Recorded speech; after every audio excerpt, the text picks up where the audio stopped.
There we go. It's once more Sunday morning, and that means it's time to sit down and complete another game. As far as this game, that will be completing from the prologue until we see the credits. There are multiple routes, multiple endings. I will not be completing the game as in 100%. That's a lot of hours. That would be a several week project, and I don't think that would hold up in the end, because a lot of it would be a repeat. I have played this game before. I have not even come close to finishing it. I have not gotten all the endings, and there's quite a lot that I haven't even discovered yet, because the game also throws in a few things at you the more you play. Let's see though. Let's start a new round, new game. Oh yeah, it is also part horror, part dating sim, though it's all cartoony visual novel, so the horror element shouldn't be too bad, but you know, just to have mentioned it.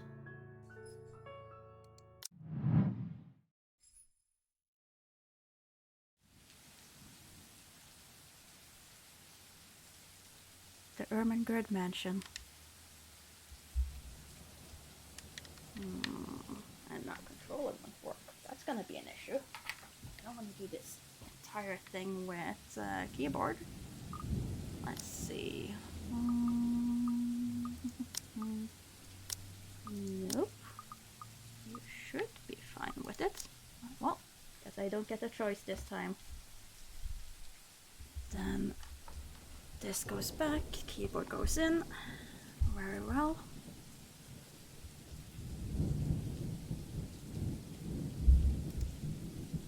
It was built for Lord William and Lady Elizabeth Ermengarde of Luxburn, humble ambassadors of peace and beloved by their people. Both were well known for their compassion and generosity, never failing to extend a helping hand to anyone in need. Under their influence and wealth, what was once a small sleepy village grew to a prosperous and bustling town. However, the seasons of joy eventually ended when the good nobles perished at the hands of a great plague. Their riches and legacy were henceforth passed on to their only child, Lady Charlotte Ermengarde. The mansion has stood since the 1620s, a witness to a very long history of joy and pain. After Lady Charlotte committed suicide, the great house was eventually left uninhabited. And that is when it began. Surrounding villagers spoke of seeing and hearing unearthly things, of cries and howls that filled the night, and hearsay of a mysterious woman roaming the hallowed halls aimlessly. People who dared enter its walls were simply never heard from again. Even after 400 years, these stories remain, much like the house itself. Whispers about the once great house, its legend and its curse, still falls upon the villagers' ears. In spite of this, the current owners are convinced that these stories are nothing more than a hoax. With little regard for the truth, that Highbriar Realty Corporation placed the property back on sale. Like Pandora's box, the secret that lies inside awaits to be discovered by brave souls. No matter what happens, take care not to be consumed by the curse. Good luck. And we start as Isabella. Hello? Oh, a familiar jittery voice comes from the other end. Oh, hey Rose! I'm at St. Goretti High. What's the matter? What do you mean, what's the matter? It's the mansion, silly. I'm here and you're late. Jeez, we're on shift together. You promised. Oh my god, please don't tell me you forgot. You were planning on leaving me to check this place out on my own, weren't you? You chickened out. Calm down. You know I take my promises seriously. I'd like to believe that. So hurry up and get here. This place is huge. A bit too quiet since no one's lived here since, like, forever, but beautiful nonetheless. Why are you so surprised? This isn't the first time you've been there. I know, I just wish I could live in a place like this. It really takes my breath away. Yeah, well, I wouldn't be so sure about that. Not after the rumors that say it's haunted. Jeez, never mind those rumors. Ghosts aren't real after all. And even if they are, which they are not, they can't do anything. They're nothing but spirits. You don't know that! They might be listening or watching right now, and they might not be happy with you enough to curse you. Oh, the little sprite there. So frightened. Also, let me just quickly see what was in the journal. Okay, just profile. Isabella. Maria Isabella Grace Cruz Santos. Birth date May 28, Gemini, 26 years old, height 5.2, 158 centimeters. Occupation estate agent, nationality Filipino, religion Roman Catholic. Education fine arts undergraduate. Likes cinnamon rolls, dogs, food, police procedural dramas, and teleseries, comedies, and karaoke. She's the third child among 7, daughter of a laundrywoman and a jeepney driver. She went to a public school and was an average student but took to art easily. Eventually, she pursued a degree in fine arts as encouraged by her father. However, when the man was diagnosed with a terminal illness, she had to stop studying to make money. It was Isabella's aunt who helped her get work overseas in order to earn more money than any local job could get her. Rose Cooper became her mentor as soon as she started as an agent at VRC. It's been 5 years since she met her neighbor Rebecca. She met Ashton during an unfortunate incident involving her first sale at Devlin Court, and later Zachary through him. Okay. Fair enough. Let's see. No offense, sweetie, but that's a bit of a stretch. Believe it or not, it's better to be careful. Right. You know, not every property we sell will end up with a dead body stuffed in a sofa. I would hope none of your properties do that, but sure. And I think that mansion is where we'll likely find another one. I can feel it. That was one time, Isabella! Loosen up! Wait, just get here ASAP, please. I'm getting bored being here on my own. Fine. Let me just finish up here. I'll be right there soon. Okay, see you. Bye. She hangs up before I can respond. Rose, still charming as ever. Who was that?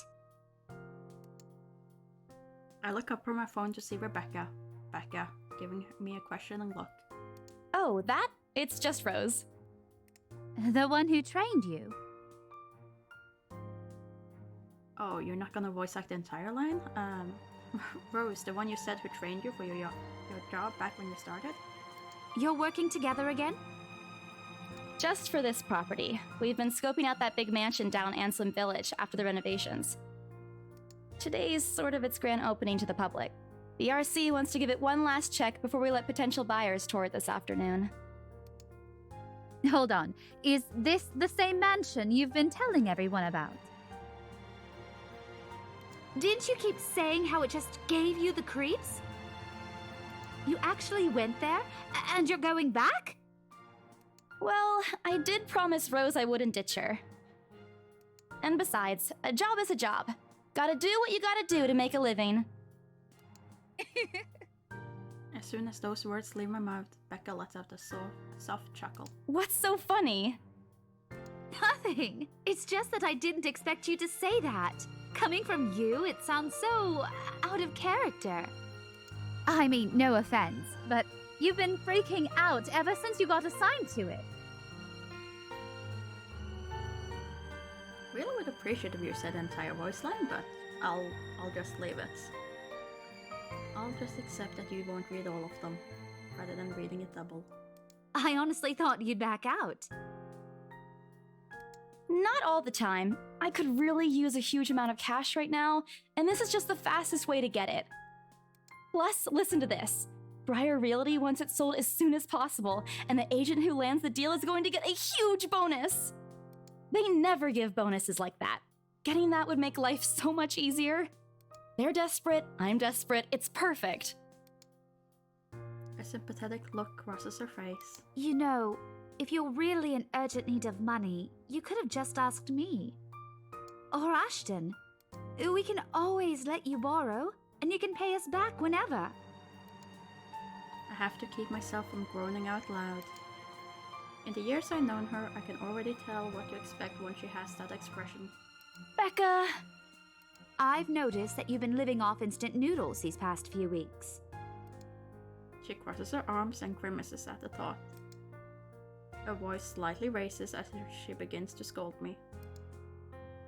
Instantly, I'm reminded why Becca excels at teaching boisterous teenagers. Stop eating junk! They're cheap, but they're not good for you.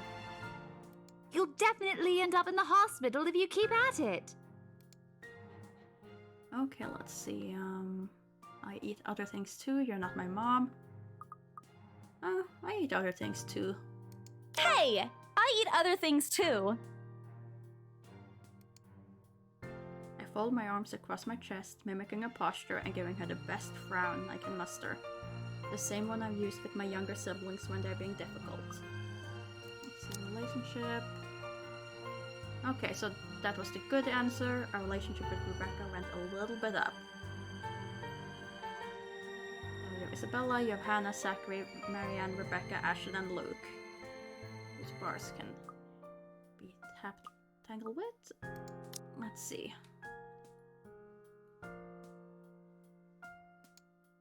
Instead, she only raises an eyebrow at me. That's not going to work on me. And I saw it when you were cleaning your flat last week. The instant noodle cups outnumber everything else. You're just exaggerating. Did you even see what's in my cupboard yet? I'm not just living on instant noodles alone. I've got canned beans, peas, tuna, ham, and even hamburgers in there. Becca's wrinkling her nose by the time I get to the end of the small list. She even went a little green on the last one. I would have laughed a little at that if I didn't know it would only lead to more reprimands from her. Aren't those the same ones you won from the grocer's raffle more than a year ago?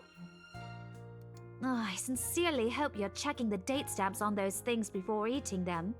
I don't want a repeat of last year. In any case, those are still not exactly healthier choices, Belle. She shakes her head, possibly laughing at some funny distant memory. When she looks up, I immediately brace myself. More words from her. Sometimes it's just better to let Becca talk until she's out of things to say. But when she turns her attention back to me, there's only warmth in her smile. What am I going to do with you? She says this more to herself than me, her voice shifting to something kinder, even motherly, if I'm looking for the exact word. I hope you know that it's impossible not to worry about you when you're like this. You don't have to keep eating the same thing. Didn't I tell you before? You're always free to reheat my leftovers. Thanks, Becca. I really appreciate it, but you don't need to keep babying me. You've been taking care of me since after I moved here. You have to take a break sometime. And before you ask again, no. You know I'm not a fan of borrowing money. And I'm not going to ask you to give me what you earned hard for yourself. You and your pride. But suit yourself. The offer stays on the table, though.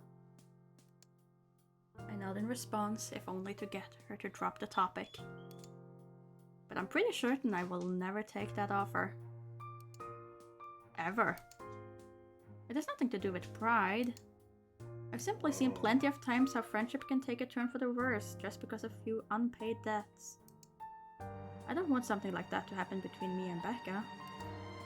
We may argue about a lot of small, petty things, but she already feels like a real sister to me. I don't want to lose that friendship over something so trivial. Becca's movements when she takes a quick glance at something behind me snaps me out of my thoughts. Well, enough chit-chat. Lunch is ending, and my students will be back any minute. We can catch up later.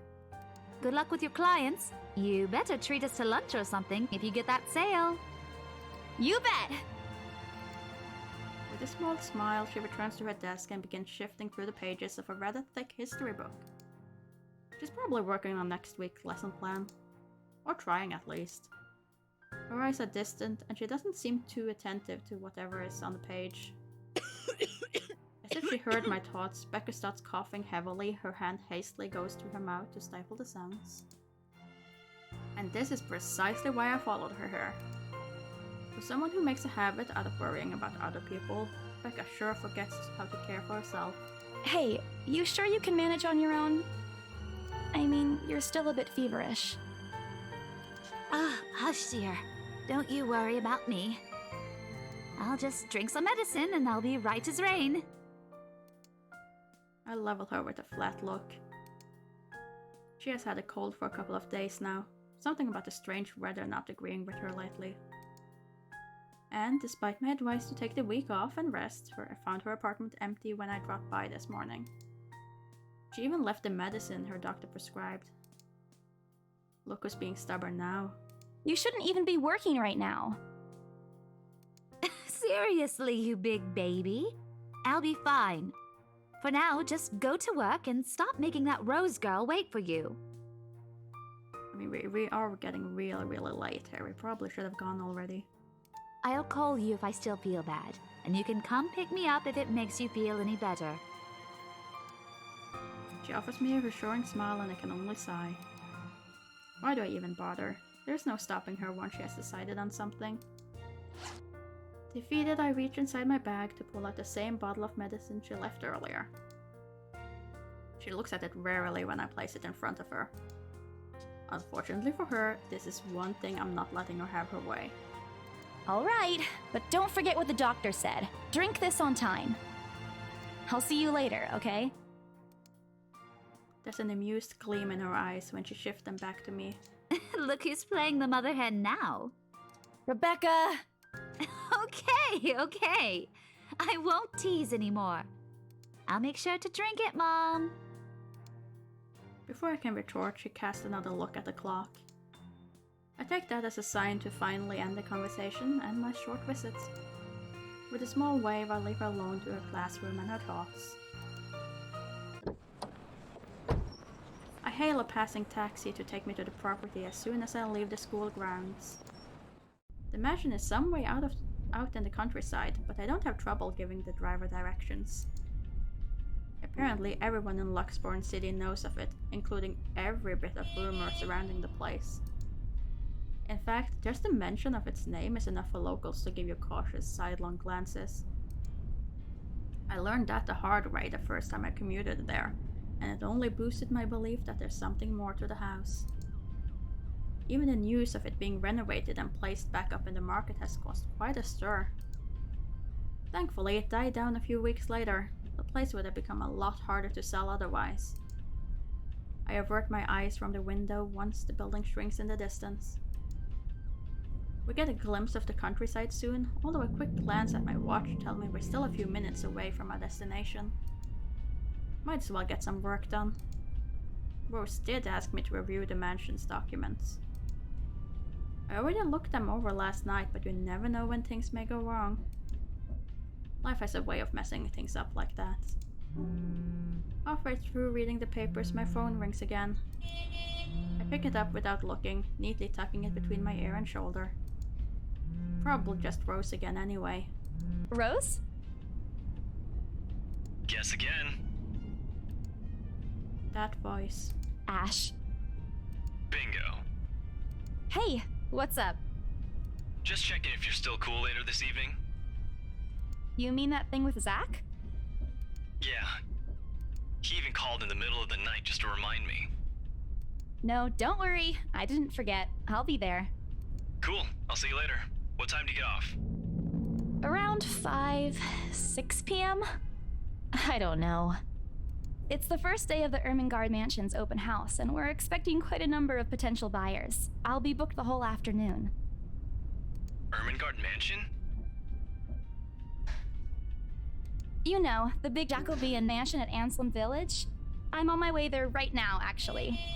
On your own? Yeah, well, Rose is already there, but yeah. I see. Looks like the scaredy cat finally toughened up. Shut up! Ash chuckles and I can't help but roll my eyes upon hearing it. I'll see you later. Drop me a call when you're done. I'll see if I can pick you up. Whatever. Bye. Stupid Ash hole. Always teasing me whenever he sees a chance. I'll show him who's tough. It takes a few more minutes until I finally reach the famous mansion. Okay, so this is just news on the timeline. Okay. Before going to the Ermengarde mansion, Isabella Santos dropped by the St. Goretti High School to check on Rebecca Gales. The former reminded the latter to take a flu medicine before leaving. On the way to the mansion, Isabella received a phone call from Ashton Frey? I think that's a Frey. Reminding her of Zachary Steele's movie premiere that night.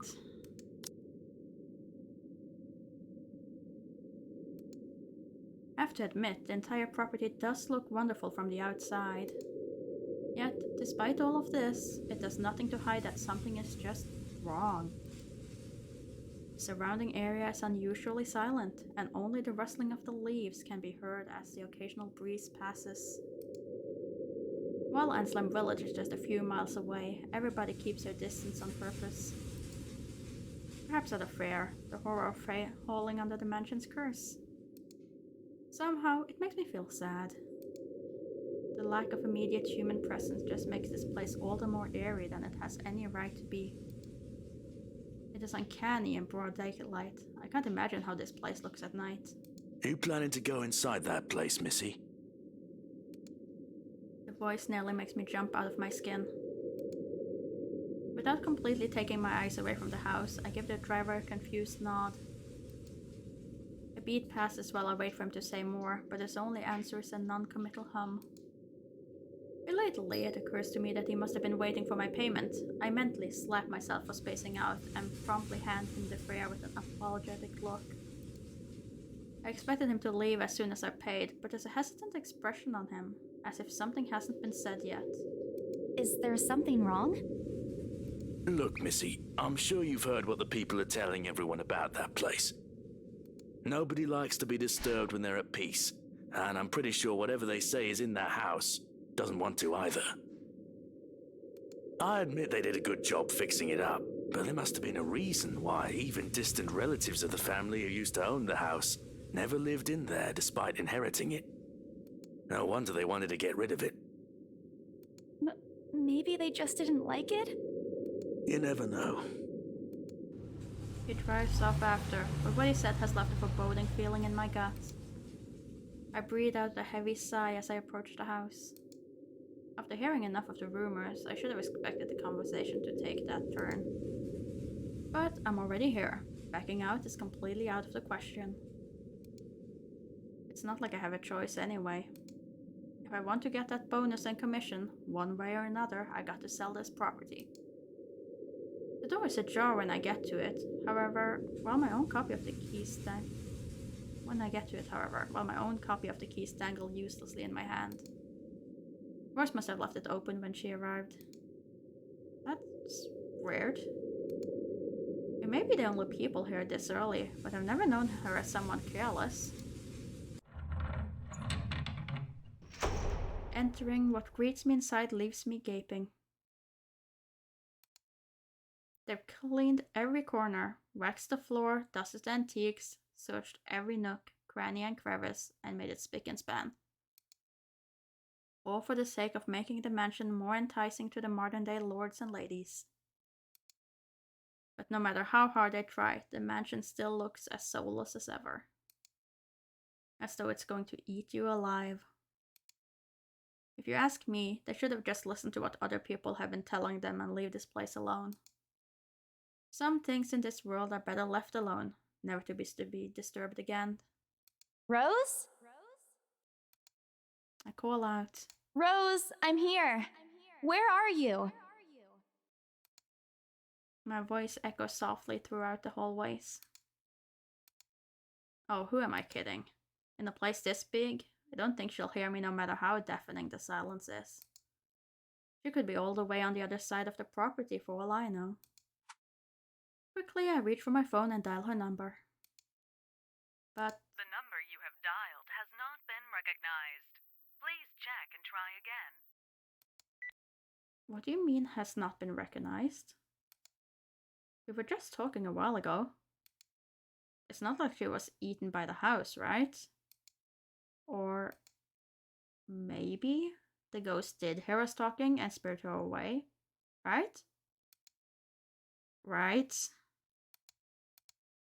No, Isabella, don't be ridiculous. She probably just wandered deeper into the house and lost signal or something. I dial her number again, hoping the call will connect this time. The number you have dialed has not been recognized. Please check and try again. But to no avail. Oh boy. I have a very bad feeling about this. Rose? If you can hear me, please come out. Come on, Rose! This isn't funny! You know this place gives me the creeps. No answer. This isn't going to work. The place is big. She could be anywhere. I need to start looking for her. I take a deep breath before venturing deeper into the mansion. Taking a couple of steps forward, I notice something move about the grand staircase. What the hell? Rose? Rose, is that you? Not funny! I'm leaving you if you don't come out! Not coming out, huh? Fine, I'm going. Okay, that's a lie. She's my friend. I can't really leave until I know she's alright. Growing desperate, I try to contact her number again. Come on, please give me something. Please, Lord. Yes, finally. Hello? Hello? Rose, I'm here at the mansion. Where the hell are you? She doesn't respond. There's also heavy static coming from her side. I sincerely hope it doesn't get cut off again before I can get an answer from her. Rose, come on. Where are you? A few moments pass until the static eventually starts to quiet down. I'm sick. What? The attic? Why? Crap, it got cut off.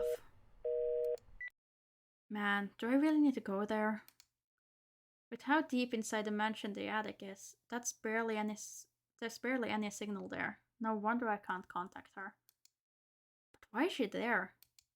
Out of all places, she just has to make me go fetch her in the creepiest room of this place. Is she doing this to get back at me for being late? Whatever, I'll just go. The sooner I meet up with her, the sooner I feel better about being her. I carefully make my way up the staircase. My legs wobble as I mentally curse the fact that I've chosen real estate instead of picking a career that doesn't involve strange abandoned houses. Upon reaching the top, the grand hallway greets me. It branches out to the two major wings of the mansion, the east and west wing.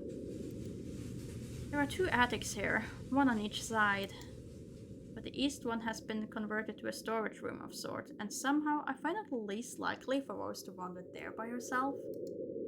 Besides, she never did like going into stuffy storage rooms. So I head toward the west wing first, where a simple wooden door at the end of the hall opens to a small room. Inside is another set of steps leading to the second attic. Unlike the grand staircase though, the stairs to the attic are steep and narrow, made of old stones and covered with a thick coating of dust that kicks up into the air with every step. Thank God it's still daytime. If it wasn't for the light streaming through the door behind me, I might easily stumble and fall. With how old the place is, there's no light fixtures to illuminate the cramped passage up. Why they didn't bother to add one here when they renovated escapes me. Jeez, they did it with the rest of the house. small bedroom welcomes me at the end.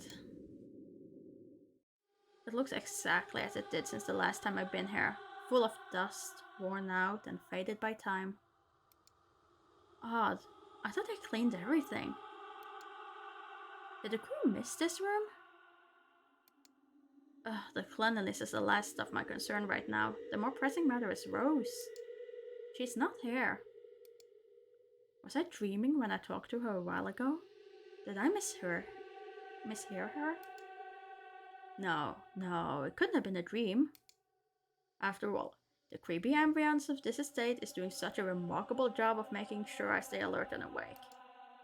And I'm sure she said she's here. Is this a prank? Or maybe that phone call was Rose's last message to me before the curse got to her. Shut up, Rain, you're not helping. Don't make this scarier than it already is. But if she's not here, then where is she? What the hell was that? That's it. I can't do this anymore. I'm leaving. We must have angered the spirits living here. I knew disturbing this mansion was a bad idea, right from the very start. But nobody listened. Be fucking realistic, they said. They think I'm a cuckoo because I believe in curses and ghosts and all that.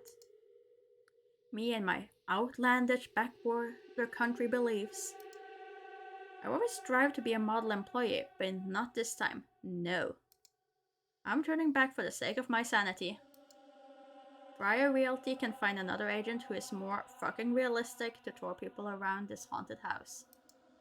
Before leaving, I take one last look at the gloomy old room. Just to check. Huh? What's this? My worries about Rose's whereabouts must have caused me to miss it when I first entered the room.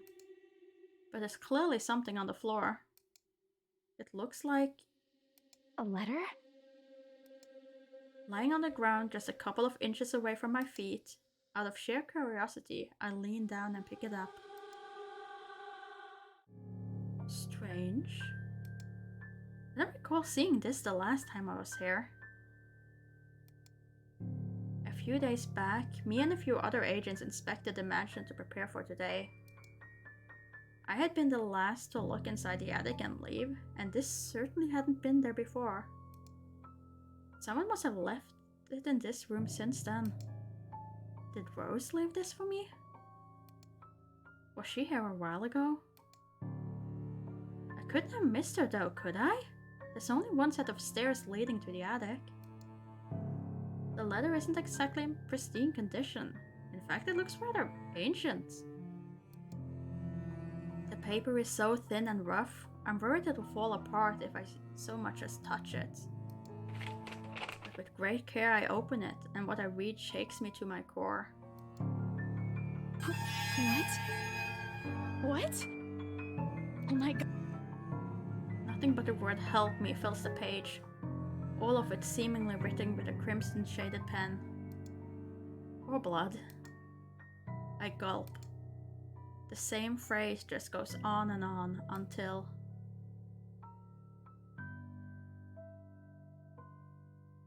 Send this to 5 people or else. Or else what? Or else what? As quickly as I can, I scan the back of the paper and peek into the envelope to make sure I'm not missing out on a second page. But there's nothing. No. Oh, please, no. My hands tremble as dread creeps over me. The room is suddenly getting colder. I need to get out of here.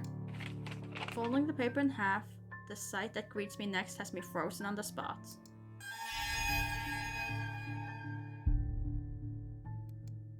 A pair of blood-soaked feet enter my field of vision, covered in gaping wounds, with skin eaten away to reveal flesh, bone, and all manner of things one isn't meant to see. It's too much. All of this is too much. I want to cry, call for help, but the words catch in my throat.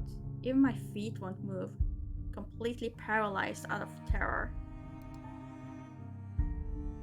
Lord, please help me. Be brave and look up, close eyes and pray.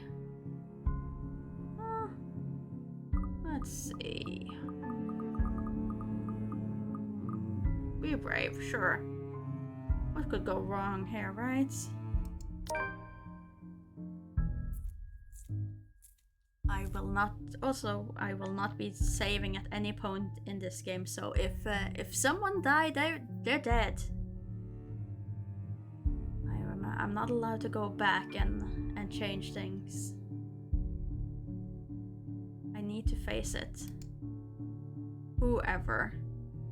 Whatever these feet belongs to, I need to face it. And if I'm going to die, if they're going to kill me, at least I'll know what my killer looks like. A cold comfort. So with a deep breath, I summon every ounce of courage I have left in me and shift my gaze upwards. No. Please, don't hurt me!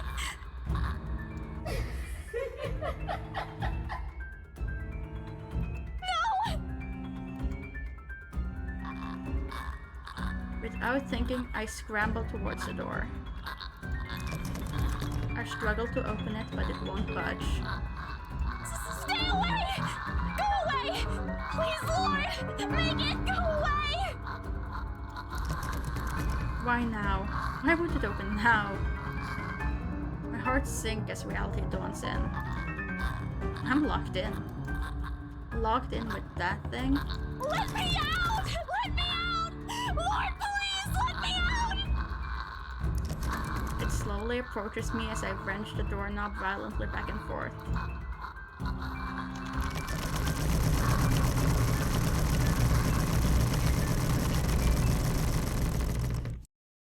Yes, the door finally swings open and I couldn't have been happier.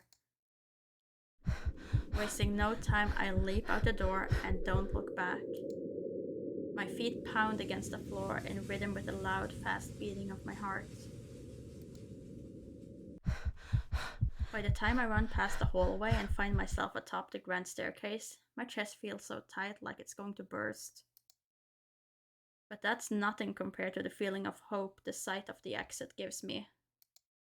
Racing down the stairs, a breathy laugh escapes me and my shoe slips and I find myself falling. Until my back hits the ground and pain racks my body. My head grows fuzzy and my vision dims as I fight to stay conscious. No. Go away.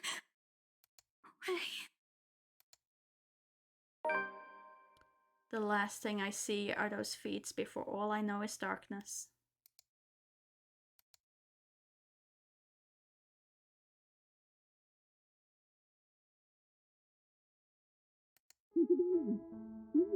A buzz breaks the silence. I start to rouse, pulled into consciousness against my own will. I've never felt this tired before. I just want to sleep, but the instant buzzing, poking, and prodding isn't letting me. My old mattress may not be the comfiest of places, but that doesn't make me any more eager to wake up. 5 more minutes, Becca. I swat away at what is nudging persistently at my side. Come on. Can't I just get a few extra minutes of sleep today? I promise I'll work hard once I'm up. A hand lightly taps my cheek, and something cold is suddenly being pressed at the back of my head. The icy sensation slowly spreads through the area, giving me an uncomfortable feeling. Is she alright? Isabella? Isabella? Stop. Can you hear me? Isabella? The fog immediately lifts from my mind the moment I recognize the voice and my eyes snaps open. There looking down at me is Rose. Another woman loiters beside her, but my attention is too focused on my co-agent to even ask why there's someone else with her. Rose's posture just screams worry, although she's keeping a straight face, or trying at least. Let's see, there was also a new journal entry. While looking for her missing co-agent, Isabella Santos found a mysterious letter in the Ermengarde mansion attic. Driven by fear by what she read inside, thinking it's the place curse at work, she hurried to leave the place, only to meet... well, nothing, apparently. I can't help but feel bad for making her fret. A wave of dizziness washes over me as soon as I try to get up, forcing me to lie back down again. Luckily, the feeling subsides after a few seconds, until only a mild throbbing somewhere at the back of my head remains. With a little assistance from Rose, I push myself upright. She hands me an ice pack and gestures for me to press it where I'm suspecting a small bump has already formed, if the light ache in the area indicates anything. Alright, Isabella, where are we? The Ermengarde mansion. Why? Ow, my head. And the date today? October 21st? Rose. Last one. Can you count to 15 in reverse order? 15, 14, 13, 12 teen. No, that's wrong. Why are we doing this? She's just checking if your injury is in any way serious. This time, I curiously regard the woman standing beside Rose. It's impossible to overlook her, what with the way she towers over us. And here I thought Rose was already tall. Who is she anyway? One of the remaining cleaning crews? But with how primly dressed she is, I don't think anyone would want to clean in a suit, an expensive suit at that. The gloves alone must already cost a fortune. Her eyes slowly shift between me and Rose, considering us with an almost unreadable expression, before finally fixing a sharp gaze on me. Can't help but fold my arms protectively over myself as she does so. She may be far from a cleaning crew, but she certainly looks like our supervisor during evaluation. Just do it, please. I eye them both warily but recite everything as she has asked. Rose releases a breath of relief once I'm done. You scared me for a moment there. I was about to call for an ambulance. Are you alright? Exasperation soon replaces the dull ache. The memory is a little fuzzy, but the attic and... There was someone, Rose. In the attic.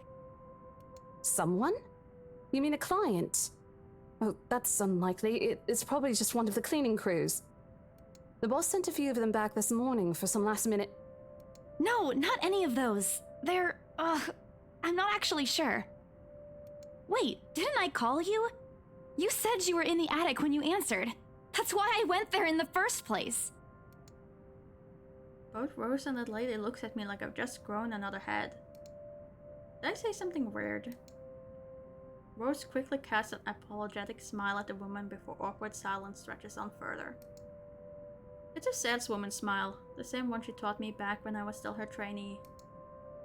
I should show this to troublesome clients or just to avoid trouble in general, she advised. It's also the same one she gives me when I'm done something particularly absurd that may cause us to lose a potential sale. Her eyes are serious when she turns back to me. She takes both of my shoulders, gently squeezes it, and with as much patience she can muster. As much as I'd love to have gotten at least a heads up of your arrival, I didn't really get a call from you. You know, signal here is absolutely horrendous. I was in the garden earlier and couldn't even make a single call. Isabella, I'm going to ask again. Are you really all right? What happened? I don't know. It's all a bit blurry. I remember I was looking for you, but you weren't in the attic. And there's... whoever it is. Then I must have tripped on a rug or something on the way down. Oh no. Do you think someone came in while you were out? You left the main door open! We are so going to get into big trouble if something gets stolen, Rose! Perhaps it is a concussion. Are you sure you feel fine? We could still call for an ambulance. I could cover for you. No, I'm fine! I'm okay, Rose. I can work. Wait. Hold your horses, Rose. I can't just miss an important sale because of a minor bump in the head. An extremely minor bump. I've had worse when I was a kid. This is nothing. Besides, if I leave, you'll have to shoulder everything in the open house, alone. And in a mansion this big? Well, there's also the part where I may lose that bonus BRC promised, but that's completely beside the point. Rose gives me a skeptical look when I return the cold compress to her and push myself off the floor. I have to use the staircase railing to steady myself, but otherwise I feel fine. See? I'm A-okay! The two of them exchange a worried glance and Rose assumes a contemplative look. I bite my lower lip in anticipation. If she says no... Alright, you in. A smile threatens to slip out from me. If I see that you aren't feeling well, I'm taking you personally to the nearest clinic to have you checked. Clear? Clear as day, ma'am. Thanks, Rose. You insisted. But remember what I said. First sign of you looking not okay, and we're off. No questions asked. It's just a small bump. Don't worry. You shouldn't downplay these kinds of things. It could be a serious injury for all we know. Suddenly a small cough sounds against the walls of the foyer, interrupting our banter. The woman is looking expectantly at the two of us, her stare making me shrink back a little on myself. She isn't really intimidating. Well, she is, but not in the scary negative way. Far from it, actually. Her demeanor simply commands an air of sophistication and respect. In a different world, a younger me would probably wish to be like her. A lack of response, she coughs again, lifting a well-trimmed eyebrow at me in question. Words get caught in my throat at the sight of it, and Rose, as usual, is swift to catch my blunders. My sincerest apologies, Mrs. Miss McCulloch.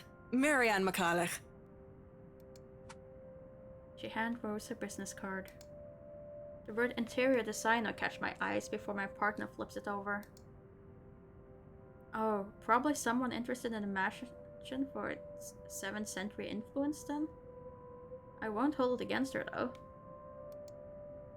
Despite the hearsay and remaining uninhabited for years, the mansion's original fittings and furniture have been kept completely intact and restored to pristine condition.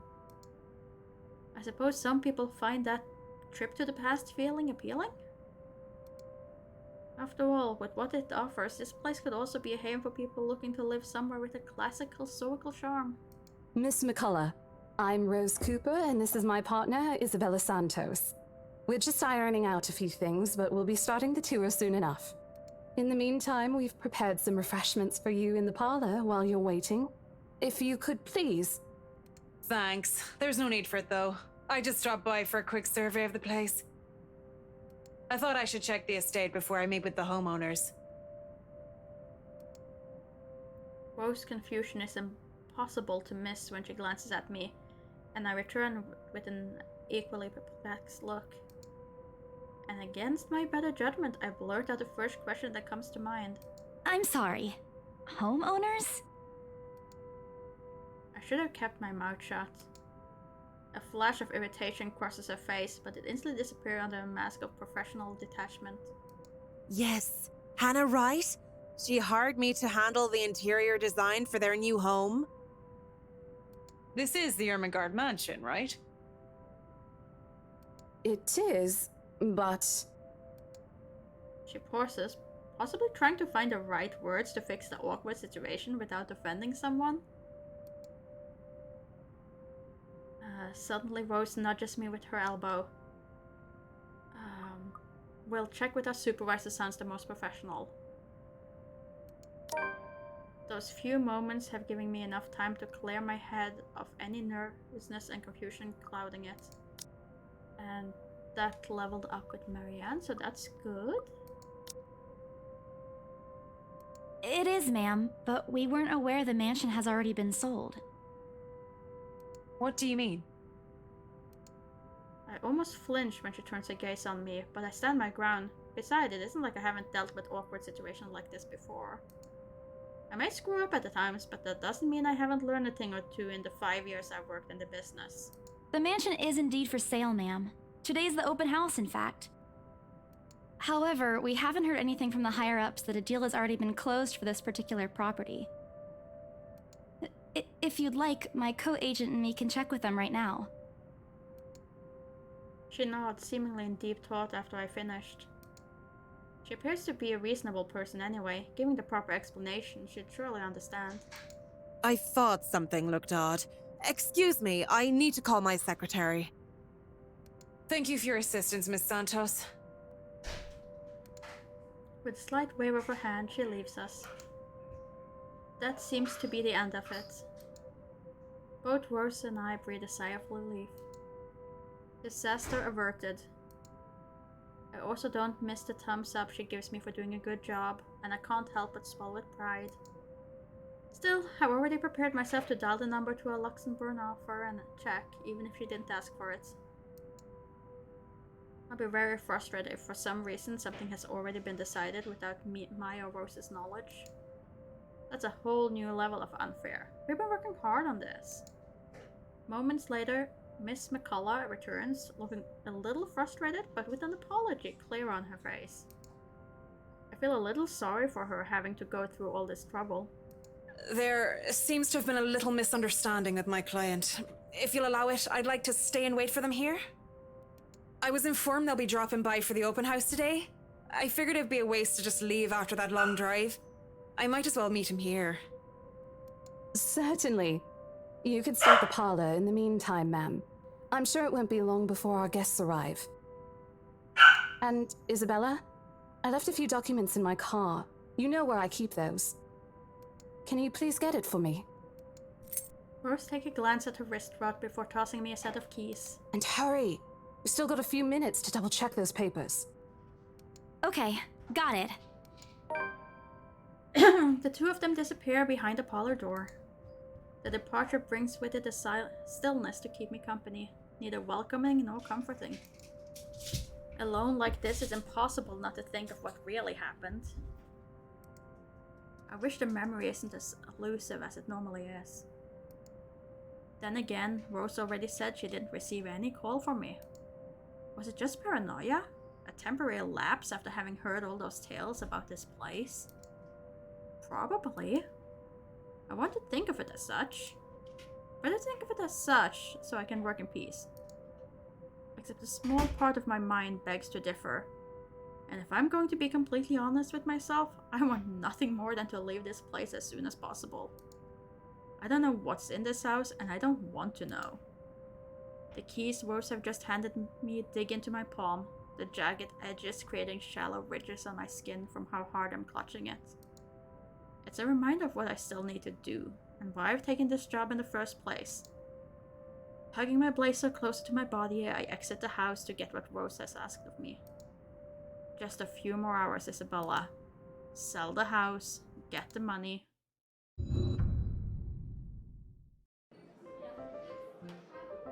A flock of people have already gathered in the mansion front yard by the time we officially open the doors. I'm not sure whether I should feel baffled or underdressed standing in their presence. Men and women of wealth and status, all dressed to the nines in fancy suits and lovely dresses of varying colors, compose the medium-sized crowd. Their necks, arms, and fingers are adorned with silver and gold, glittering in the afternoon sun. Some even have ridiculously fancy feathered hats on their heads. I really hope there aren't any magpies living nearby like in the stories. Those birds would have a field day in this.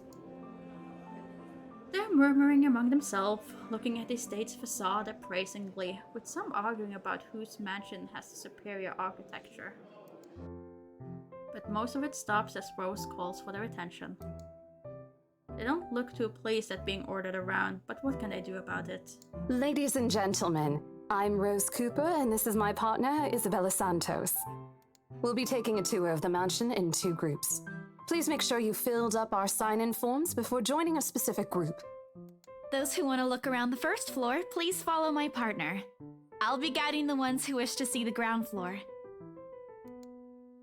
Hearing this, a few wander to me. They are mostly old ladies who seem daunted at the idea of climbing all those stairs. Miss McCullough also joins our group, but what really catches my eye is the elegantly dressed pair she approaches. It's so nice to finally meet you!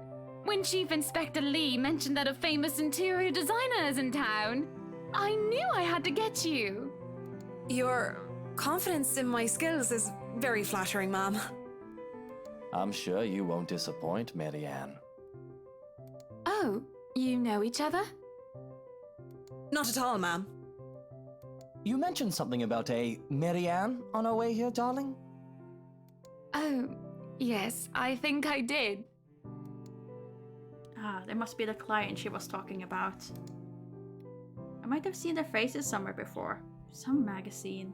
Or the television? I can't quite remember. But then again, most of our guests have likely ended up on the news, one way or another. I won't be surprised if these two already have. The people who are popular though, they aren't dressed as loudly as the others, and in that simplicity, the couple stands out. The woman in particular is stunning enough to turn the heads of most people in my group, especially the men with wandering eyes. The guy standing beside her doesn't seem to mind though. And if I'm going to be a bit bolder with my assumption, I'd say he's basking in the attention. Both of them, in fact. I think they are a brother and sister if it wasn't for their public display of affection. The matching rings on their finger just cement the fact that they are indeed a couple. Whatever. Couple or not, what's important is we get this deal closed before the current owners can even think of cancelling the listing. I just hope one of the people in Maya Rose's group is brave and generous enough to buy this mansion. And so, with papers in hand, I lead the way. When they aren't whispering among themselves or going ooh, ah, over one thing or another, they ask questions. From how the restoration process went, to the history of the place, I answer them all. More than happy to talk about the art pieces and architecture mostly. However, I'm careful not to mention anything about the urban legend. Not a good material for sales talk, even if the entire population of Luxborn knows about it. Some of the furnishings here are actually the 17th century originals, all of which have undergone a painstaking restoration process just to return its original beauty. Even the glass thing. Colorful ones. Oh, I don't know, but you get the idea, I hope. Especially that one, ma'am. It is said to be a gift commissioned by the fiancé of Lady Charlotte Ermengarde. The mansion's current owners have specifically requested that the restoration crew take great care in handling it. It's a priceless work of art and the most distinctive feature of the mansion. By the time I've stopped talking, her attention is already elsewhere. Isn't this place wonderful, darling? I told you it's not a total waste of your time. I don't know. Isn't it a bit too small? We might have to break a wall down to have more room. Well, I think it is just right. Don't you think so, Marianne? It is splendid, ma'am. But isn't it a little too early to make plans when no deal has been signed yet? Never mind that. It isn't going to be a problem. We've got a wonderful legal team to handle everything. Start taking notes, though. I think I've got a few things I want changed before we move in. The rest of the conversation gets lost in the chatter of our companions. I don't want to make any assumptions yet, but their shared interest is enough to give me some semblance of hope. Oh, please, please, please let this guy be the one. Eventually, our group reaches the kitchen. Much like the rest of the house, a great deal of effort has been put in retaining the room's classical appeal. The open hearth at the end of the room in particular looks amazing, like the ones I've only seen in fairy tale books. And mad props to the cleaning crew. Seriously, after overhearing hundreds of their complaints about the soot and tar staining the bricks, and how much of a pain in the arse cleaning this will be, I still managed to pull this off. Or make it look presentable at least. The highlight of the room, however, is what's underneath this hatch here. Oh, don't say anything yet! An underground wine cellar!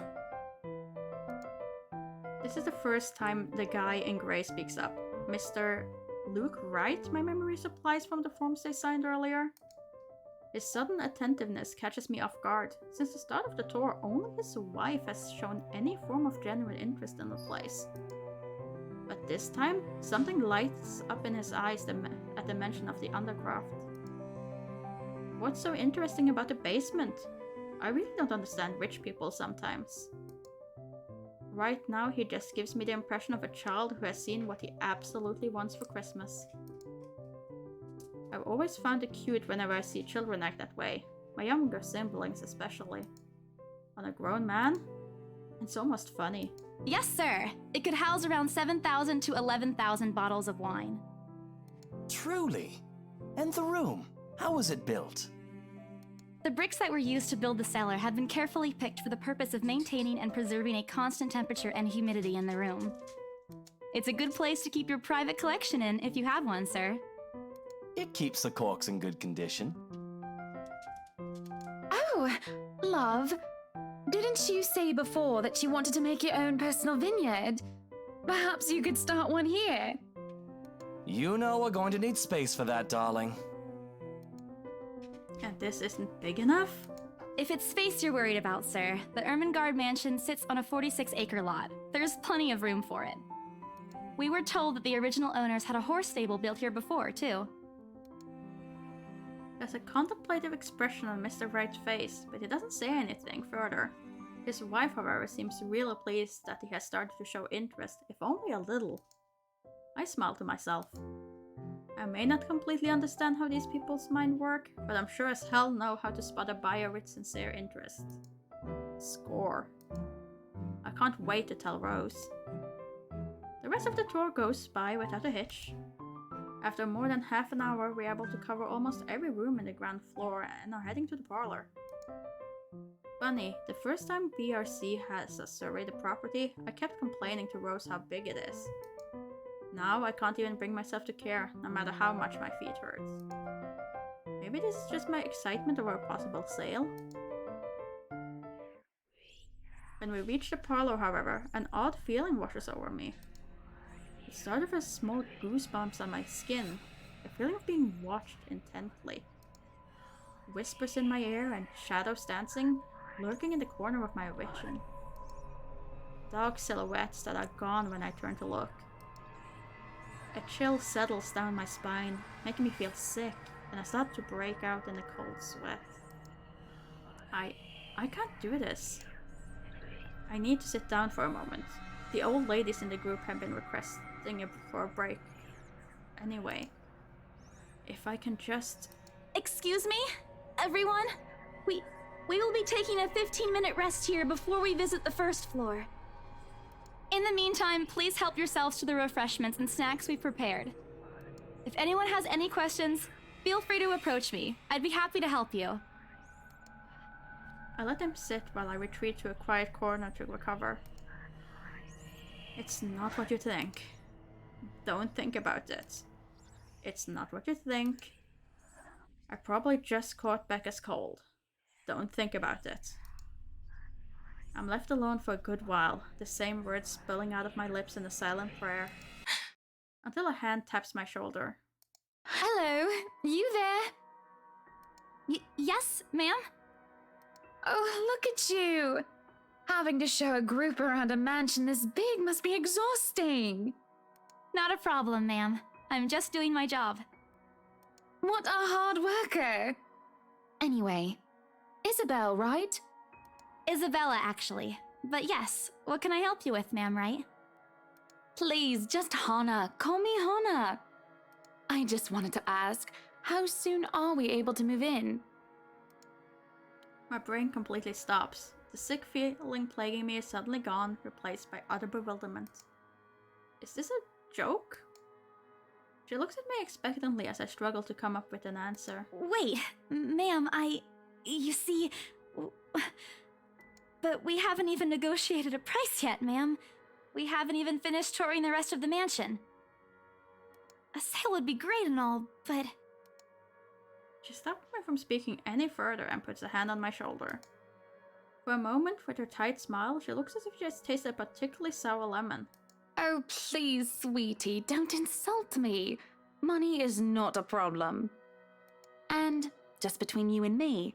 This place is better off with us than with some old lady who'll probably just fill it up with cats. I personally don't think there's anything wrong with having cats here, Ma'am Hana. I'm sure there's more than enough space here if you want pets.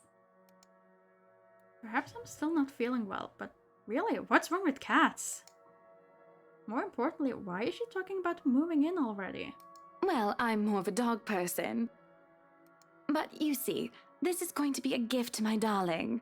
It's going to be our anniversary soon. And it would be so wonderful if you can secure its purchase for us. Why, I can even offer something extra if you help us out with the paperwork. We actually have a process for this, ma'am. I don't really think that would be necessary or appropriate. And just what are you two lovely ladies talking about here? Leaving me and our lovely interior designer to talk here by ourselves. What would the people think, darling? Oh, it's just small talk, love. I was asking if she could help me with the paperwork. I try not to wince when her nails dig into my shoulder. I can't help but send an imploring look at Miss McCullough, who only gives me an apologetic smile and a shrug. Yeah, I can give you a fact sheet and a form to fill out. She wastes no time in taking the papers from my hand and shuffles through the bunch.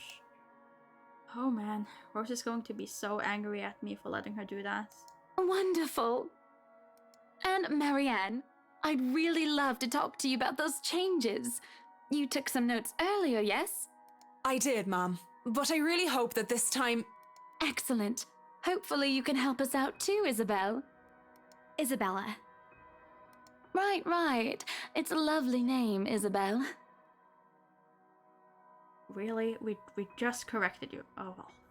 Fine. It's Isabella. Yes, that's great. We'll be more than happy to put in a good word to your superiors too, and... What's this? A look of confusion and disgust appears on her face. Turning to her husband, he merely shrugs in reply. That's, an interesting work of art. Not to my taste, though. I'm sorry. Darling, Buttercup, art is a complete overstatement for this garbage. It looks like a cheap prop from a D-list horror film. Shush, love. Let the girl do what she pleases with, what do they call this? Oh, forget about it. At the very least, it's not as dreadful as the one art exhibit I was forced to attend last month. You should have seen it, Marianne. Even you would have been appalled. But I'm sure you'll know what to do with our walls once we get started. I highly doubt it is as bad as you say, Ma'am. Nevertheless, you can be assured that my team will only pick whatever suits your tastes. Nothing of this chain letter sort, of course. It has to always work with a palette. I'm quite sure chain letters these days don't come in this form. It's my turn to be puzzled. What do they mean? Rose and I double-checked everything. Are the papers I handed not enough? I want to ask what I did wrong. I don't want to mess this up. But with the way Ma'am Hannah's leading the conversation, I'm afraid that's exactly what will happen if I do interrupt her.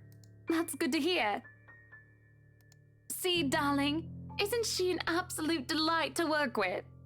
I can't wait to see how this place will look when she's done with it. Oh, you don't have to tell me that, Buttercup. A smile is back on her face when she turns to me and hands me a strange piece of paper. I would still put it away if I were you, though. Otherwise, people might get the wrong impression. Anyway, as I was saying... I don't hear the rest of what she says after that.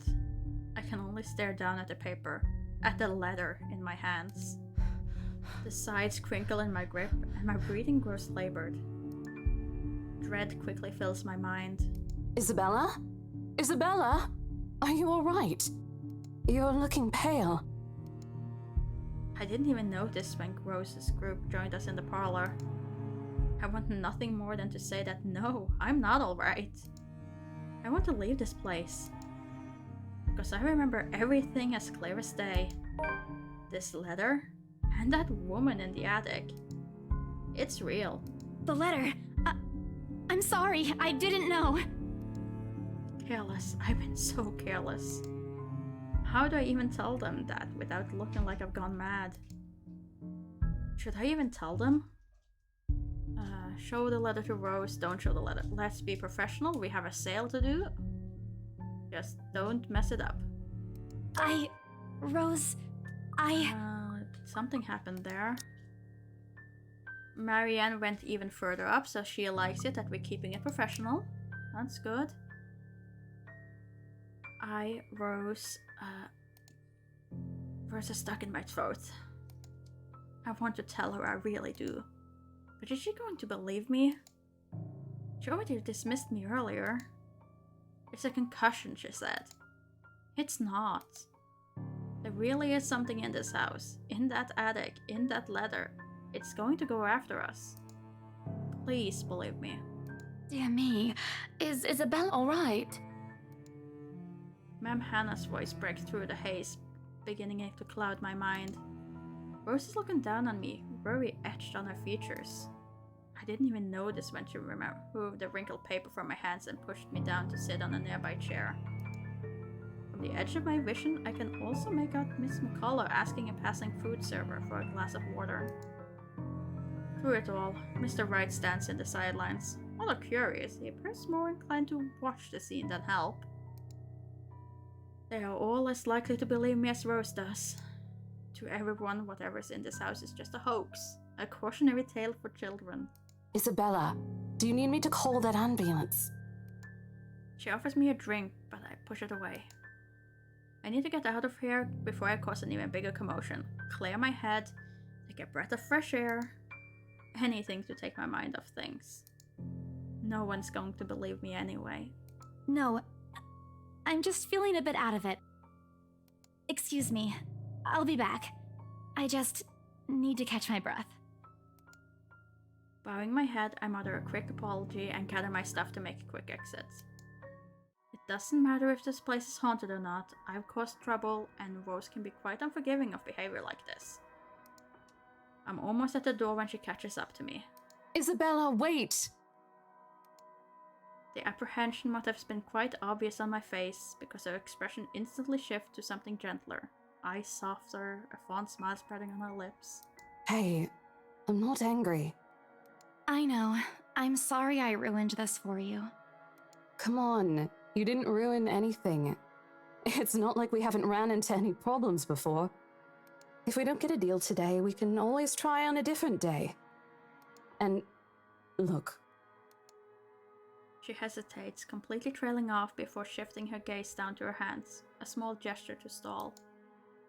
Her fingers are fiddling with a piece of folded paper. It's that stupid letter again. My hands stiffen when she gives it back, but I take it nevertheless, more as an automatic response than any desire to have it back.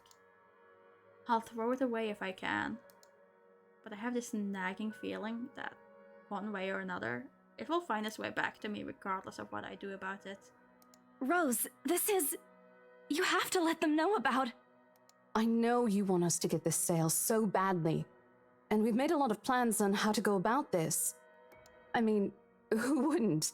This is the first time I've been assigned to a property like this. I've sold plenty of houses before, but nothing like what we have here. It's a beautiful house.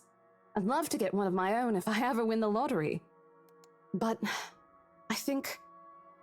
Look, here's the thing, Isabella. If we are going to do this, work on something, I don't know, this big, I need you in top shape. And the way you are now... My mind stops. What? Wait, no, I can still work. I just need to get myself together. That's what you said earlier. I let it go because I thought, hey, it's your own body and you should know more than anyone how you feel. But after this, I really think you should take a break. You're kicking me out? No, I'm not. Look, all I'm asking is for you to take a seat somewhere I can see you, and let me handle this for now. You're clearly not yourself, and I honestly could use some time not worrying when you'll fall over or not. The day's not even over, and I'm already feeling the stress. Please, humor me just this once. She clasps her hand together in front of her, eyes pleading for understanding. And I do understand, to some extent. That doesn't mean I feel any less awful. Whether at myself, at the unlucky turn the situation has taken, or for her, I don't really know. I promise I'll give you a full report of what happens after. I'll even let you take the lead tomorrow. Fine. Okay. I'll step aside for now. You're upset. A little, yeah, obviously. If it's any consolation, I won't tell the boss about today. You know how he is. Please don't. I don't want a repeat of the lecture I got during my first assignment. He called me a noob, and I don't even know what that means! At the memory, we both burst into helpless giggles, earning a strange look from the guests milling about the door. Talking and laughing like this, it's easy to forget any mishaps that happened. Little things you learn to appreciate, I guess. So, are we good? I'm still not okay with it, but Rose has a point. It's better for me to step out of this one for now. I won't be able to help you anyways if I keep getting distracted like this. Maybe I'll just take a walk outside or something while I wait for you to wrap things up. Please, just stay put. I insist. I'm not an invalid, Rose! You clearly have not seen how you looked earlier. It's not that bad. Color hasn't even returned to your cheeks yet. Just stay here, alright? Don't even think of going anywhere. Let me finish what I'm doing here, and then I'll take you back to Luxembourg myself to have that minor bump checked. At least wait for me to call someone who'll fetch you, okay? She's gone before I can voice one word of complaint. Left with nothing else to do, I find myself drifting back to the foyer. A few visitors linger in the area, some merely enjoying the afternoon sunlight streaming through the stained glass windows. Others can be seen admiring the priceless antiques decorating the room. One group of elderly, scattered from some ways across from me, is occupied in a friendly banter about which one would cost more to buy. A little argument here, an occasional laughter and teasing there. I smile to myself. The conversation reminds me of what I've been missing these past few months. Rose is probably right, I do need a break. Maybe this afternoon's hangout would help. Speaking of, I should call Ash. It's a few hours earlier than what I've told him, but he did ask for a call once I'm done. Besides, I don't have a ride back. He offered, so I might as well take it. Or bribe him into giving me one. Not that I'll ever accept it later, personal convictions and all. Honestly, if there's something I find admirable in him, despite his tendency to annoy the hell out of me, it's that. Well, whatever way works, a free ride is still a free ride. There's Rose's offer too, but despite what she says, I know she'll be busy for the rest of the afternoon, especially without me assisting. Bothering her for a favor so as small as this is the last thing I want to do right now. A couple of minutes and a few prayers asking for a decent signal later, the call finally connects and... Shit! Sup, I'm Ash from Deluxe City. Baggers, watch out, can't beat me. Looking for trouble? Better not lie. I'm a cool dude, pretty fly for an Asian guy. Sup, I'm Ash from Okay, that's a Deluxe City. ringtone. Baggers, watch out, That's definitely a ringtone. looking for trouble? What? Better not lie. Shit, how I'm a loud is cool this thing dude, even? Pretty fly for an Asian guy. Sup, A I'm sharp Ash from ringing fills the Deluxe entire City. hall, disrupting the Baggers, watch pleasant out, quiet can't that has beat me. settled. Looking for Soon trouble? enough, heads Better begin not to lie. turn in I'm a search cool of the dude, source, pretty mine's fly included. for an Asian guy. Sup, My I'm eyes Ash dart from around the small Deluxe City. crowd before Baggers, zeroing in watch on a out, lone can't figure beat me. crouched behind the Looking same for group trouble? of Better old not people lie. checking out the I'm a decors cool moments dude, ago. pretty fly for an Asian guy. He's facing away from Sup, me, I'm Ash fumbling from with something in Deluxe his City. hands. Baggers, watch But out, I don't need to can't see his beat face me. to know whose Looking back for that trouble? is. Better not lie. Oh, I'd I'm a recognize cool that dude, dumb pretty parka fly for an anywhere. Asian guy. Without bothering to Sup, end the I'm call, Ash I from march Deluxe towards City. him.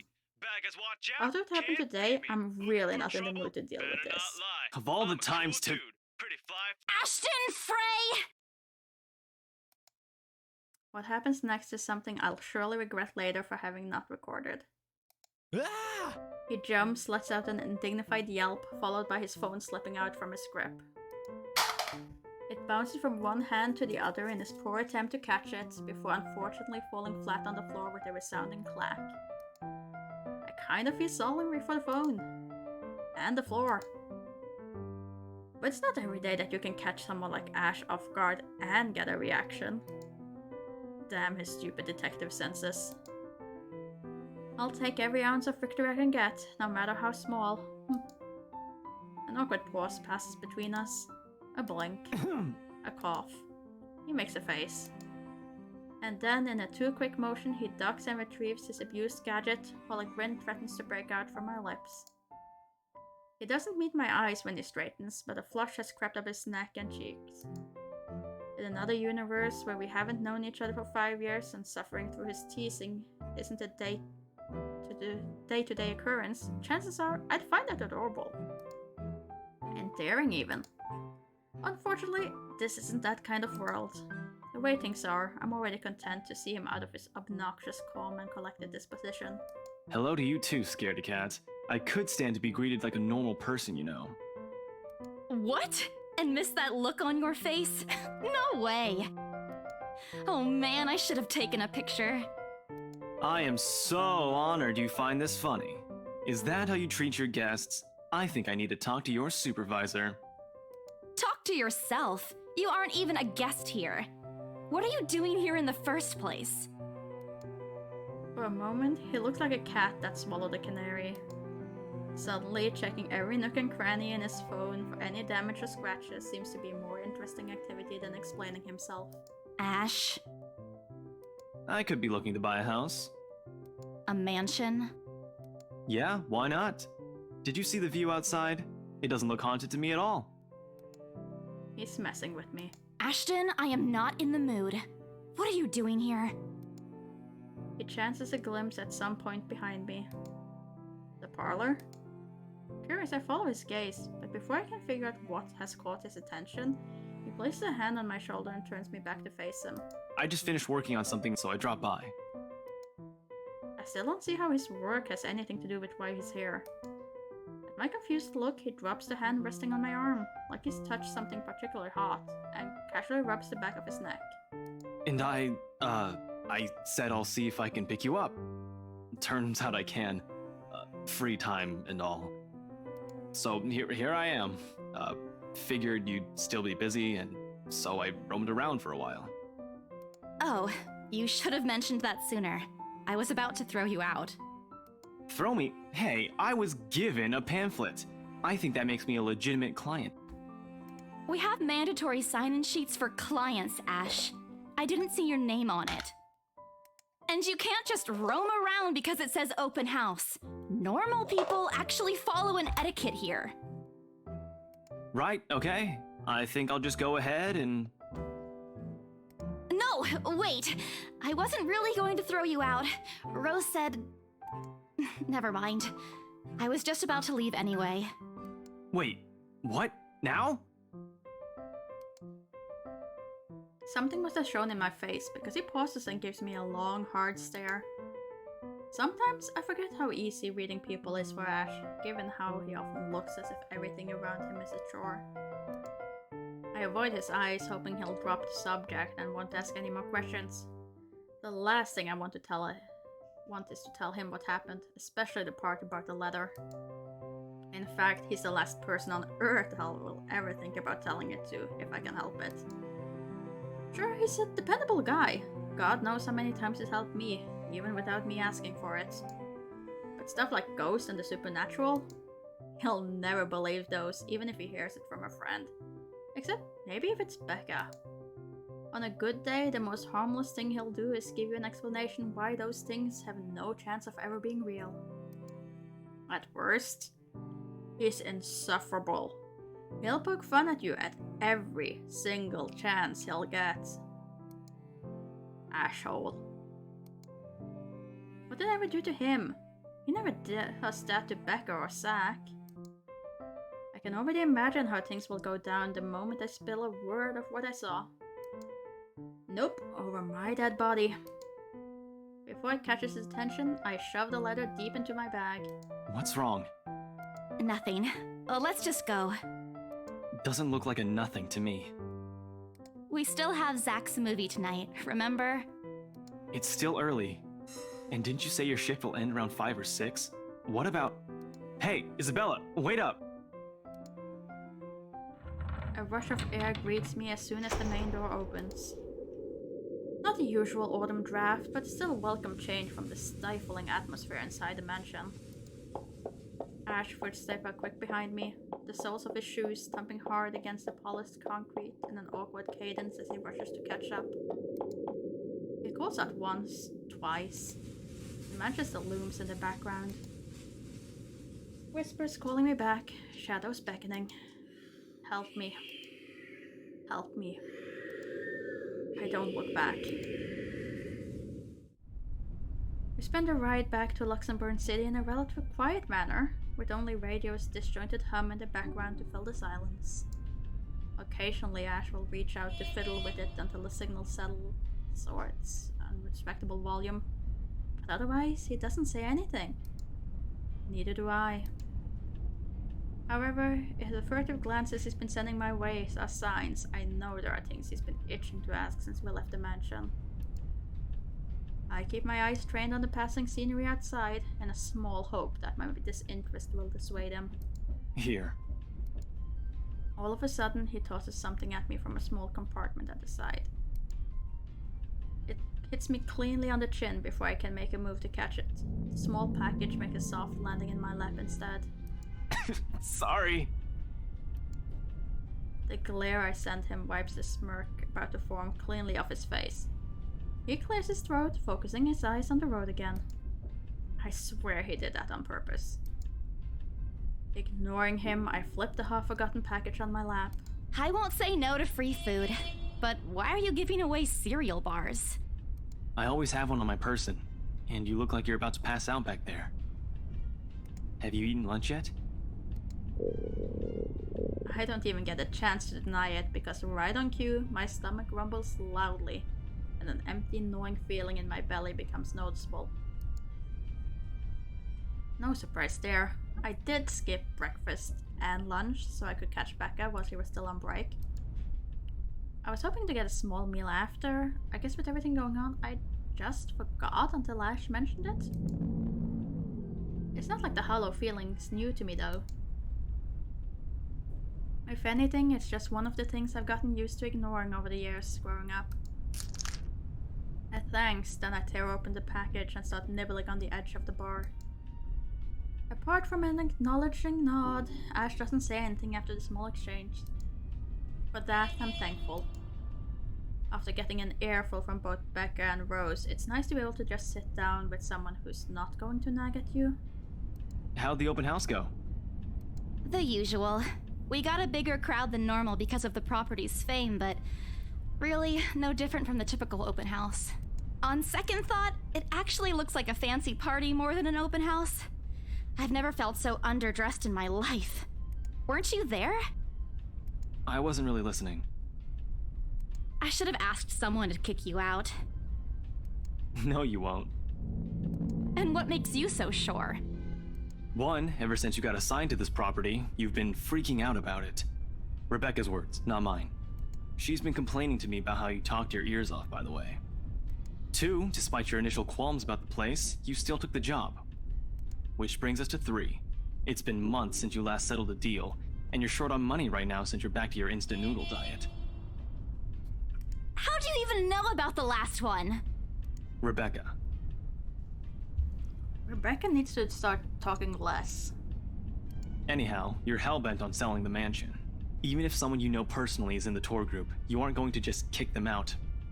Every single person who went on your open house is still a prospective client to you, even me. He's not entirely wrong. Oh man, I walked right into that one, didn't I? I hate you. I really hate you right now. His answer is a small laugh, the kind that screams, I'm right, I told you so. I hate it when he does that. I'll have you know that there's already someone who's extremely interested in this property. So even if you expressed any sort of interest in it, I don't think they'd be willing to let you have it. Too bad. Provided I didn't botch it with the rights. Why, of all times, did I have to screw it up like that? In front of an important customer, no less. I owe her a big apology. I hope she likes free donuts. You don't seem too happy about it. I am happy. Doesn't this look like a happy face to you? Really? And here I was thinking you found another one stuffed in the sofa.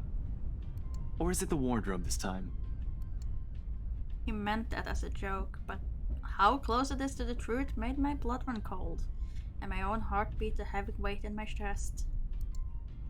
All at once, the letter in my bag feels a whole lot heavier, burdened by my own guilt and apprehension. Yeah, well, things happened. Stuff the right couple might not be pleased about. No need to make a fuss about it. It's normal in the business. You made them angry? Not angry, just stuff happened. Like? Things. Did they do anything? Your clients, the rights, was it? I can't answer that. At least not without revealing everything that took place in the attic. I don't want to lie to him. That's going too far, so let's just change the subject and hope that he lets us go. You keep asking me about my work, yet you haven't said a single word about yours. That went up, so that's good. That means we did the right choice. That's not fair. Both you and Zach have literally disappeared off the face of the earth. And no exaggeration, but changing the subject to something else is still better than outright lying to him. Besides, it never works with him. I'm not sure if it's just because I'm just bad at it, or because he's really very good at his job. He doesn't answer immediately, only momentarily shifting a glance over me and returning it back to the road when he has to make a sharp turn. Outside, the sun has already started to descend, casting a vibrant orange glow on the tall buildings. I wonder how long before we reach the venue for Zach's film. Checking the street signs outside, it appears Ash has taken the longer route. Odd, but he's probably trying to avoid the rush hour traffic. Didn't we just talk a week ago over chat? That's different. Linking your awful memes in the group chat box every morning isn't exactly a conversation. Excuse me, I don't hear you calling them awful while you're laughing at all of them. Shut up! And you aren't answering my question. That earns him a soft punch to his arm.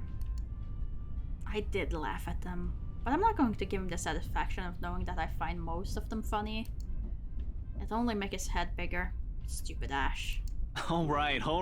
Lay off on the abuse. Remember that case I mentioned before? We've been trying to pin the bastard down, but it required more work than we anticipated. The guy's slippery like that. We got some good lead months ago. He recounts what he's been doing in the time we haven't seen each other. His usual work, the occasional small investigation, and the big case he's been stuck working on. Stuff he couldn't mention in the brief time we catch each other online. Although most of it are the trimmed down version, only things he can tell. He has always been careful about that. Even in the way he spins his answers to my question, just enough to satisfy my curiosity, but not enough to paint the whole picture. At one point, his voice takes on a strained voice when he mentions something about the big case, but I don't dwell on it much. That's normal, right? I mean, who wouldn't be frustrated if you couldn't bring someone to justice because they kept slipping out of your fingers? If I were in his shoes, I'd definitely lose my mind. His stories never cease to be entertaining regardless. If things weren't the way they were back home, maybe I would have considered taking on the same job as him. Well, no, not really. Mama would never allow it. But the idea's still there. Along with countless others I've let go. Time passes quickly between us in this manner, and before I know it, we're already at the movie house. A small crowd has already formed in front of the theater when we arrive. The Lift Fest, short for Luxembourg Independent Film and Theatre Festival, attracts a bigger crowd annually, and this year is no different. I've only been to a few indie film screenings with Zach, so I'm not an expert on the matter.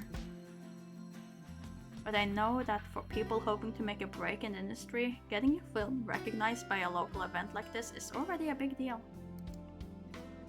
Especially for a newcomer like Zach.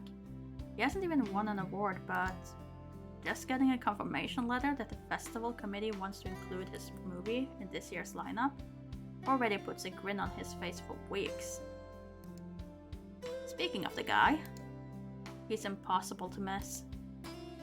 At 6 feet, he appears to loom over most of the moviegoers, and with his large build and heavy voice, there's no surprise when people give him a wide berth as they pass by. It's often easy to mistake him for someone intimidating at first glance. I did, back when I didn't know any better. Ash did too, I heard. Once, early in their friendship. Oh, there's Zach! Hey, you guys! Long time no see! Zach's face light up with a smile of his own. He moves toward us with careful steps, taking significant effort to make himself smaller, so as to not bump or accidentally hit anyone. Typical Zach. He nears Ash, casually raises his hand in greeting and... Sup, Z-Man! My main man! What's crack-a-lackin', my homie? No. Just no. Don't. The awkwardness that is sensed within the immediate vicinity of a small group is palpable enough. Somewhere to our left, a girl giggles, and only then do I become aware of my mouth hanging open. I'm almost amazed how Ash can say that out loud with a straight face. Almost. Considering his track record, I should be used to it by now. Zach seems to be. Yo, stop trying to act black, Ashton. And you're the only one who calls me Z-Man. There's fondness underneath his exasperated tone. If this were any other person, he'd likely be offended, but years of friendship and familiarity have made those words harmless to the other's ear. Or at least enough for both to take it in stride. It's been a while, Zach. I hope you didn't get into trouble again. Not much to get into trouble lately without you, I'm afraid. I'll let you know if something comes up, though. Nah, I ended up with Chicken Down stuck on me last time I agreed. I'd really love at least this year to pass without some sort of accident happening again. Hey, I take offense to that. It wasn't that bad. You really have no idea. A beat passes, and then Zach laughs. Hey, I'm kidding! You know you can always count on me. It's a story only the two of them are privy to. Every now and then, Ash will enlist Zach's help on something. Reckon I never really found out what the real deal is with those adventures, as Ash calls it, and both aren't willing to tell due to some unspoken agreement. She insists that if it's Ash, it's likely not something illegal or life-threatening. I tend to believe her on that. Sometimes. Oh well, boys will be boys, I guess. I give Zach a small wave from behind Ash when his attention eventually turns to me. Bella! Huh? Rebecca's not with you. Is she still sick? A bit. But she's up and went to work this morning. You know she doesn't listen to anyone that's not Ash. Yes, she does. No, she doesn't. You're literally the only person she'll listen to when she's feeling stubborn. And it's true. They've known each other far longer than any of us in the group. Childhood friends and all. But don't worry, Zach. She's probably on her way here now. She promised she wouldn't miss your movie. Isabella! Oh, thank goodness! Speak of the devil. Without warning, a hand grabs me by the shoulder and turns me around. Becca, you're just in time. I have to lean back a little with the way her face is almost invading my personal space, but she places her hand on either side of my head to keep me still. She stares at me intently, concern filling her eyes. Becca, you're squishing my face. How are you? Are you alright? Why wouldn't I be? Rose called me earlier. Damn it, Rose. Those 4 words tell me all I need to know. Since I don't have my family living close by and the only other relative I have here works on the far side of the country, I gave my company Becca's contact number in case of emergency. Should have known Rose would call her. I push Becca's hands away from my face. Although she lets go, her eyebrows remain drawn together. Oh, no, everything's good. Rose covered for me at work today. That's not what I'm talking about. How's your head? Beside me, Ash snickers. I bite back the urge to elbow him in place of trying to avoid Becca's hand as she tries to reach out for the said area. I do my best to dodge her, all at once moving to hide behind Zack. Sorry for using you as a human shield, Zack. Oh, it's nothing. I just slipped off a few steps on my way down. I blacked out for a few seconds and had a minor bump, but it's just that. You blacked out? It's not something to brush off. Come on, at least let me check it. It's extremely minor. You wouldn't even know it's there. Isabella, this isn't a laughing matter. She did look pale when I saw her. Wow, thanks a lot, Ashton, you traitor. I'll get you back for this. Just you wait. What? I'm just saying it as it is. If you mentioned this earlier, we wouldn't be having this conversation right now. I'm sorry. Saw her? Yeah, they arrived together. Bella looked fine to me then. I don't know. Something crosses Becca's face, but it's gone before I can figure out what it is. Oh, that's good. At least she didn't have to travel alone, right? At least. Good. See? I'm okay. I wouldn't be here if I wasn't. And I don't want to miss Zack's film. We can always watch it some other time. Sorry, Zachary. No, it's good. But you guys should really keep it down. We're starting to attract some attention. It's the premiere. The premiere's different. Right, Zack? I shoot him a pleading look. Zack's a sensible guy. He'll understand. Please understand. Not really. But Rebecca has a point. In the end, I think it's your call. Oh, for heaven's sake! Please, Becca. I really don't want to miss it. You're not missing it. Oh, we're just moving it on a different day so we can have a... Look, you guys. Ash's loud sigh unexpectedly cuts through the conversation. He's pinching the bridge of his nose as he speaks, something he usually does when he's getting impatient. If she says she's okay, then there's nothing we can do about it. It's not like we can stop her either. Besides, she's still acting like the same old Isabella to me, if she can still run around like that. Why are you taking her side? I'm not. But if she wants to watch Zack's movie with us, I'm not going to stop her. She's probably the one looking forward to it the most. Ash, that's... You, of all people, should know... Tell you what, if I notice something amiss with her, I'll take her to the nearest hospital myself. Thanks, Ash. Is that good enough for you? I already know the answer before Becca voices it out.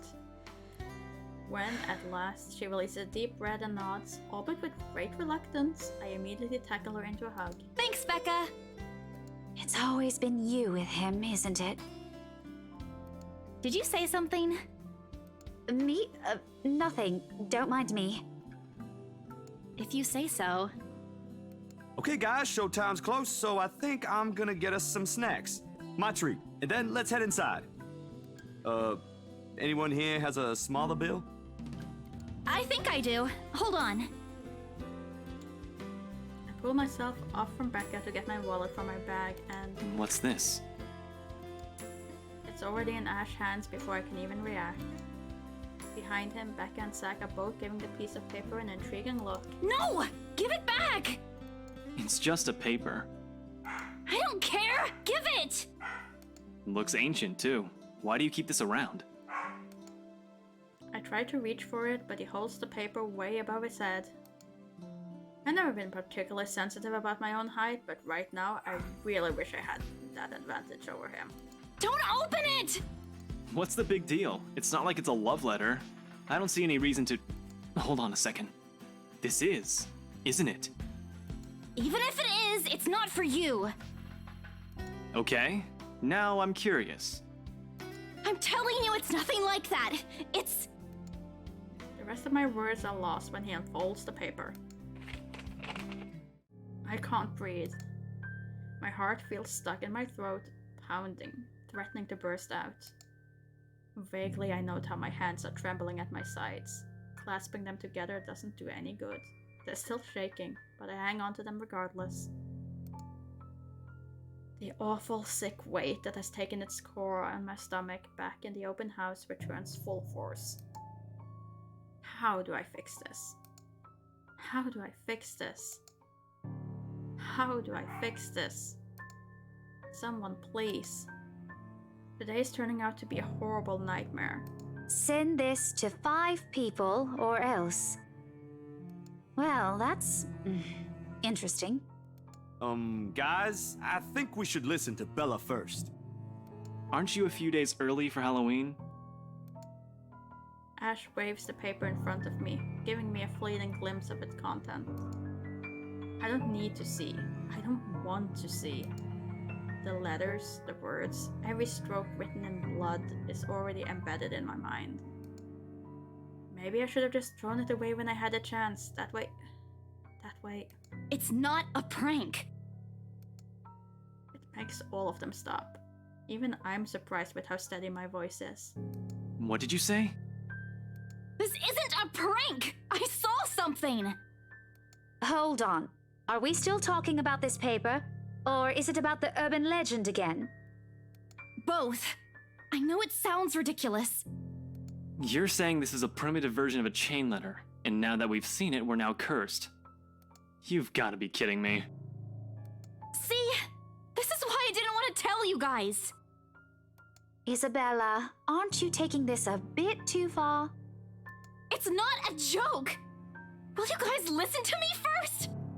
I saw something in the house earlier. It stood right in front of me. If I hadn't gotten away, that thing might have... Right. And in broad daylight, Isabella. Even someone gullible would find the logic in that screwed up. There's also no way in hell that this supernatural shit is true. But it's real! What do you think I saw? A hallucination? A delusion? Didn't you say you fell down some stairs? So maybe Rebecca's right. It happened after, when I was trying to get away. I almost got stuck in the same room with that thing. We're all in danger. I thought you were my friends. Why don't you believe me? We are, and you know that. But this thing and that thing has got nothing to do with the other. When Rose called earlier, I thought she's just exaggerating. But based on what I'm seeing right now, maybe it's better if we really postpone this for now. Don't bother. Without another word, I snatch the letter out of Ash's hand and stuff it back in my bag with more force than necessary. I'm tired. Good morning, Lord Duckington. Is this the ring after watching it curse? Basically yes, in a way. All people who see the letter will eventually be pulled into the story. And in some way or another, we'll choose how much this will affect them.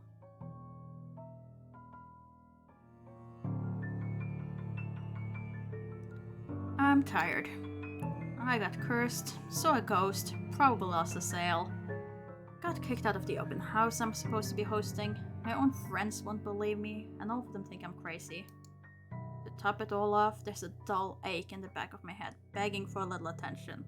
I can't afford to give right now. Honestly, there's only so much a person can take within a single day. I just want to go home, curl up in my bed, and never think about today. But before I can take a single step away from the group... Guys! Zack rarely ever raises his voice, even when there's a point he wants to drive home. And hearing him take on that tone completely throws me off. Even Ash and Becca. Whatever harsh words yet to come out from the argument immediately die on our tongues. Why don't we all calm down first? I'm sure Isabella has her reasons too. No need to be hard on her. Thank you, Zach. And hey, ain't this supposed to be a happy get-together? We haven't seen each other for months. I'd really love to know what y'all have been up to. I only ever get to talk to Bella over chat. Please. He has a point. Ash, for all his attempts to look cool and distant, has also been looking forward to this. He even took the time to call this morning for a reminder. He never does that. Becca too. I'm pretty sure that's another reason why she got out of bed today. Yet, despite Zach's attempts to lighten things up, Ash and Becca's acquiescing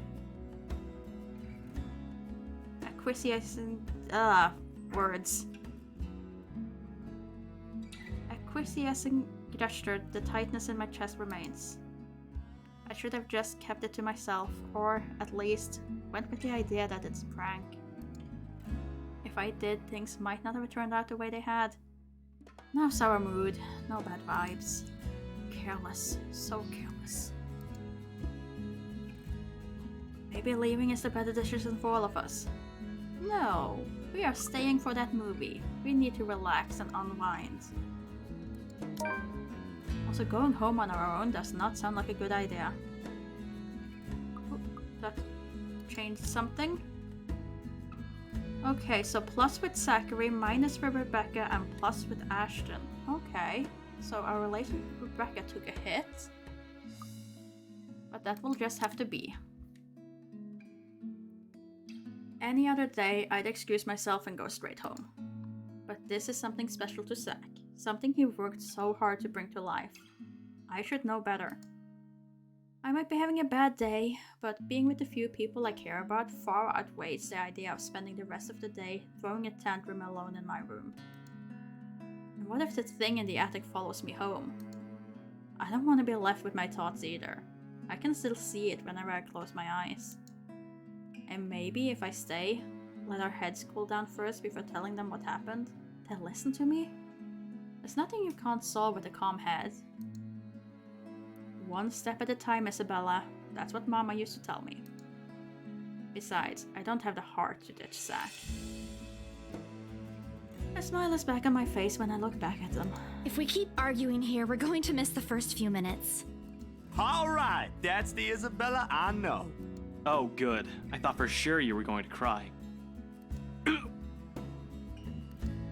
This time, I really do send an elbow straight to his stomach.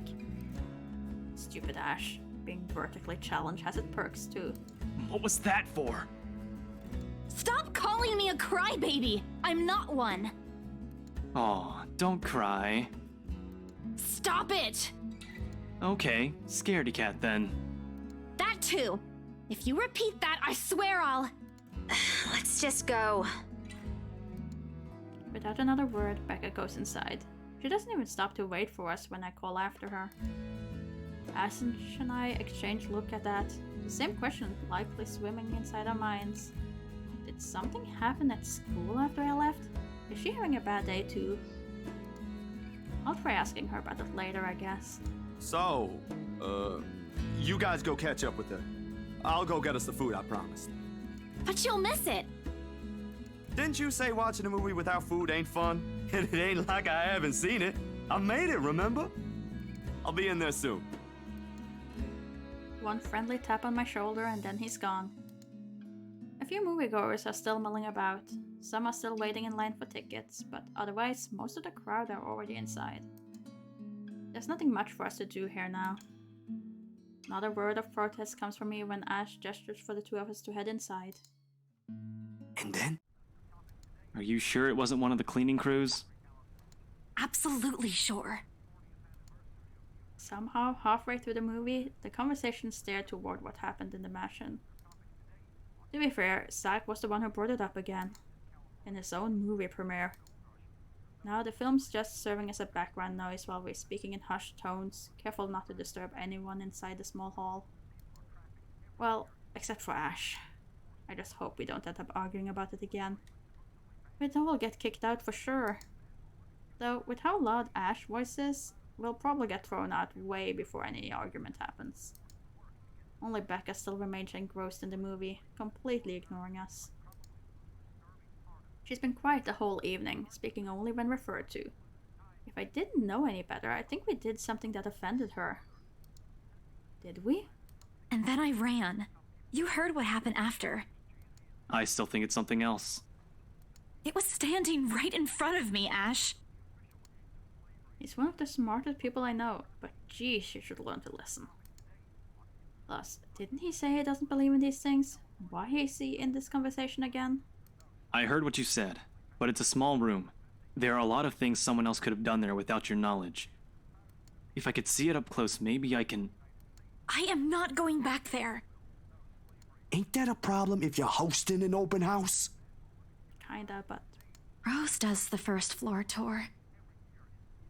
I ain't sure ghosts can be restricted to one room, Bella. There are no ghosts, Zach. Stop putting useless ideas in her head. Yeah, but I was thinking, maybe all the house needs is a blessing. Wasn't it left uninhabited for years? Oh, the house did change hands over the years, from one distant relative of the Ermengarde to another. None of them bothered to live in it though, and it remained that way until its current owner decided to sell it. Why didn't I think of that? I didn't peg you as the religious type, Zach. Nothing like that, Ash. Who knows, though? It might bring something positive to the place. That's not a bad idea. I just don't know where I could find someone. You're not seriously considering his suggestion, are you? Do you have a better idea? I know where. I could contact him for you if you want. You'd do that? Or we can find you a psychologist instead. There are very few times in my life when I wish my blowers can kill. This is one of those. Ash, that is not a very appropriate thing to say right now. No, wait, that's not what I meant. Ethnographer. I meant ethnographer. This guy's a psychologist too, of course, if you... Ashton, if you don't stop... Rebecca knows the guy I'm talking about too. She can vouch for him. Becca tears her eyes away from the screen at the mention of her name. Huh? What? Oh, are you talking about Professor Andrew? He used to work with my parents at the university.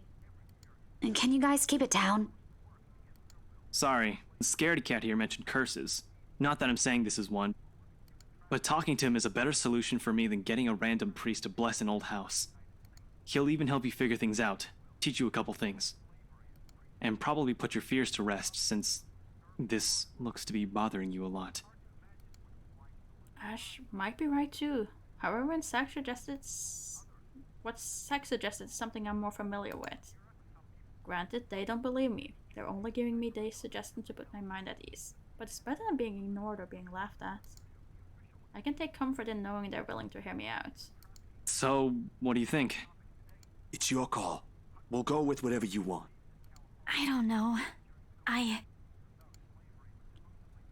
Okay, let's see. Who should I meet? Meet with the priest or meet with the professor?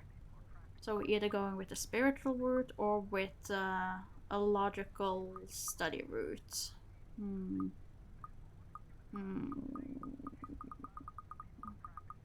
Which one to choose? Pretty sure this is also going to give me plus points with Zach. This is probably going to give me plus point with Ash. Might even work a bit with Becca, who we lost a little bit of.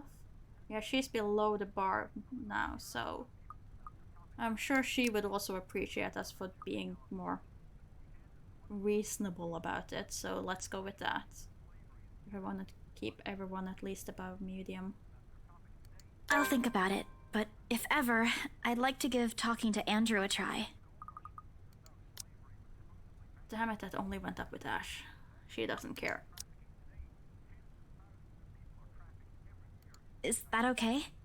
Won't he have other things to do? He is a bit busy, but he'll make time for me. He's my go-to person when I'm stuck in something. He won't mind if I bring a friend with me this time.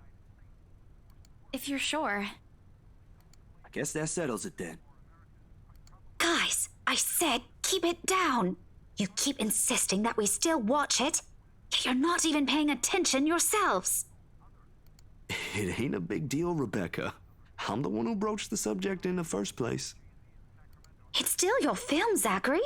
A good film, mind you. You worked hard on this.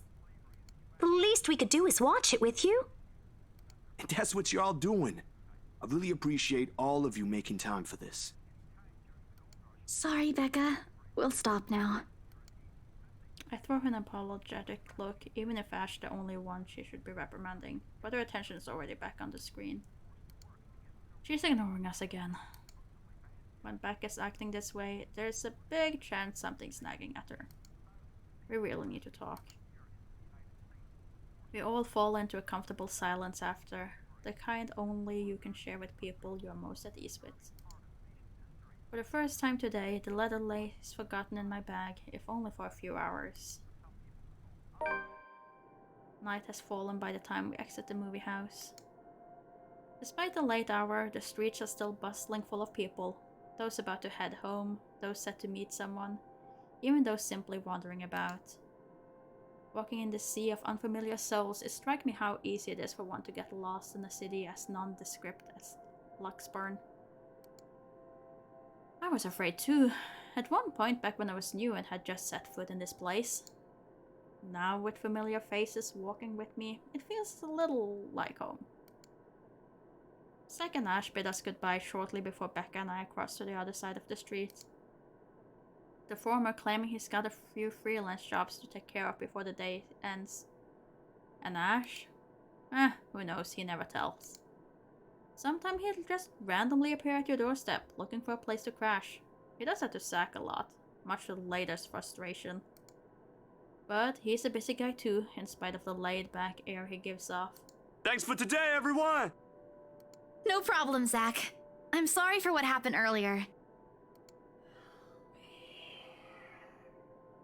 Huh?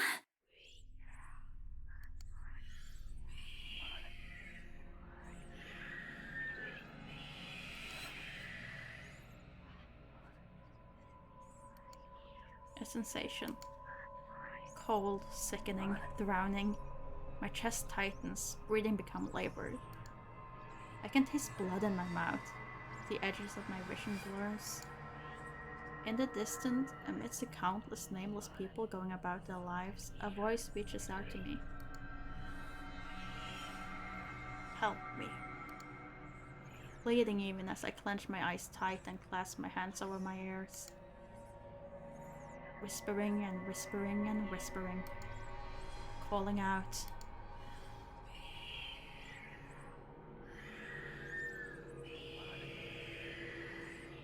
No, not me. Somebody. Isabella? Earth to Isabella? At her voice, the whole word suddenly snaps into place. The murmur's gone. When I open my eyes, Becca raises an eyebrow at me in question. Weren't you listening? Are you coming with me? Oh, yeah. Just... okay. Sorry, I spaced out. You always do that. I follow her without complaint, but not before sneaking a glance to the far end of the street, where the voice came from, where another set of eyes might be staring at me. Nothing. There were only Zack and Ash watching over us as we head back to where Becca parked the car.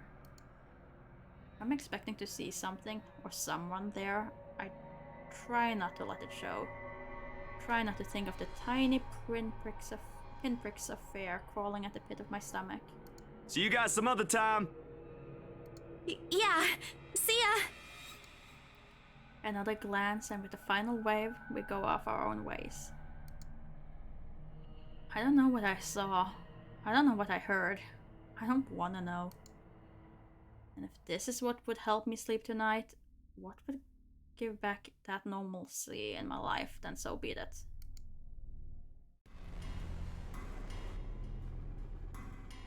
The darkness closes around me, grasping, pulling, engulfing me. The ground caves in, and without warning, I'm falling.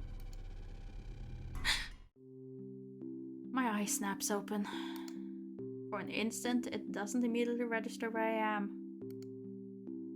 Both my back and shoulders ache after I've fallen asleep all hunched up the night before.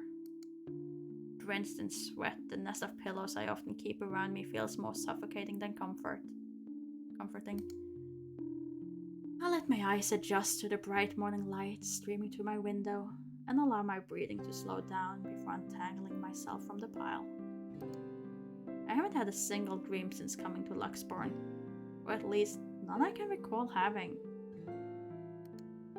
It's a shame because they used to be so vivid.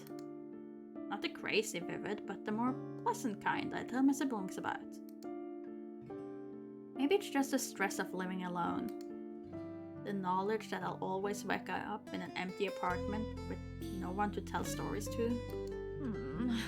What time is it? Also, I have to say, Becca might have been right about us eating too many cup noodles. Like, this is a worrying amount of cup noodles going on.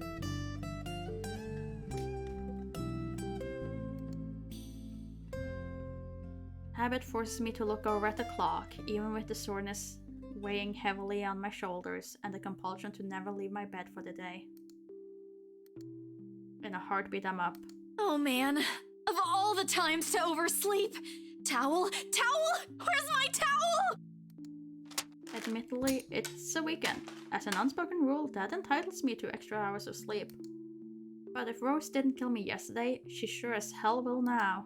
And right after what happened. Oh lord, 1 box of donuts as peace offering won't be enough the second time around. Grabbing my towel, I'm already a few short steps away from the bathroom when a muffled ringing breaks out from my bag. There's a moment of indecision at first, my mind conflicted whether I should just ignore it or answer it. But what if it's Rose? Or worse, our boss? Oh jeez, in the end, the rational part of my brain wins out. The letter from yesterday peeks out when I pull the device out. Just the sight of it's enough to put me in a foul mood, and it takes every force of will for me to ignore it in favor of answering the call. The caller ID reads, Mama. Huh? It's around 4:45 p.m. in the Philippines right now. That's an unusual time for them to call.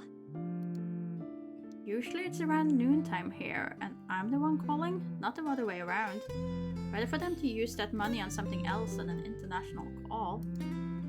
Regardless, in the most cheerful tone I can gather. Hello? Hello? Grace? How are you? Mama! I'm doing okay. How are you guys over there? We're good. EJ won a storytelling contest at school the other week. Brought home a medal. I thought you should know. There's a tired lilt in her voice as she speaks. It's been there since Papa had to leave his job. I wish there was something I can do for her. But from miles away like this, the least I'm able to do is not make her worry. If only my older brother would actually lend her a hand, but Lord knows if that'll ever happen. Odds are, Kuya Jordan's already out drinking right now. Again. I can't count on my older sister either, knowing she has a family of her own, and, well... Ate Ann's financial situation isn't exactly great right now, having ran herself knee-deep in debt. Great! That's great! Tell him congratulations from me. And let him know I'm gonna send him a little something extra this Christmas. How about Nico? Karen? Michael? I hope they're okay? They're doing well. They wanted to talk to you, but they're all busy with school. Oh no, that's fine. I don't want to bother them. Just tell them to keep doing their best for me. I'll just call back when I know they're not busy. And Papa? How's Papa doing? It's a subject I'm a bit hesitant to broach. From the way Mama's voice hitches, she doesn't want to bring it up either. Papa... Grace, he's having a little difficulty right now. Weak appetite, he's having trouble swallowing, and lost a few pounds. Are you talking about the sheep pillow or the cat pillow? Oh, there might just this be a pillow and this be a plush, hard to say. But the doctor said we should keep encouraging him. It just means his body's accepting his new treatment well. The money you sent last time helped a lot to pay for it, by the way. Oh, I see. That's good. Cat bat pillow. It's a good cat bat. I won't deny that life has gotten tougher for our family. It used to be easy back when Papa was in good shape. But ever since he was diagnosed with a sickness 5 years ago, he's been unable to provide for us. Now the burden of feeding 8 mouths and settling Papa's bill all rests on my shoulders. Although Mama makes a little, accepting sewing and laundry jobs in our neighborhood, it's scarcely enough to cover the costs of day-to-day living, let alone the bloating hospital bills. We can't even expect help from our own government because the health insurance there barely covers anything. I'm sure he'll get better soon. Is he well enough to talk? Do you think I'll be able to speak to him, Ma? Silence. I start to think that the call got cut until... Listen, Grace. Maybe it's better if we transfer Papa to a different hospital. Somewhere cheaper? What? Why? Did something happen? Is it the deposit issue again? Give me the hospital's number. I'll talk to them. No, it's nothing bad. The service here is good. Too good. Even the doctors. But I'm worried you're working yourself to the ground because of it. Mama, we've been through this before. I want the best for Papa. Okay, you enjoy the rest of your sleep. Thanks for stopping by. And don't worry about the bills or the medicine, or me for that matter. I can handle myself. Everything's going well here. In fact, we're about to close a large sale. Hopefully. If not, then I'll find another way. She doesn't need to know that. Sorry, Mama, you taught me not to lie, yet look at what I'm doing. I'll have money to send over soon to cover the rest of Papa's treatment. And there's more than enough for Karen, Nico, Michael, and EJ's school tuition too. Thank you so much, dear. I appreciate it. We all do. But I just wish you'd come home to us soon. Ah. Oh dear, Kylan Kauvi? When are you coming home? EJ, the youngest, used to be the only person asking me that. How do you respond to a question you don't have a definite answer to? 5 years later, and I still can't give them a straight one. I smile through it, though Mama can't see it. I fight to keep my lips from quivering, my voice from shaking. She's got enough on her plate as it is. No need to weigh her down with unnecessary concerns. Promise me you'll be there to welcome me when I do, okay? Of course. I'm sorry, Grace. I need to take this for a while. There's a small commotion on the other end. The sounds of gates opening, the voice of a child, EJ, talking excitedly about his day at school, the tapping of feet on the floorboards as he runs. It's been years since I went home, but I can still picture the whole scene in my mind. How tall is he now? Are the neighborhood kids bullying him now that I'm not around? Did Mama rearrange the furniture in the living room again? What are they having for dinner today? I miss them. I miss them so much. It's okay, Ma. I need to go too. I've got work today. I'll call again soon, alright? On a Saturday? Oh, never mind. Take care of yourself, dear. I love you. I love you. Bye. It ends with a soft click, leaving half-truths and empty promises hanging in the air. Closing my eyes for a moment, I'll take a deep breath and shake away the thoughts beginning to swim inside my head. It's pointless to mull over these things right now. Okay, Isabella. Time to get that mansion sold. Unfortunately, before I can take a single step away from my phone, it rings again. No doubt Mama forgot to say something. Mama? Did you forget anything? Excuse you? I'm too young to be your mom. Are you still sleeping? Hold on, never mind that. Get yourself in the office. Hurry! Office? What about the open house? Oh no. Is it Sir John? Did he hear about yesterday? Am I in trouble? Oh god, oh god, oh god! I'm gonna get yelled at, aren't I? What do I do? I'll buy you an extra box of donuts if... No, it's nothing like that. Will you calm down? Get yourself here, alright? I'll tell you everything then.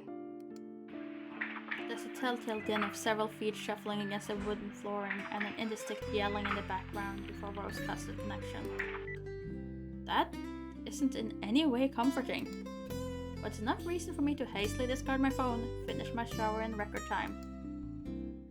I make it to our office within 20 minutes of leaving my apartment, completely disheveled and out of breath. A feat if I take into account my usual travel time. Routine clamor common to Briar Realty Corporation Luxembourg office greets me as soon as my foot crosses the threshold. Papers rustling, telephones ringing at sporadic intervals, agents talking at varying volumes, staff moving about, and... Where the hell is C? Where are my employees? What the actual fuck, guys? Of all the times to disappear without notice!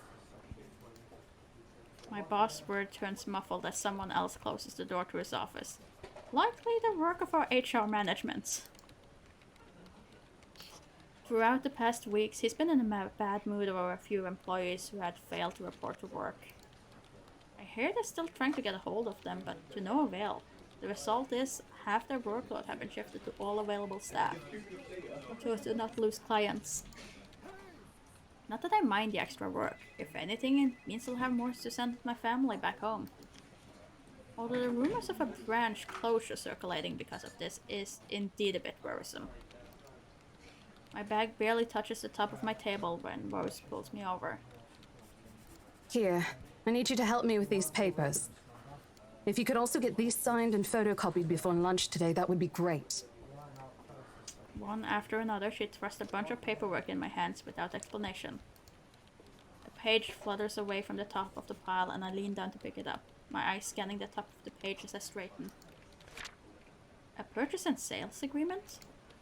Rose simply gestures a thumb in the direction of our visitor lounge when I tilt my head in question.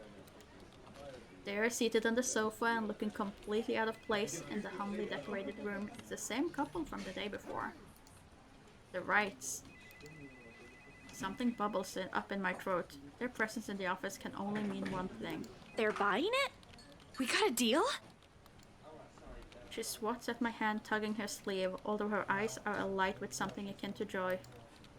She wants this sale to happen as much as I do, and now that it's here, the deal needs to be closed yet. Documents need to be signed still, but the elation is there. Along with a foreboding feeling I can't quite pinpoint. I had to do a little damage control, but they're already interested in acquiring the property, even before they attended the open house. I mean, isn't it obvious? They already hired an interior designer.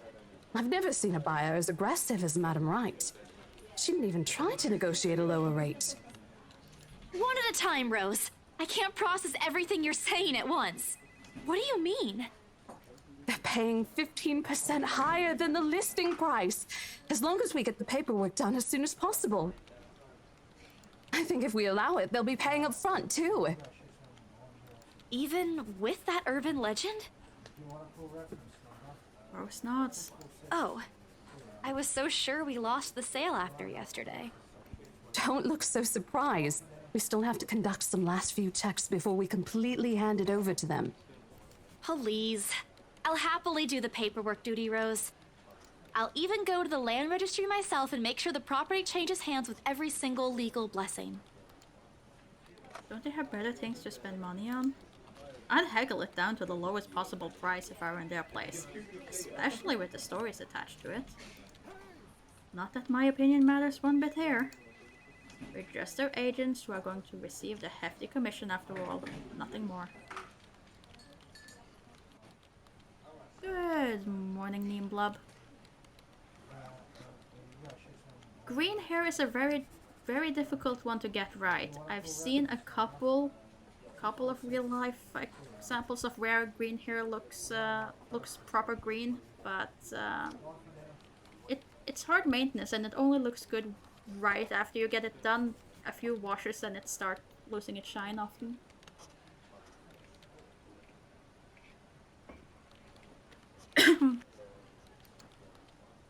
Rose gives me a pat on the shoulder, signaling that she's heading back to them, and an unspoken instruction for me to follow after I'm done. Doesn't take me long to finish what work she left me. In fact, having our boss sign the agreement is the easiest, since it's put him in a better mood to the entire office relief. Ma'am Hannah calls me over the moment she noticed my presence at the lounge door. She welcomes me with a bright smile, her movements more open than what one would typically expect from a passing client to have. Oh, Isabel! How are you feeling? You looked awfully dreadful yesterday. Isabella, I'm fine now, ma'am. I appreciate your concern. I really don't understand why they can't get my name right. It's a fairly common name. Shouldn't be too hard to remember. Regardless, I handed in the copy of the agreement. Wonderful. Your team works unbelievably fast. Ma'am Hannah skims through each of them with scrutinizing eye, checking every page for any inconsistency and errors. Despite the unassuming impression she gives up, she appears fully aware of what to look for and to process contracts like these on the goes. It is surprising, to be quite honest. I haven't pegged her for someone who is well versed in these things, yet here she is. She shows some of it to her husband, and he responds with the same passive interest as if he's more than happy to leave everything to her. I can't tell if it's purely because she believes she's capable enough, doesn't care about what they're buying, or simply finds paperwork tedious. Apparently satisfied with what she's seen, Ma'am Hannah claps her hands together before extending it to us for a shake. Rose and I release the breath we've been holding, both of us more than happy to return the gesture. That settles it then? Are you really sure about this property, ma'am? We could easily find you a bigger one among our current listings. Something with a modern touch? Something not haunted, perhaps? Rose shoots me a warning glance that clearly says, "Don't make a scene, we're almost there." Of course, why wouldn't I be? The house is absolutely perfect, isn't it, darling? A helipad would still be a nice addition. Yes, well, we'll get there eventually, love. Ah yes, gotta have that helipad, of course. As I was saying, if your partner had the documents yesterday, we would have bought it right there immediately. Shame she didn't have it.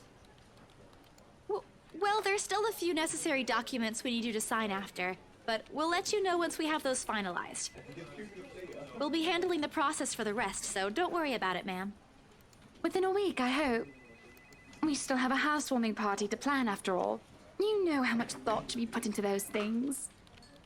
There are servants for that, darling. Love, wouldn't it be better if we handled it ourselves? A personal touch of sorts. It is our housewarming party and our new home. No more than a week, ma'am. Barring unexpected delay, of course. You can leave it to us. Excellent. Well then, I'll leave you two to it. It's been a pleasure doing business with you. Oh, and before we forget... She discreetly folds something into both her hands and winks, a finger raised to her lips demanding silence. I know both of you worked hard on getting us this beautiful mansion. Did I mention we reward our people generously? But this is... Ma'am, I can't accept this. Don't you worry, darling. It's a small thing coming from us. Consider this your bonus for a job well done. She smiles sweetly like this is simply the most normal thing to do in the world. Oh, before I forget, my lovely interior designer would appreciate it if you hand her a copy of the floor plans as soon as possible. She's dying to work on the house. You can do that, yes? Here's her contact. Certainly, ma'am. We'll have it processed as soon as possible. I knew I could count on you, lovelies. I hope to see you two soon so we can get this closed. Just like that, transaction over and done with. My mind's still reeling even after they left. Other agents would kill to have clients like them. A part of me feels lucky about the fact. No lengthy negotiation, no sudden change of mind. Just talk, signature, few handshakes here and there, and we're done. The other part? A second ago we sold a haunted property to two innocent clients. Sure, the commission's big. Big enough to continue funding Papa's treatment and hospitalization. Big enough to pay for all 4 of my younger siblings' schooling. Heck, it will keep me away from instant noodle diet for months. I don't have to go back to the mansion as well once the deal has been closed, much to my sanity's relief. But knowing that something's in there, and we gave it to the good couple despite that? Oh, Isabella, the things you do to sell a house and get money, Papa won't be happy with that. At least I have good news to tell next time I call home. The little lie I told Mama this morning isn't a lie anymore. Well, there's something. So how does it feel? How does what feel? Your first big multi-million-pound sale, silly. I know you've been with us for years, but this has got to be memorable for you. Memorable is an understatement, Rose. Come on, show some enthusiasm. They gave us a bonus, too, aside from the commission and the other bonus boss promised. What are you gonna do with it? I don't know. Send it home, probably? All of it? Not everything, of course. Most of it. I'll leave some for my living expenses. Listen here, Isabella. I'll teach you something I should have told you before we ended your training. She slings an arm over my shoulders and leaning closer to my ear, as though she is about to share a big secret. It's okay to celebrate from time to time. I don't get it. It's simple. Go out, do something for yourself. Throw a party and treat your friends to free food. Didn't you say the last one's some sort of tradition back at home for you? Hello, this is practically a done deal. Isn't throwing a party a bit excessive? Your call. I won't say no to an invitation, by the way, in case you really are planning to throw one. A few drinks would be nice too, thank you very much. I don't think my apartment's big enough for that. You could always move? Bloody hell, you're working in real estate. I think I'll pass. That's too much of an unnecessary expense for me. But I did promise Becca free lunch in case the sale goes well. You go do that. Hold on a sec. She quickly removes herself from me to answer the phone on her desk. Her tone shifts from playful to professional in the span of a few seconds. Today? Not a problem, ma'am. I could bring you a copy of the contract if... Must be another client. Nothing surprising there. She's one of BRC's top agents, no matter how modest she appears. A saleswoman through and through. I, on the other hand, have very little knack for it. Of course, I learned, eventually. I had to. But someone else will, without a doubt, do a better job. Once, though, in a drunken stupor, Rose told me a story of what could have been. Years ago, wide-eyed, young, brimming with yet-to-be-fulfilled dreams and ambitions. She was a term or two away from a nursing degree. Out of courtesy, I never pressed on the matter further. But perhaps it's where the sense of fondness started. A small connection due to one similar experience in our respective lives. Of goals we both let pass us by because the circumstances we're in. I'd be happy to discuss this over tea, ma'am. All right, I'll be there. Thank you. New client? Reassigned. Have you heard from Mark at all? Not since the first visit to the mansion. Why? No news from the HR yet? None at all. Boss thinks he ran away.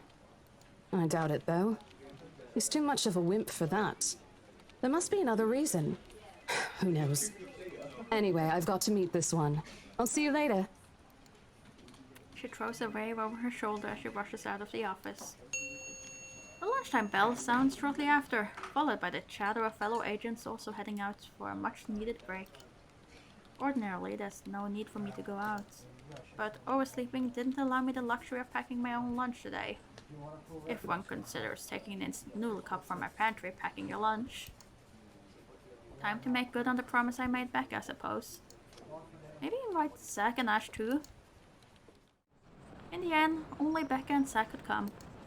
Ash, on the other hand, couldn't be reached. All of my calls went straight to his voicemail. He's at it again. Right here today, gone the next. Oh well, his loss. We have agreed to meet at a nearby cafe, the same one I frequent with Becca because it's cheap and they give away free bread around closing time. Quaint, a little old-fashioned, though looks a wee bit out of place amid the city's tall building, but we love it all the same. Much like its facade, the interior carries an antiquated charm to it. Vintage art pieces and a row of shelves boasting an extensive collection of book covers the wall.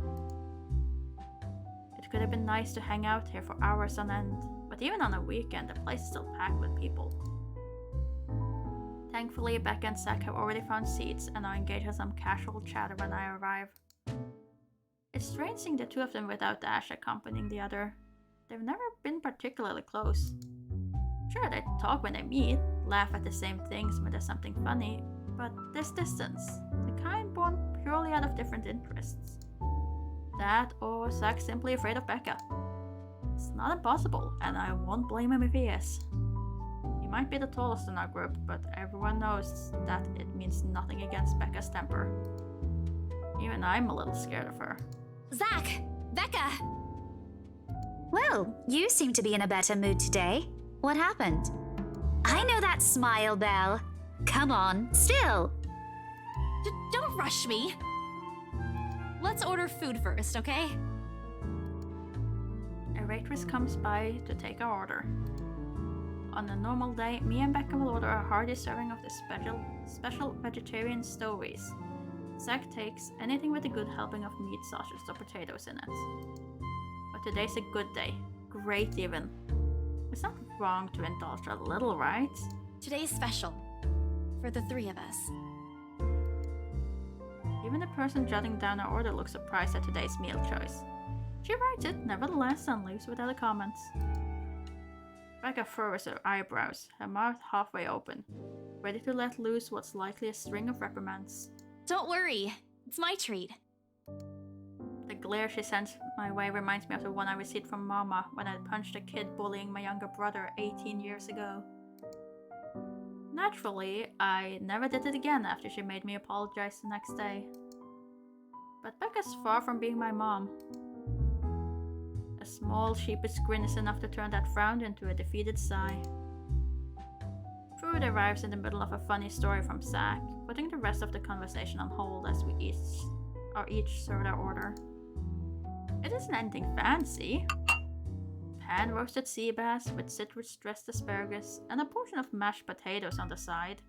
Or at least that's what the daily special board says. I never did pay any attention to it whenever I came here, since they price whatever's written way above what I'm willing to spend on food on a single day. Oh good. I'm so hungry I think I'm dying. You're always hungry. Hey! Not all the time. Let me guess. You skipped breakfast again. Not on purpose. I may have overslept by a few seconds today. Right then. Stop stalling, Isabella. What's this about? Let us say, Rebecca, she wouldn't be inviting us out if it wasn't worth hearing out. Well, we're waiting. I'm treating you guys to a once-in-a-century thing. An expectant grin breaks out on my face, except... I'm sorry, say that again. And this is important because... Becca only raises an eyebrow at me, while Zach appears like he didn't get the punchline to another lame joke Ash made, and is desperately searching for someone to explain it. Oh bummer, maybe I should rephrase it. My instant noodle days are over. Okay, let me do that again. Well, let's see, something new there. Plus up to Zachary and plus with Rebecca, that's good. We needed more with Rebecca. Okay, let me do that again. Guess what, guys? I'm paying! I sold the house! As the news sinks in, their expression goes from sheer bewilderment to utter surprise. That's more like it. You heard me right, ladies and gentlemen. As of today, I'm Maria Isabella Grace Cruz Santos and free from my instant noodle binge. Seriously? Hold it, Belle. You sold the house? Yep. Which house is this? In Anslem Village? The one with the open house yesterday? The one and only. Come on, Becca. I know you've got a better memory than that. Oh, wow. That's... She lets out a hum. Although she's nodding, she gives the impression of someone who has heard something unbelievable and is still forcing her brain to absorb it. Did you think we wouldn't be able to sell it? Have some faith in me, Becca. Am I not your best friend or what? You don't believe me? The words tumble out of my mouth before I could stop them. I've been trying to avoid bringing up yesterday's little spat, and judging from the looks on their faces, it seems they are too. Me and my stupid mouth. I'm sure it ain't the way you're thinking, Bella. No, I do believe you. But don't you think the sale happened a bit too fast? The open house only started yesterday, and now you already have a buyer? It happens from time to time. Yeah, but... Look, I'm happy for you. Just yesterday, you've been really worried where to get money for your dad's new treatment. And now, all of a sudden, you have something. What if the sale doesn't push through, or I don't know, they're a fraud, or they suddenly back out? Isn't it a little too early to celebrate? Rebecca does have a point, Bella. If you haven't closed the deal yet, there's still a chance they'll go back on it. They don't seem like it to me. The lady appeared to really want it, and she approached me without even finishing the tour. Pressured me into it, more like. I'm not going to tell Becca about that. Knowing her, she'd only worry. And she already hired someone to handle the house's interior design. You're joking. Who would do that? The Wrights, apparently. It's actually pretty funny. She's a bit too excited to get the property, she forgot to buy it. At any rate, they've already signed the agreement today, so it's just a matter of time. And don't tell anyone about this, but Ma'am Hannah also gave us something extra. Something as in... As in, it's why I can treat you two to a free meal. I'm more surprised you accepted it. She didn't really give us a choice in the matter. So don't lose sleep over this, okay? The couple really want the house. If Rose didn't stop them, they'd likely have paid up front for it yesterday. That's despite the legends, too. I even tried to show them the letter. But nope. I want this house, darling. Go take all our money. Ooh, shouldn't have brought up the letter. Also, you really didn't really show them. They kind of found it mixed in with the paper, but oh well. Maybe in other routes you show it more actively. You don't really think they believe that, do you? I'm pretty sure for them, those are just rumors as well. No one is that superstitious in this day and age, Belle. Well, there's you. Right. You know what? I'll just eat all of these by myself. I begin to gather their plates to my side, the food in each still untouched. A laugh almost escaped my mouth with the way Zach's expression quickly changes to disappointment. Becca's hands interrupt me just as I'm about to pull her plate closer to me. I'm kidding! Don't go all pouty on me again! I'm just concerned you'll get hurt if this doesn't happen. I know how badly you want to close this deal for your papa. I'm sure he's gonna be fine now, though, with the money. They don't know yet. I think I'll call them tomorrow. Let them know things will be easier. Mama said this morning he's showing progress with the new treatment, too. It's just a matter of time. I allow myself to smile, genuine and uninhibited. It's strange talking about this with other people, even those who have known you long enough. But today, things simply feel a whole lot lighter with them there. Lunch passes in an enjoyable fashion. A laugh here, a playful jab there, but most of it's spent on catching up and telling stories about whatever's keeping us busy these days. Also, I am so confused about people who have long lunches like this. We have 30 minutes tops. There would be no way you could go to a cafe somewhere else and have a full sit-down meal. Couldn't happen. Not in 30 minutes. Not catching up with friends. Something we couldn't afford to do the day before, taking into account what happened. Even Becca surprisingly chatty. Is there something in the sea bass we ate? Zack, though, appears less energetic. While he's far from being the life of a party, he's definitely not the type to keep quiet in a conversation with his friends. Apart from a few inputs, he's been silent the entire time. If Becca notices... Are you sure you're not feeling under the weather, Zachary? Like 30 minutes go past so fast.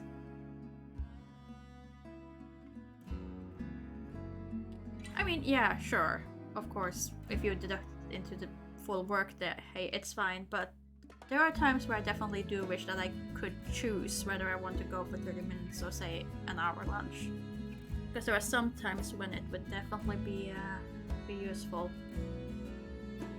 Not so much in my current job because it's too far away from anything to actually be able to use it. But still, at other places. Are you sure you're not feeling under the weather, Zachary? That's where we left it. No, I'm okay. No worries, Rebecca.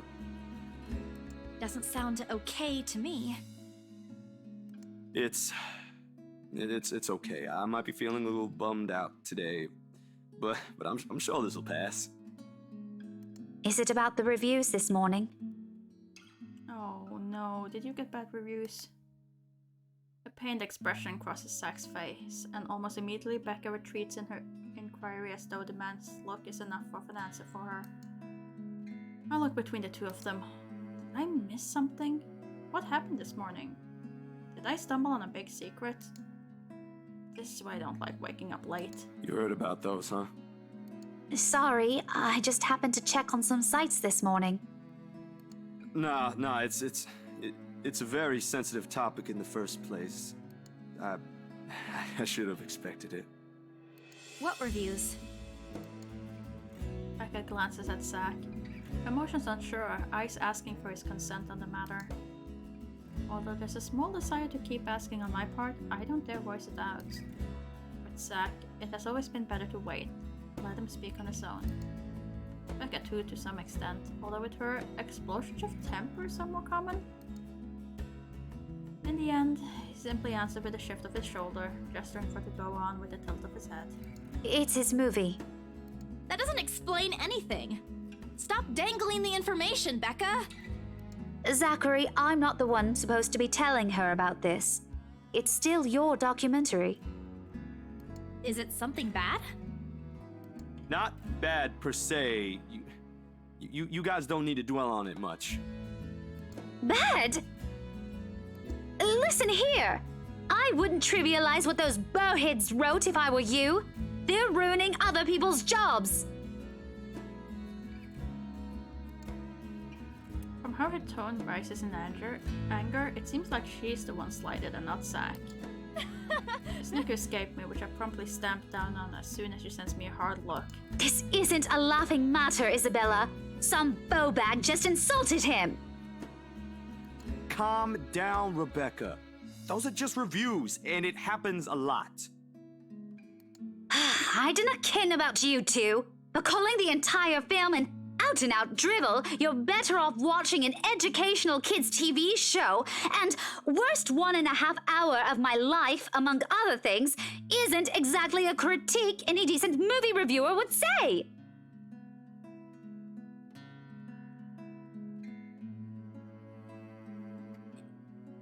In that case, I mean, it depends on the family, for sure. Not a family enjoys a bit of horror and blood on the start of their day.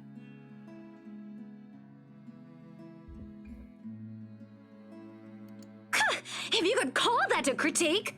Did we even watch the same film? Well, maybe I ain't cut out for it. Better stick with my photography or something. If nothing else, this helped me open my eyes to what I can and can't do. Oh, don't be like that, Zack. You do what you want to do. You're giving up. It wasn't a question. It was just something experimental I did on my free time anyway. It's no big deal. It is a big deal, Zach. But you worked on it for months! Doesn't look like it matters for those people. No, but it matters for other people whose voice might not be heard. Don't say that! My palm strikes the table, sending the table round top clinking against each other. Didn't even notice when I rose from my seat. But here I am, chest heaving, looking down at him in the same manner a teacher would at an unruly student. Becca's probably proud. I would hope not. There's are ways to deal with this, Isabella. Didn't mean to yell, but there are some things people like Zack aren't supposed to say. How exasperating. He of all people should know. It's just a review! Except they're pretty well-known critics. Why does that matter? They aren't the ones calling the shots on this. Isn't that why they have a committee? Right, Becca? An amused gleam is in her eye when I turn to her. What did you find so entertaining here? Help me here. Your friend's about to quit his passion for a petty reason. I haven't read what those people wrote about his work, but a few scathing words shouldn't be enough to discourage someone. I should know, after all, I'm... Failing means you're playing, Zack. Not that I'm saying it's bad. I've seen it from start to finish, and I know for myself what you created isn't something people should scoff at. I don't know anything about filming or photography. Hell, I don't have an inkling of artistry in me except for those doodles I make for class. But I know what I watched. Look at Isabella. It's not every day you see her all riled up like this. What I'm about to say get lost in my tongue as a flush of embarrassment blooms across my face. It was a heat of the moment thing. And anyway, I'll be very angry with you if you quit. What about the exhibit? What exhibit? Classified information. Even if I bring you your favorite tonight? Nope, not a chance. Oh, come on! I thought we aren't supposed to have secrets! A burst of laughter comes from Zack. Thanks, you two. I might need some time alone to myself for a while. Just to think about things, how I'll go from here, that sort of stuff. Hey, I'm not quitting, Bella. Don't give me that face. There's no face at all, only a poor imitation of a puppy dog eyes if you could call this one. You promise? I'll be damned if I break any promise I make to you guys. Besides, you're right. It's too early to say anything right now. What's night ain't for another week. And that's all the answer I need from him. As sentimental as it sounds, there are fulfillments in knowing another person you know won't take the same path you walked. It's not like it's over for me though. I still have time. I could still come back. Do my own thing. Do what I really want to do. Surely once Papa recovers, once I'm done with everything. Inside my bag, my phone buzzes unexpectedly, breaking the pleasant afternoon lull. The screen shows Rose. Hey, Isabel. You at the office? Ha ha. Very funny, Rose. I'm hanging up. Don't, I'm kidding. BRC says the floor plan copies are ready for Miss McCullough to pick up.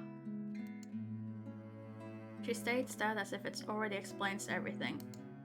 Then, out of the blue, she launches a long rant about the awful state of Luxembourg streets. All of which she says in a single breath that I can barely keep up and make out a single word. I stay quiet, if only to avoid becoming the next object of her frustration. It is similar to Becca in that regard. I'm stuck in horrendous traffic right now. Bloody stupid drivers. When she has finally ran out of things to complain about and stops, what she says next still has none of what I'm hoping to hear from her. Just a quick mumbled plea for me to meet the right interior designer in her stead, and Anyway, I'll leave it to you. Bye, thanks. Classic Rose. She ends the call without even asking for my input.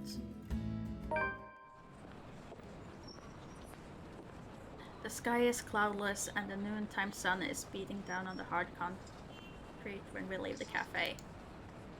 It's far from unbearable, but it's enough to put most people in a fickle mood and make them vulnerable to catching something. No wonder we have staff members going AWOL lately, not to mention my boss's mercurial moods. Can't believe I'm saying this, but I want our usual cloudy weather back. For all the gripes about the unpredictable weather though, the streets of Luxembourg remains constantly busy. I said Luxembourg, didn't I? I said Luxembourg. Oh well. The currently tapping of shoes against the pavement and inane chatter coming from the lunchtime crowd filled the humid afternoon air. A small reminder of the things we still have to do, regardless of how much I want to return to the comfort of my bed. Back to Briar Realty for me, Zach to a meeting with a magazine publisher featuring luxury houses, and back at her lesson plans and books at home.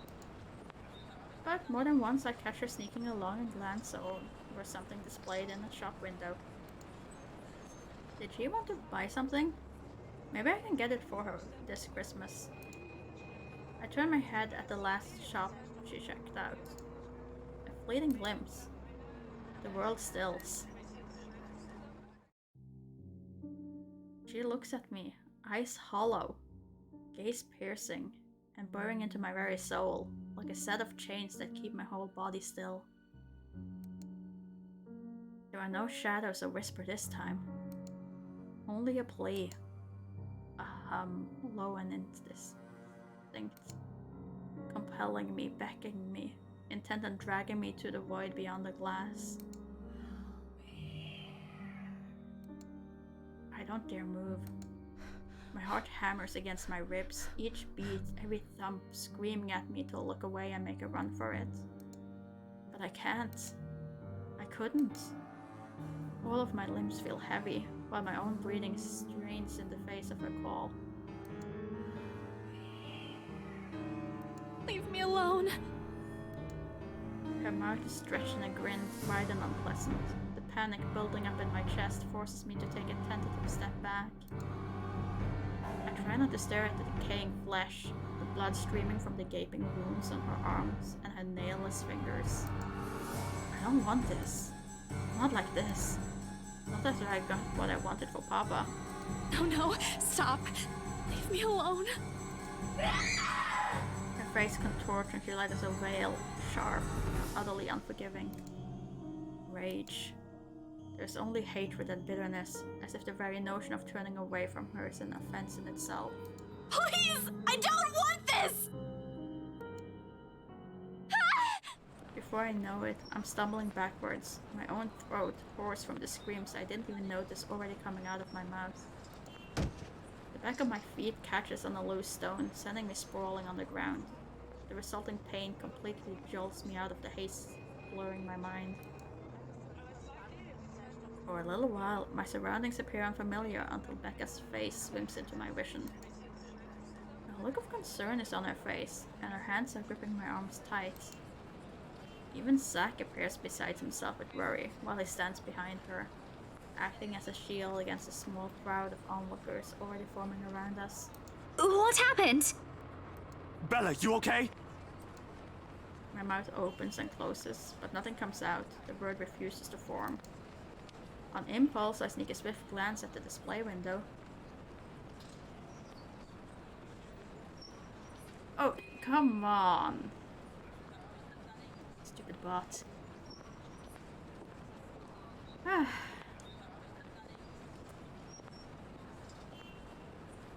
On impulse, I sneak a swift glance at the display window. She's gone. Yet the foreboding feeling hasn't left me. My hands are shaking as I push myself off the ground, my weakened limbs relying solely on reflex and muscle memory. Something icy has made its home at the pit of my stomach. I want to throw up, anything to get the wretched sensation out. You are screaming! Zach, call someone! No, don't! I'm good. I'm good! I need to get to the office. Rose, the floor plans. Someone's going to pick it up. I'll see you later. Careful!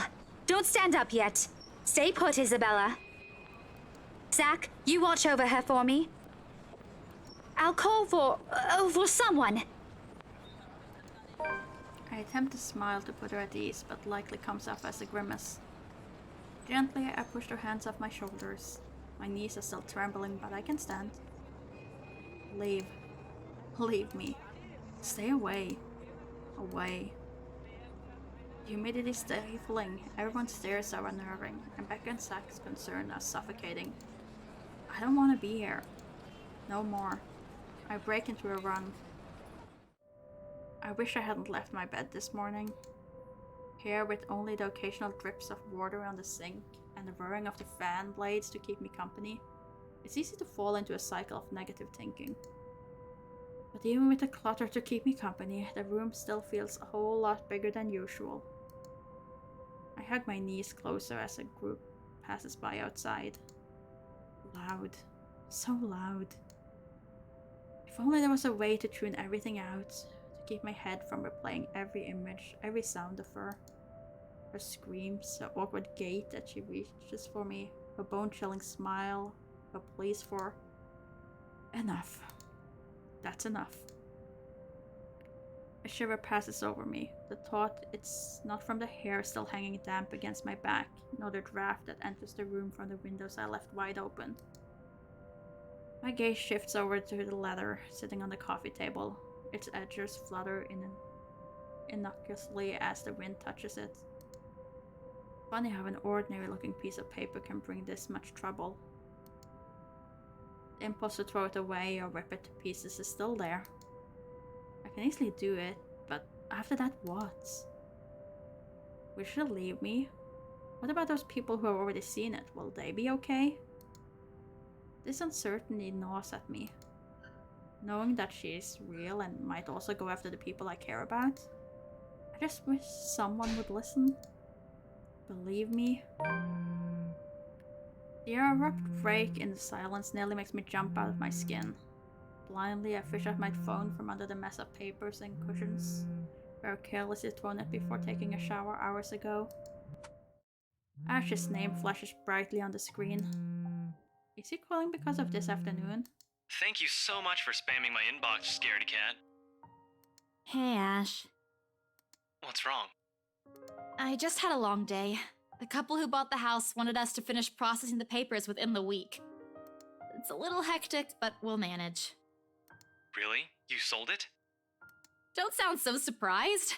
I told you, you don't stand a chance. The rights won't take no for an answer. You've been on the losing end from the very start. Ha!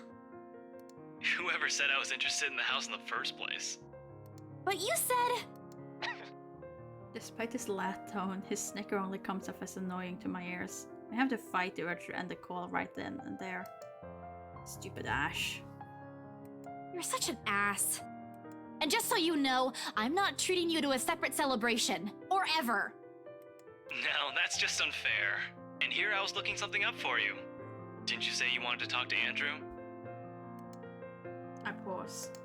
I did say that, but I didn't think it'd actually go through with the trouble, considering how much he scoffed at the whole topic in the first place. Is he okay with that? Totally. Besides, I need to ask him about something. I might as well do it soon. What do you say you come with me tomorrow morning? Well, there's no harm in it, I suppose. I've got a free day anyway. Great, I'll just pick you up. Don't oversleep. Don't compare me to you. I'm not the one who sleeps like a rock. Another round of chuckles come from him. Oh, I will live for the day he'll stop making fun of me. Just wait, you asshole. As I'm about to end the call, he clears his throat. And, Isabella? A sudden different tone sends my eyebrows shooting up into my hairline. Is the world ending today? Yeah? Did you forget something? Do you think we... Never mind. Good night.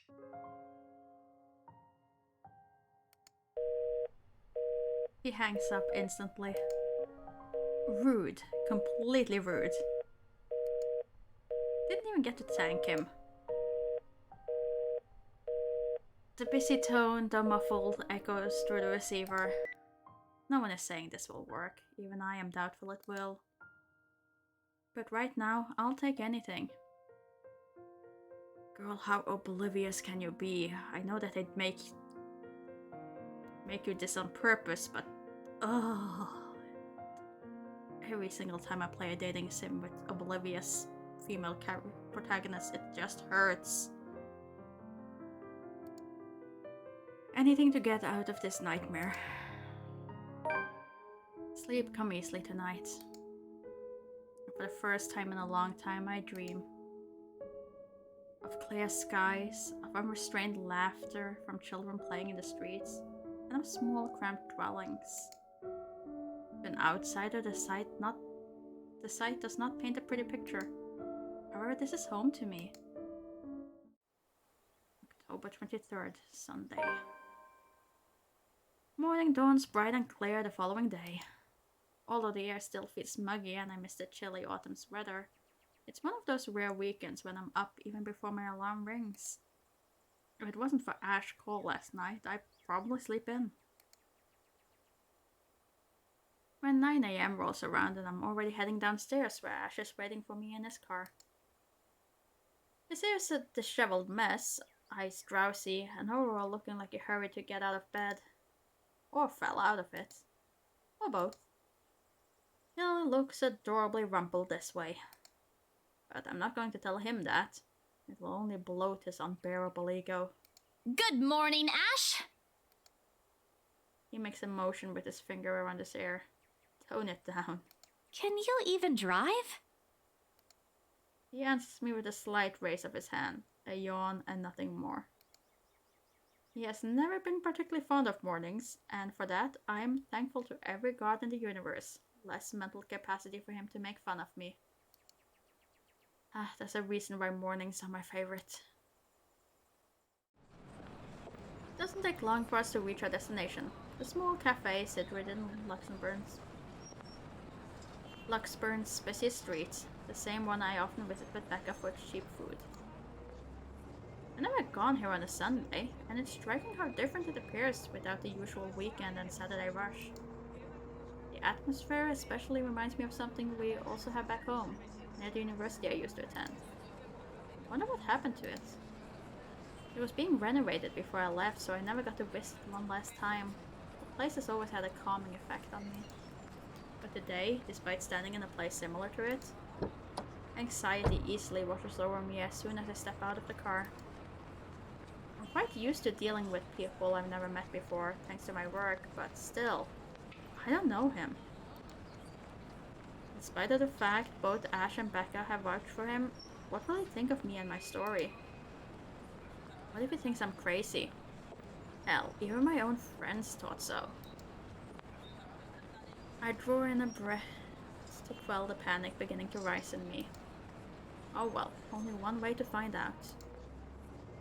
A few hesitant steps forward and then Ash suddenly pulling me back by my elbow. Hold on, scaredy cat, not too fast. Without warning, he flicks my forehead. Hard. That hurts! What was that for? He's already walking away when I look up, and I hurry to catch up to him, puzzled. I really don't understand this guy. At least explain why you're flicking other people's foreheads all of a sudden. So rude. Get yourself together, will you? He's not going to bite. He's very accommodating, too. I wasn't scared of him or anything. You don't look like it. Didn't sound like you were okay last night either. Huh? What was that last one? Hey! Don't just ignore me! All questions and retorts die on my mouth once he opens the door to the shop. The cast iron bell attached to it chimes softly, announcing our arrival. The smell of freshly brewed coffee welcomes us as soon as we step in. Like the usual, several tables and chairs have been set up for the patrons. But most of the customers have forgone them in favor of the more comfortable throne pillows and bean bags the staff has laid out on the floor. Becca would love to know they have something like this on Sundays. She's been complaining how uncomfortable the library chairs are for a long time now. Ash leads me to a secluded spot near the window where an old man, probably in his 40s or 60s, is seated, enjoying a brew and a book. Professor Clark! It's just Andrew now. I'm no longer your professor, Detective Inspector Frey. The guy, Andrew, looks up from his books and gives him a smile. Cheapest look crosses Ash's face at the older man's admonishment. More unusual, in my opinion, is seeing him appear like a parent has just scolded him. But it suggests a familiarity between them, one that goes beyond what someone expects from a simple student and mentor. With another warm smile, he gestures for us to take the empty seats opposite him. Have you been waiting long? Quite some time. But I come here early on weekends. Best time to get their first serving of bear claws. They're the only place that serves it here. I took the liberty of ordering for you two. I hope you don't mind. I thought it'd be best to talk over a decent helping of coffee. Soon enough, a waiter brings us 2 more cups and set down a basket of pastries. Aren't you going to introduce the lady? Ah, right, sorry. Isabella, this is Prof. Andrew. He's one of my professors back at the university. Andrew, this is Isabella Santos. Santos. Portuguese? Spanish? Brazilian? Mexican? Filipina, actually. It's a pleasure to meet you, Professor. Ah, your name carries a lot of history, Miss Santos. Just Andrew is fine. Don't do what Ashton's doing. He doesn't listen to this old man. He doesn't listen to anyone, more like. The awkward tension typically present in first meeting dissipates after that. I was expecting someone strict and, to an extent, someone severe. But Professor Andrew Clark is definitely the opposite of what I have in mind. The more personable kind, similar to a grandfather who dotes on you at family gatherings. It's obvious why Ash has taken a liking to him. Ashton tells me there's something you wish to discuss that I could help with.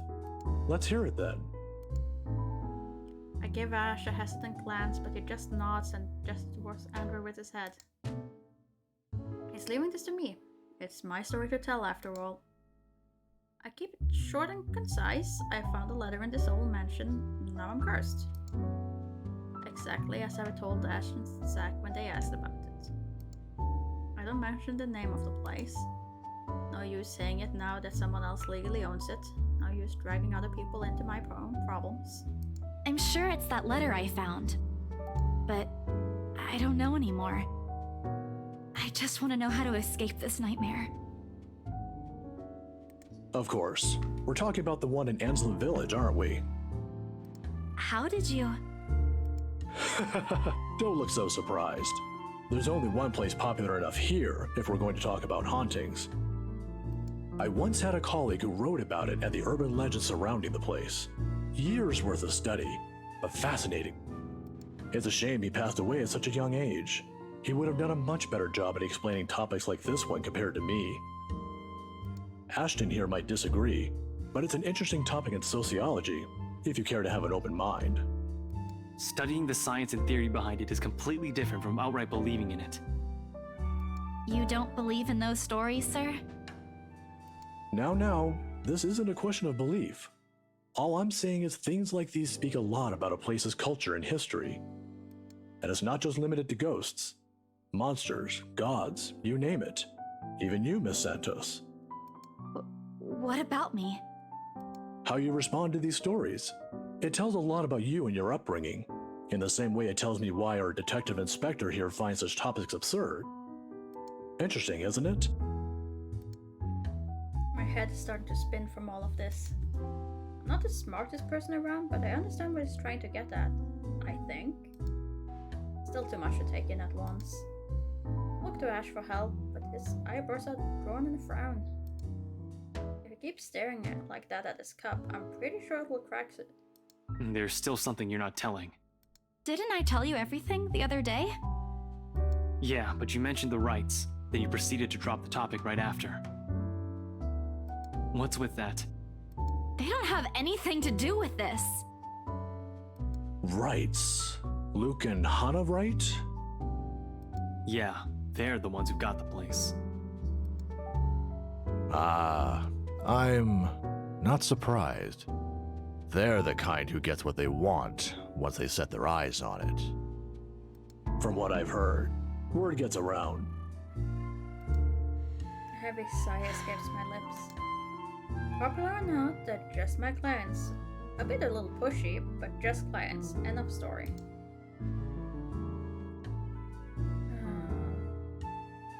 sure, just no need to be rude about it. What is it again that Becca does when dealing with a particularly difficult child? The pesky, annoying kind? I wish I could remember. Could certainly use the same trick right about now. Ashton, look here. I know you're trying to help, but the deal's almost already closed. The papers are being prepared. Once it's done, it's over. I'm just their agent. And when is that happening? When what? Is there even a purpose to this line of questioning? Your working relationship with them. When's it going to end? About a week from now. It depends on how long the approval process would take, but they wanted us to rush it. Really? You're absolutely sure about that? Yes, really. Unless they want to buy a house again and want me and Rose to be their agent. If yes, then I don't see a problem with it. Now stop annoying me about it. Don't accept it. What? Why? It's my job! Oh lord, even my younger siblings aren't this difficult to deal with. Then again, Ash far from a younger sibling to me. If you'd only spell it out, surely I understand. We wouldn't even have to talk about it right now. That's how it is, right? Find an even ground, talk about it like the adults we are. It wasn't like this before. But somewhere along the way, something has changed in us, as people, as friends. I wish there's a way I could tell when and why. Instead, I'm left searching blindly for reasons. The next thing we know, we'll be drifting further and further apart. How frustrating. Now, kids, settle down. We're not going to solve anything by shouting. Sorry, Sir Andrew. And we're not going to solve anything either if you keep omitting things. Speak for yourself. I'm not the only one doing it. You'll have to forgive my former student, Miss Santos. He's always been the curious kind. Many people think he's lazy, but it's actually the opposite. I see that hasn't changed. Oh, really? How is he back when he was your student? I'm sorry, I need to ask. He doesn't talk much about that. And there's a reason why. Please don't. Tried to sleep on the first day of class. Of course he did. He didn't repeat it after what I made him do when I caught him. Students like him are the easiest to deal with, once you know what piques their interest. I'd have to say, he's one of the very few who's actually interested in the subject, though. But there was this one time when... By the end of the conversation, Ash looked like he's praying for the ground to swallow him. He's never been one to talk about himself. What I know about him are mostly bits and pieces I've gleaned over the years. He's an atrocious singer, he's bad at art, and he has a personal vendetta against mornings. Now I feel he isn't that hard to figure out after all. It's past noon when Andrew has to leave us for another meeting. But before we separate... Miss Santos, a word of advice. Just keep in mind that when it comes to cases like this, things aren't always what they seem. Naturally, the mansion and the ladder was brought up several times during our talk. And though Ash right in that Andrew offers a different perspective, he has left me with more questions than answers instead. What is she? What does she want from me? Is she ever going to leave? They all continue to bug me after we left the coffee shop. I don't even notice when Ash takes a different turn on our way back. Where are we going? You can drop me off at the park. Guess. You have 3 chances. I'm serious, Ash. Where are we going? He doesn't answer, but shortly he stops his car in front of a small, nondescript food stall, a little ways away from the movie house. If I wasn't paying closer attention, I would have missed it without a doubt. He motions for me to wait as he gets out of the car and walks in its direction. Jeez, if you want to buy something, just say it. No need to make yourself look mysterious.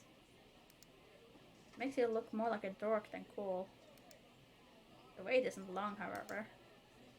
Soon he's walking back, holding 2 fish-shaped cones in both hands. ice cream parfait, a cross of the two. By the time he's back inside the car, I've given up any effort to figure out what he bought. Not that it looks bad, it's actually quite cute. Here, take it. I have to move my head back a little when he thrusts it at me to avoid the ice cream and the fruit toppings from ending up on my nose. What's this for? My arm's getting tired. 5, 4, 3, 2. With a weary glance, I take it off his hands. I still don't understand why there's a need for ice cream today. Nevertheless, I take a small bite. It's actually pretty good. Must have shown in my face because he chuckles as soon as I take another one. Saw the place open the other day when we watched Zach's movie. Thought I should give it a try. It doesn't seem like a bad place to get food from time to time. And you're giving me free ice cream because... Do I need to have a reason? Are you really going to ask me that? Here's the thing with Ashton Frey. He doesn't not just treat anyone to free food because he feels like it. He's that much of a Scrooge. Hell, he'll even ask me to teach him how to haggle once. Haggle? Of all the people who'd ask me that. I expected such a request from Becca, but Ash, not at all. I'm going to be honest, he looks a bit constipated with that expression on his face right now. I think he started to regret even buying this. The other day? The movie with Zach and Rebecca? Rebecca's there, yeah, I think so. Yeah! Anyway, during the movie, we, that's to say, we... Shit. Should have written down something first. Get to the point, Ashton! Right. I'm sorry. What? I'm sorry for, not getting to the point. I'm sorry for the other day. I got carried away. I said things that upset you. I shouldn't have done that. I'm sorry. Oh, okay. Okay? That's all? That's all you're going to say? You're not still angry, are you? You didn't have to buy me anything. A simple sorry would have been enough. I bite into the cone again. A small attempt to keep myself occupied and relieve the heat crawling up my face. Doesn't work, but at least I don't have to look at him. Why I'm feeling embarrassed over an apology, I have no idea. It's not like it wasn't called for. They were being mean, especially him, and in that fraction of a second it hits me. He skipped his day off just for today. I should be the one apologizing and thanking him. Silence is an awkward company while we finish our respective snacks. There are words for this. For people like us, for understanding and sentiments like this. Yet, in this instance, they won't come. As promised, he drops me off at the park right after, phrases unsaid still hanging heavily in the air. In this weather, the city park is of a lazier and more languid vibe than usual. Where children are usually seen running around and playing, there are now people lying, leaning back on their picnic blankets, simply enjoying the afternoon sun. The smell of food drifts from nearby carts, and if the wind blows in the right direction, one would catch the whiff of freshly trimmed grass. Maybe I should try walking home today, to get my mind off things. Try and find the words somehow. I haven't done that in a while. Thanks, Ash, for today. No problem. Say hi to Rebecca for me. Yeah, I will. Even so, I linger. We both do. A mild, humid breeze brings the smell of dried leaves, warm dirt, and a far-off distant memory of false starts and awkward first meetings. Same place, same people playing the same parts. Funny how of all the days my brain chooses to remember it now. Wait, Belle. Ash exits his car. His strides are unsteady when he approaches me, or maybe this is his uncertainty showing? I'm not quite sure. He's never looked uncertain to me before. Always calm, always sure, always collected. He stops a short distance from me, close enough that he's within an arm's reach, but just far enough for his voice to be heard over a decent small talk, if that is what it's going to be. He fumbles for something in his pockets. Here, catch. The small bag lands cleanly on my outstretched hands before it hits the ground. I raise an eyebrow at him, and he responds by shrugging and stuffing both his hands back in his pockets. Somewhere to the side, he finds an interesting spot to look at. Sometimes you have to wait, Papa said long ago. For once, this time I listen. His voice is halting, hesitant, when he finds it again. My mom used to make me carry around one of those when I was young. To ward off evil and bring you luck, she said. I don't believe in this kind of thing now. But if it makes you feel safe, since you're a total scaredy cat, then I guess it's okay to give you one. Perhaps, at the moment, there aren't any words for it. I've never been good with those. But right now, I could thank him in the best way I know. Ew. You're not bad after all. You can be nice when you're trying. I mean, neither of those sounds very nice. Way of framing it.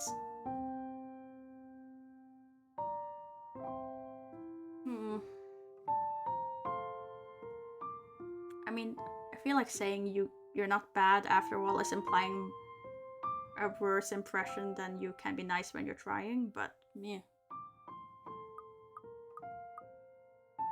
This feels a bit more rude. So. Okay, went up. Close the short distance separating us and give him a light punch on his arm. The gesture familiar in place of phrases one couldn't spin together or answers too early to seek out. See, you can be pretty nice when you're trying. I am nice. When you're sleeping, but thanks for this. Don't go losing it. It brings bad luck if you do. Wait, are you serious? I knew there's a catch. This asshole. Yeah, that's what they say. You did this on purpose, didn't you? Oh, I should have known! Not entirely. But seriously, if anything happens, tell me. I'll be around. Before leaving, he waves at me one last time. He's back to teasing me, back to our usual routine, back to what we're comfortable with. But for all that, I believe in him. I just hope I can keep them safe. Keep him safe. Light wind blows again, sending dried leaves swirling and a distinct smell of earth into the air. For the first time, the sunlight feels less harsh.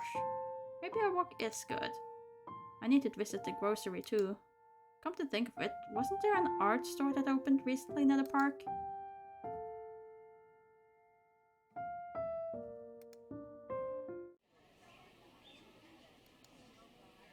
The cat's name is... Oh, why you do this to me, game?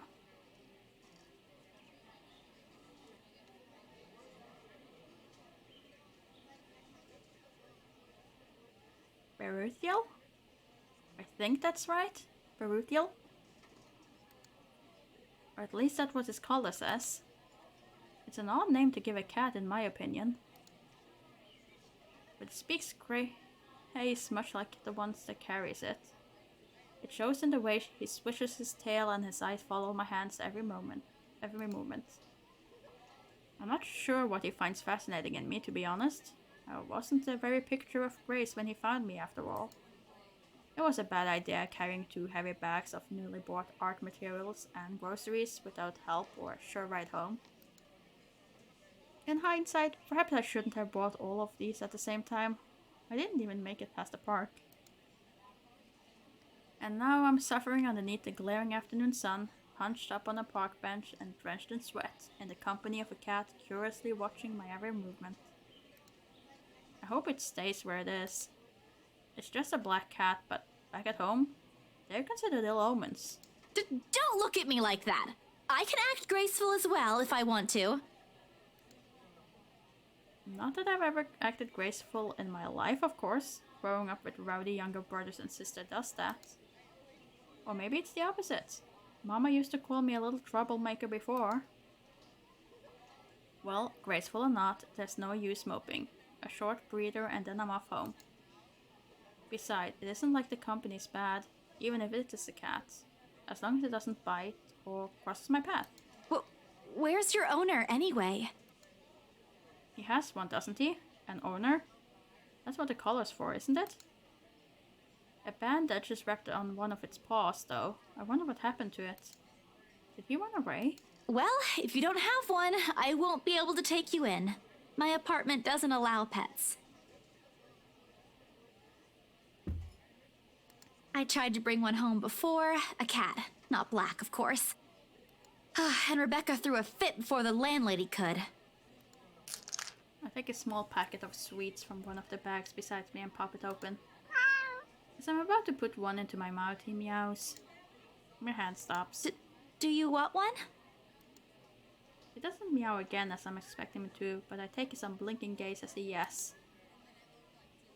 I shift the piece to my palm and hold it out to him warily. He sniffs it once, twice, before... Baruthia!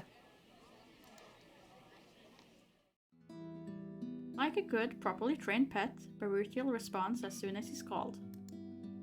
Recognition comes as soon as my head snaps in the direction of the voice. Miss McCullough, hard to miss. What with her height? I'm sorry. Did my cat hurt you? Miss Santos, was it? I'm surprised to see you here. Nice to meet you again, Miss McCullough. Were you harmed in any way? I'm sorry. Baruthiel's not exactly fond of other people. Even run away from the veterinarian right now. Oh no! He was just sniffing my hand earlier. My Baruthiel's a she. She? All this time I thought the pause in conversation, if this can be called one, is uncomfortable. We're merely two people working different jobs for the same client. Frankly, meeting like this doesn't happen a lot, and if it does, a simple nodding of heads is enough. Still, trying to be friendly wouldn't hurt, right? Talk about the cat, not about the job, I guess. Or... No, talk about the cat. I keep... Oh, down it, minus! You so want to keep it professional, don't you? Keep my tone cordial and warm. I'm actually surprised you have a cat, Miss McCullough. And why exactly is that? There are a lot of people who have pets. Yeah, but not a black one. I'm amazed you're taking care of one. Oh, she went... Okay, she went with that route. Sure, I was thinking we could say something nice about the cat, but no, you comment on that bit. I don't understand what you're trying to get at. Is there a problem with my cat? No, not at all. She's very sweet. Just in other cultures, aren't they a sign of bad luck? Back at home it is. My grandmother used to tell me stories about it, and... Nothing has happened to me so far. Displeasure is evident on her face. Ah, of course, I've forgotten that for other people, black cats are an omen of good luck. There you go again, running your mouth off, Isabella. I rack my brain for a way to remedy the situation, but she holds out a hand. This is a good place to stop and end this conversation, don't you think so? It is good to see you again, Santos. A complete dismissal if I ever heard one. I watch her as she leaves, though she stops shortly before crossing the threshold separating the park and the streets. She faces me again, looking like there's something she forgot to say. By the way, about the Ermengarde mansion, with my clients, it's the rights, I mean. I hope you don't mind me asking, but has the deal been finalized? There's still a few papers they need, but the house is more or less theirs now. Ah, thank you. That's all I needed to know. Wait, about the mansion. The letter, the same one they saw. Whoever she is, she's asking for help. Someone. I want to tell Miss McCullough that the urban legends aren't just legends anymore. They're real. She's not going to believe me. Don't mind me. I need to go too. Have a good day, Miss McCullough. I hastened to pick all the bags I left on the bench and ran as far as my legs can take me. In that moment, what I'm carrying in my hand weighs far lighter than the overwhelming guilt trying to consume me. Home. I want to go home. Anywhere where I won't be reminded of the house, of her, of my own cowardice. The food tastes less appetizing tonight. A pity. One would think that someone who has been on a continuous binge of instant noodles would find a home-cooked meal enjoyable. But it isn't. Hunger isn't what's gnawing at me tonight. Neither are my sore muscles. The TV runs loudly in the background, but what it says barely registers in my brain. It's hard when the things you're trying to forget keep returning to the forefront of your mind. It distracts you, eats at you, devours you. I wish this would stop. I wish I wasn't the one who picked it up. I wish it was someone else. In other local news, a woman was found dead in her home. Luxbourne police officials are currently investigating the crime scene, but has classified the case as homicide. Huh? The victim, identified as Rose Pamela Cooper, 33 years old, working as a real estate agent. Rose? Discovered lying in a pool of blood in her two-bedroom flat with the words "Help me" repeatedly written on the walls. No. No. This isn't what I want. This isn't supposed to happen. None of this is supposed to happen. No one's supposed to die. Those are just stories, right? Legends. That's what everyone keeps telling me, so why? And I... Immediately I rush to my study table in search of my phone. My hand, cold from dread, clings tightly to it as soon as I touch its edges. A piece of folded paper, the letter, lying unassumingly behind it. Besides it, slips to the floor when I pick up the device. But I pay it no mind. There are more important things. Right now, I need to call her. I need to call her. I was with her. I was just with her not too long ago and she was okay. No. No. No. This isn't Rose, I'm sure of it. I just talked to her and a sob escapes me and hot tears begin to blur my visions. One after another, they trickle down, weighted by the same guilt I refuse to admit I've been carrying from the start. The same one I've been hiding from. The same one that's put the people I care about in danger. My hands shake as I navigate to Rose's number on my contacts list. She'll answer, right? That's what she always does. She'll pick it up, tell me to turn down the waterworks, and call me a wuss afterwards. She'll answer. Please answer, Rose. Again and again I dial, whispering, praying, pleading. Come on, Rose! Don't do this to me! Please pick up! I know you're there, Rose. You're not dead. Please tell me you're not. This adds to the series of deaths and disappearances that has plagued Luxbourne in the recent years.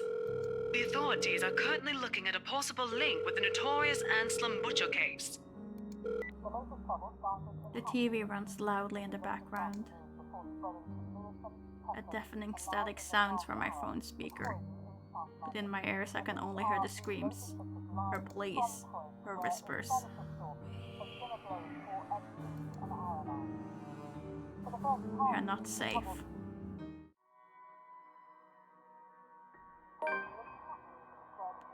A buzzing sensation jolts me awake. My body still wants to sleep, to forget what I heard, what I saw last night. But it's there, nudging, prodding at me.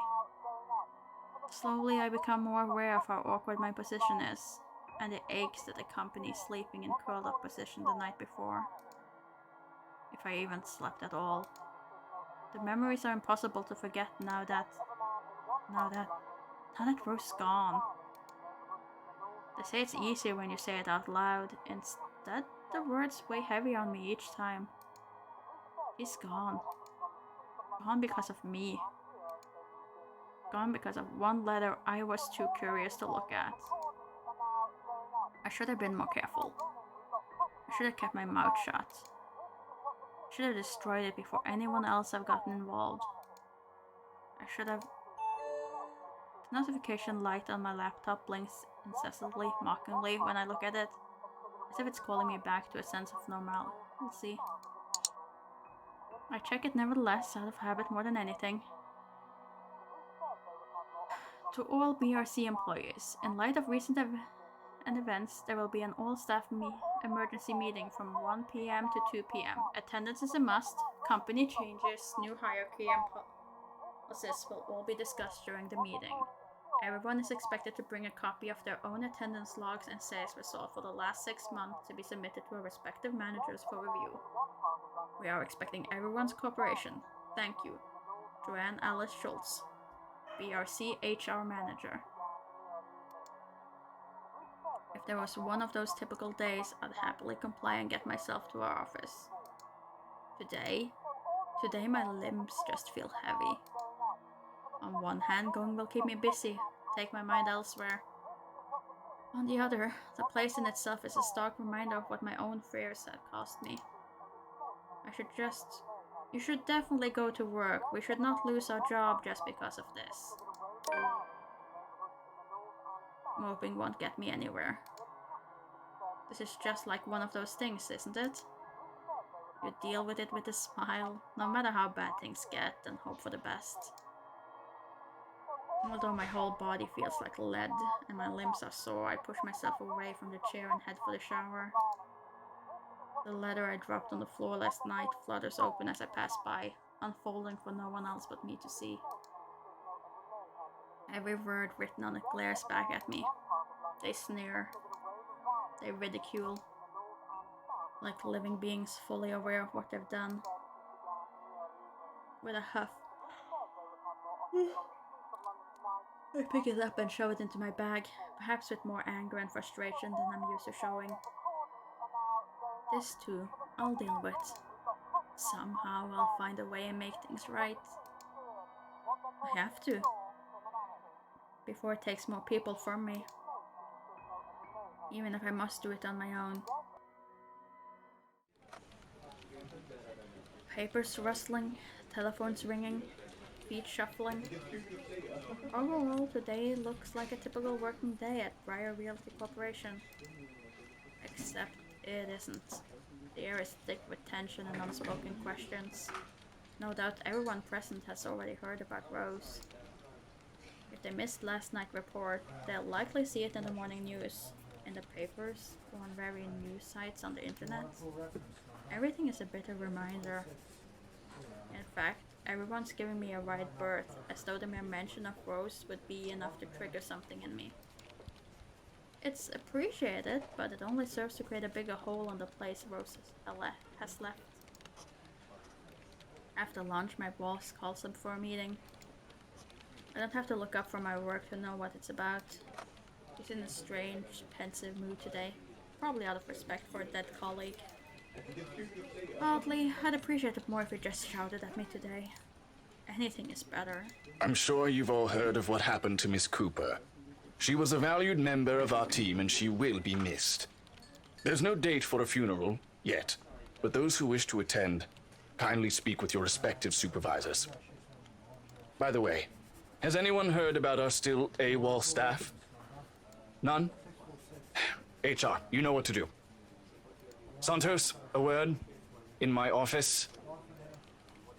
At the end of it, I've been given the entirety of Rose's workload, including finalizing the rights papers, and have been promised an ample compensation for my efforts.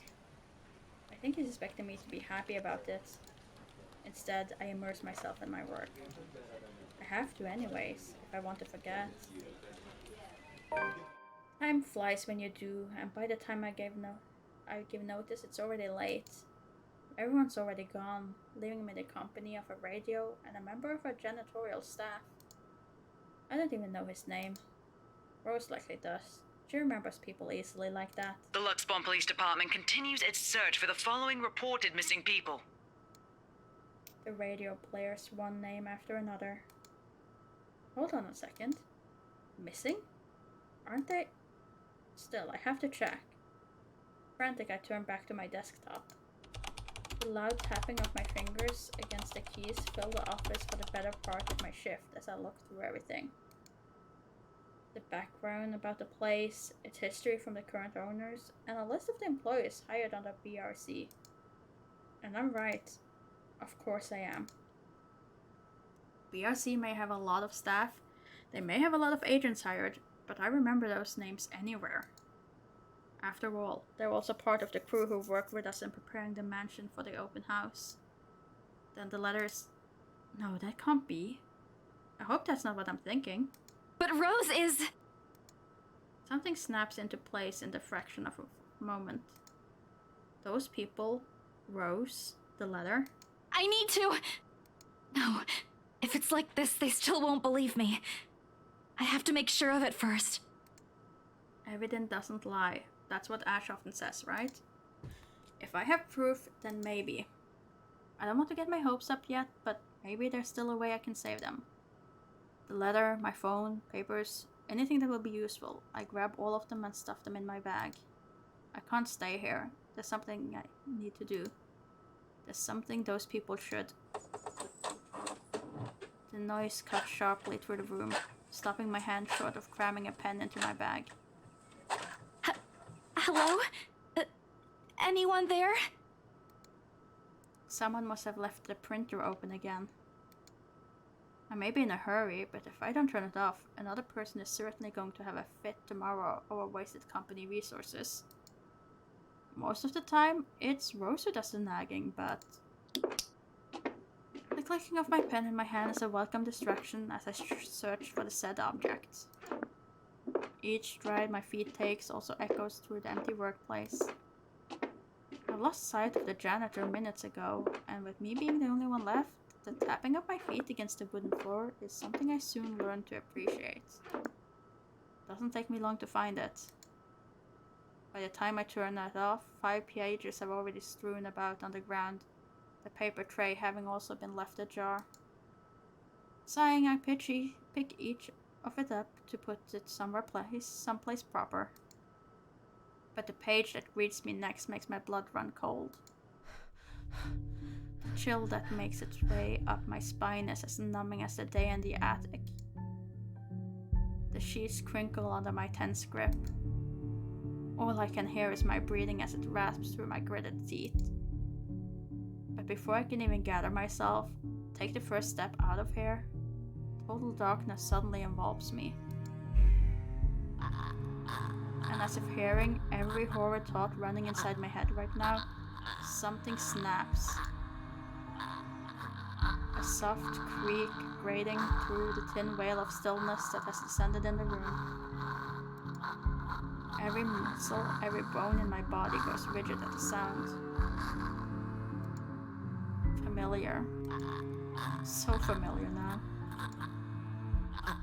Yet my own treacherous curiosity still presses me to take a careful peek over the cubicle wall. It's her. Standing in the only exit of the office, albeit facing away from me. She doesn't even need to turn around for me to know it's the same misshapen face, tattered clothes, and unsightly gait. The same person in the attic. I take a step back, the pen I'm holding slips from her hand, and her entire head turns.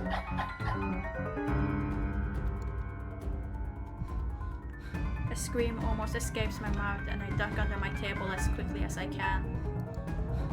My heart is pounding hard against my chest. I can hear the blown, chilling sounds of her walk, the red clicking that follows her, and telltale squelch of something wet as she walks towards me. Nearer and nearer. The sounds are slowly getting louder, the only thing keeping the whimper from escaping me is my hand as it covers my mouth. Someone, please save me. Anyone. I close my eyes, muttering a continuous stream of prayers, all while attempting to steady my own breathing. Please, please don't let her hear me. Okay. No, don't you do this to me, game.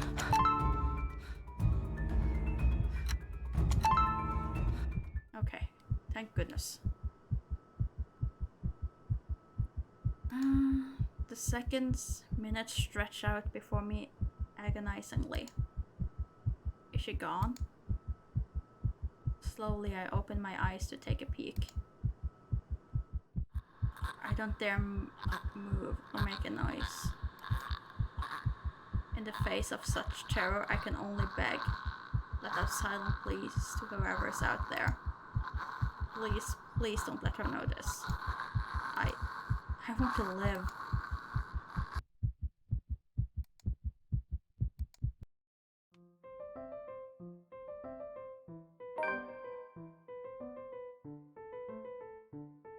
Okay, we've swapped the narrative over to Hannah.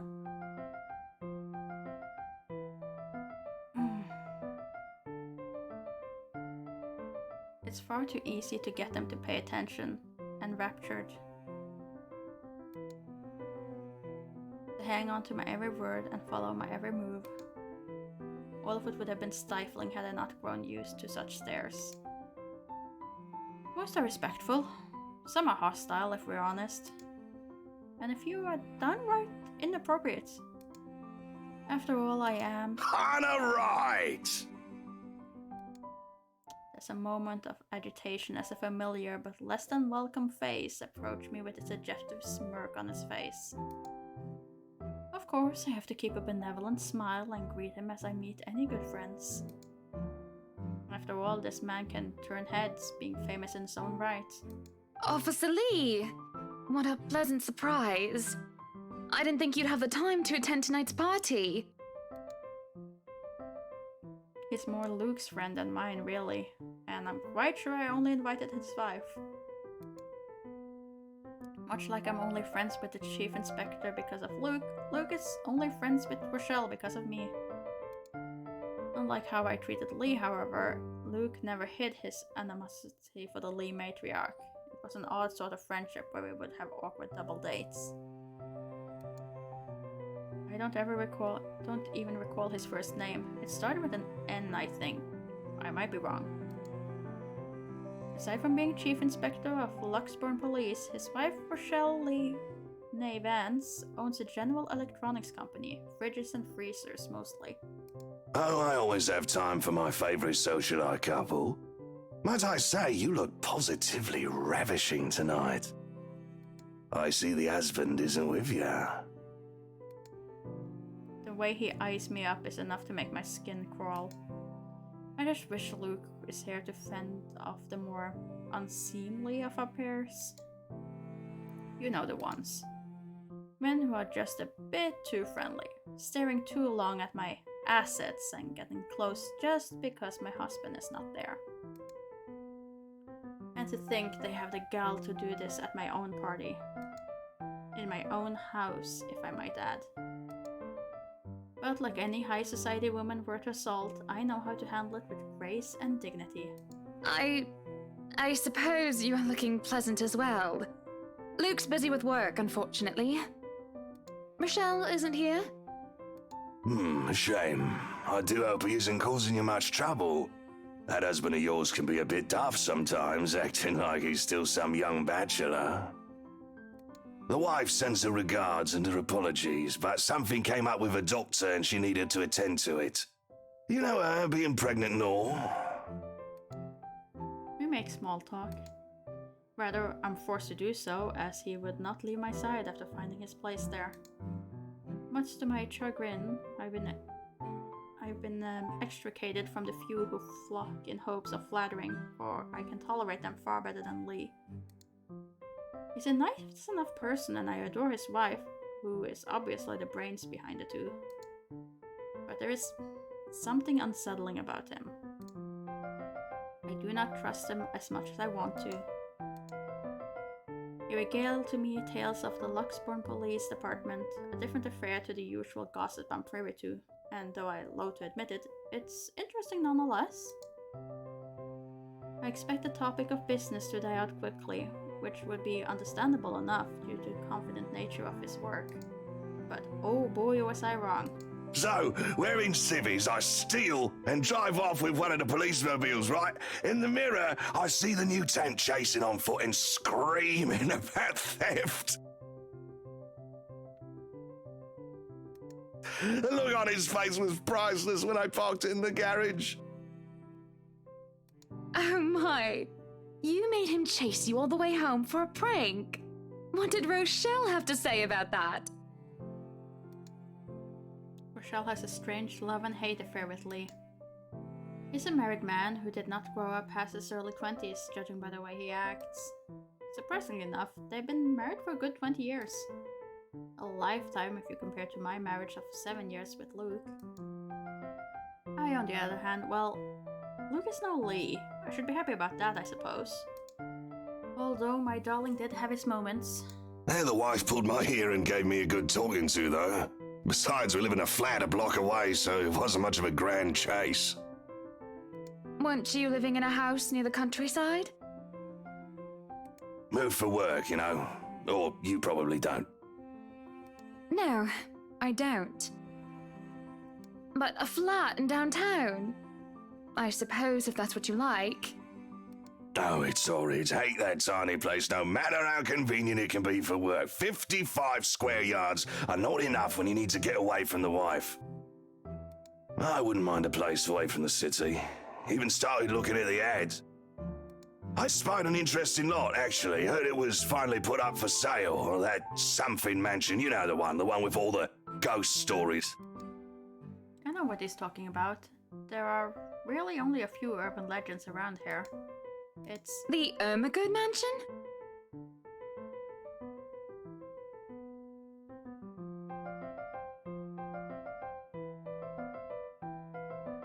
That's the one. Worthy of a king it is. I'd buy it myself, but Rochelle would only gripe if I brought it up to her. She pronounces that in a completely different way than the other people that we have talked to have done, but okay. Not to mention all the expenses a place like that will be a real fixer-upper. You also have to find someone willing to work there with how superstitious people can be. If it becomes a problem, just hire someone to do an exorcism. Actually, I do know of someone who could be up to the task. You remember the Ludgates party at their Christchurch summer residence? Of course! It was an excellent soiree. Everything was so classy, too. Such good taste. Oh, that place was a pigsty until they hired out this interior designer and they turned it into a bloody palace. She worked for the Exodus for their apartment in Soho too, and they recommended her when we were looking up pieces for our beach house in Porto Colom. I think I have a business card right No, I must have left it in my other jacket. Anyway, she's called, what's her name? McCullough, Marianne, I believe, yes. But truly, if anyone were to get that place in McCullough, well, they'd be the envy and the talk of the town. Well, if you put it that way, I might just snatch it up for myself. This place was starting to feel a bit small lately anyway. Sure, a 3-story penthouse might not fit the definition of small for some people. Okay, maybe a lot of people. But it isn't big enough to have grand parties in. As it is, I only invited about 30 people to this one, and it already feels cramped in here. It certainly would be nice if I didn't have to ride an elevator up and down several floors before I can get anywhere as well. All Luke's word and not mine. Besides, I've been looking for a good anniversary gift. Luke might like this one. Where is he anyway?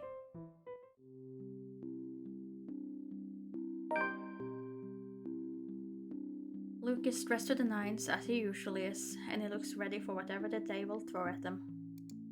His butler and valet waits at his side, just in case he isn't as ready as he looks.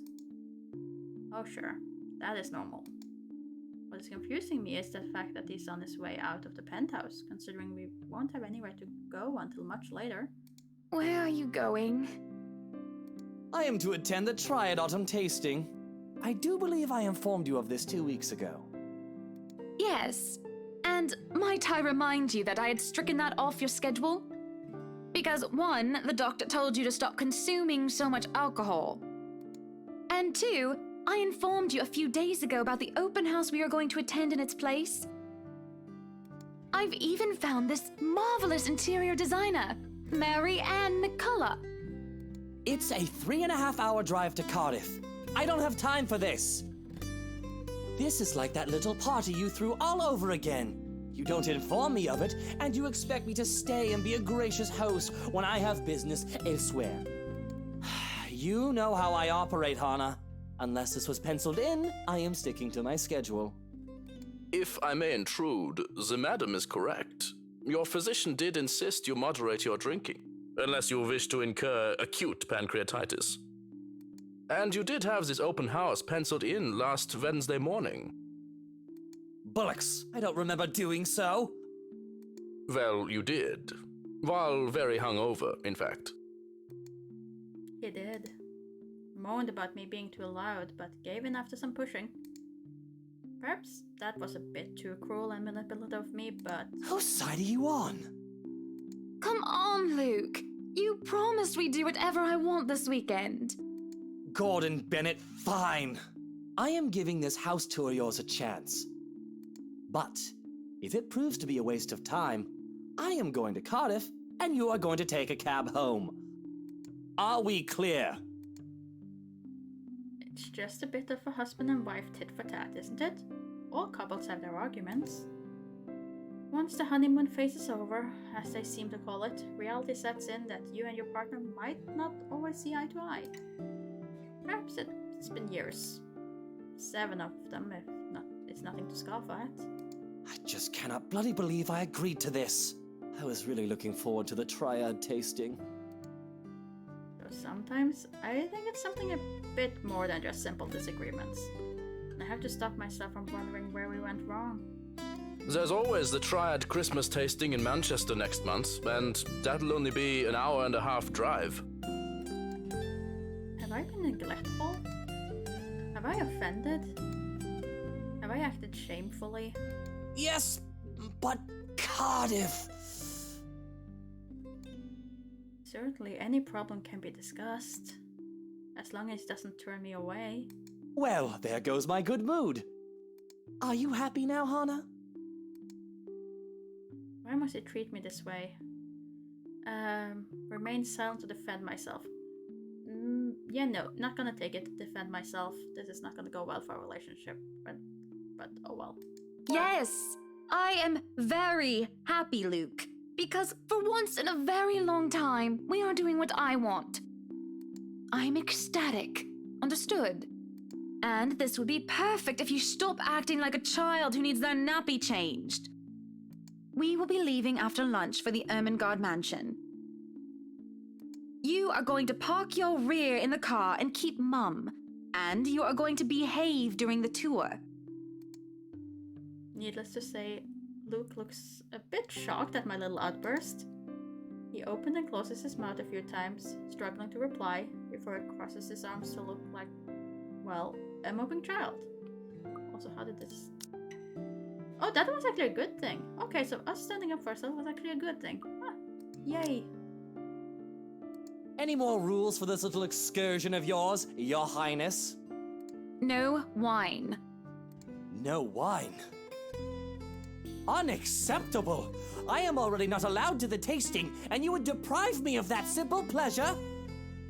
If I see you take one sip today, I will put the stocks under lock and key. Do you understand me? Don't forget the bottles he keeps in his dresser. Thank you, Johannes. I'm glad you're on my side. Whose side are you on?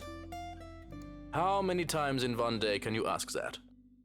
As many times as I need you, traitor!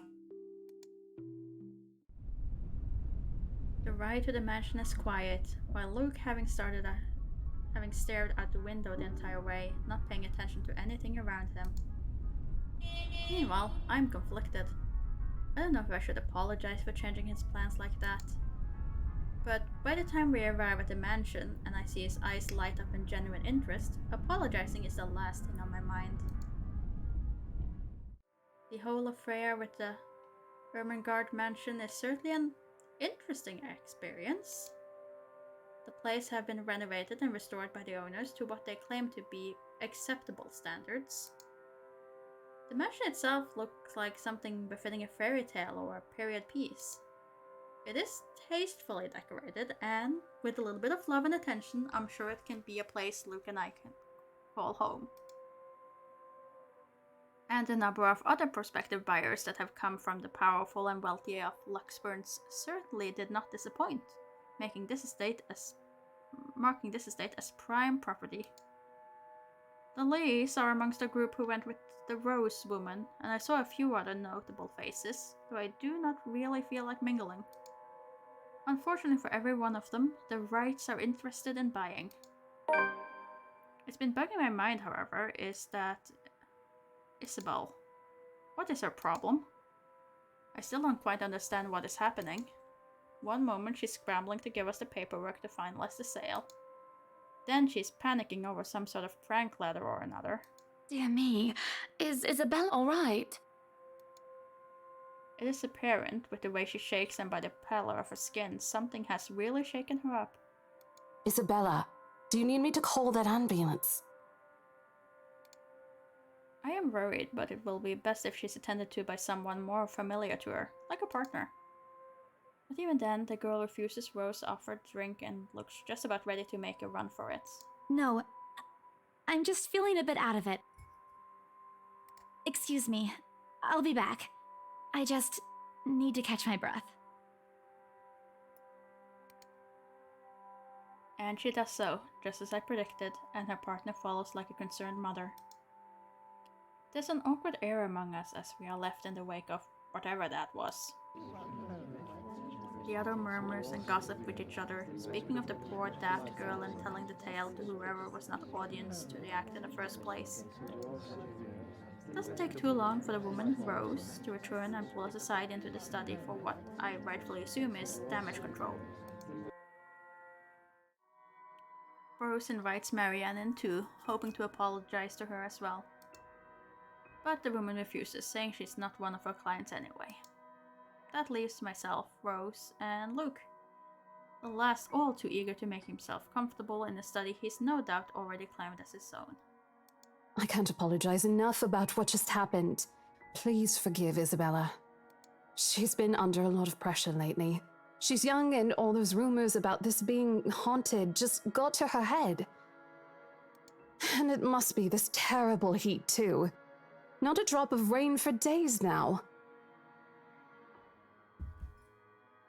Are you sure it is wise to just let her go like that? Where is the poor dear? She might get hurt. She's more likely to hurt somebody else, given what just happened. I told her to sit down and take a break. Already rang someone to pick her up, too. That might be for the best, dear. But please, we're here to talk about the mansion, yes? Why, I absolutely adore it! Don't you, Luke? Some of the rooms will certainly have to be repurposed. We want to change the appliances and have Marianne lead on the decor, but the whole thing is just lovely.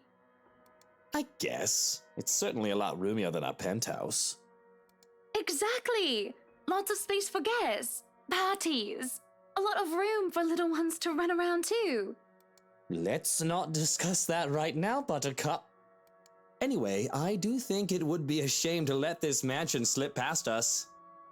But you haven't even finished touring the house. Well, we like what we've seen. I'm making her job easier for her, am I not? No need for loans or long price negotiations. We can just sign a contract and close the deal. Really, you'd think that the woman would be more happy about an easy sale.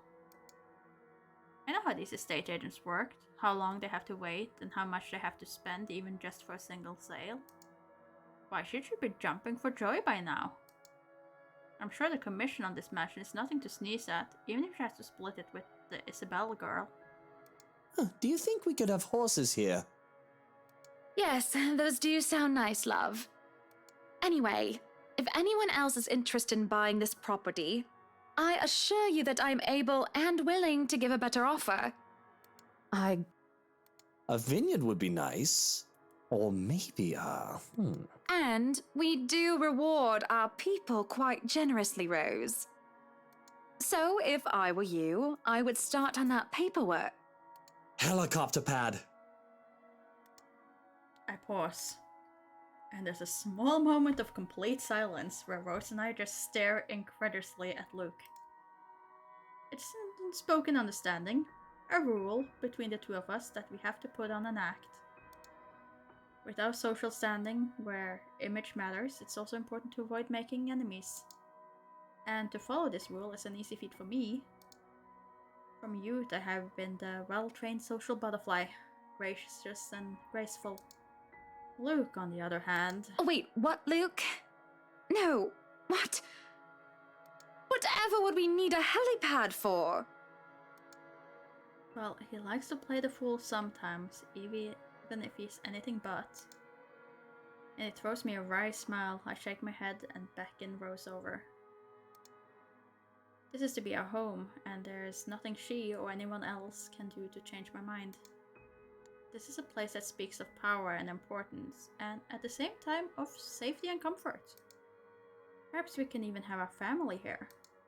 There is definitely no better gift than this for our special date. Why, everything here is absolutely wonderful. Well, except for this ugly painting in the study. Looks like a bad fake of an Edvard Munch painting. Here's the deal.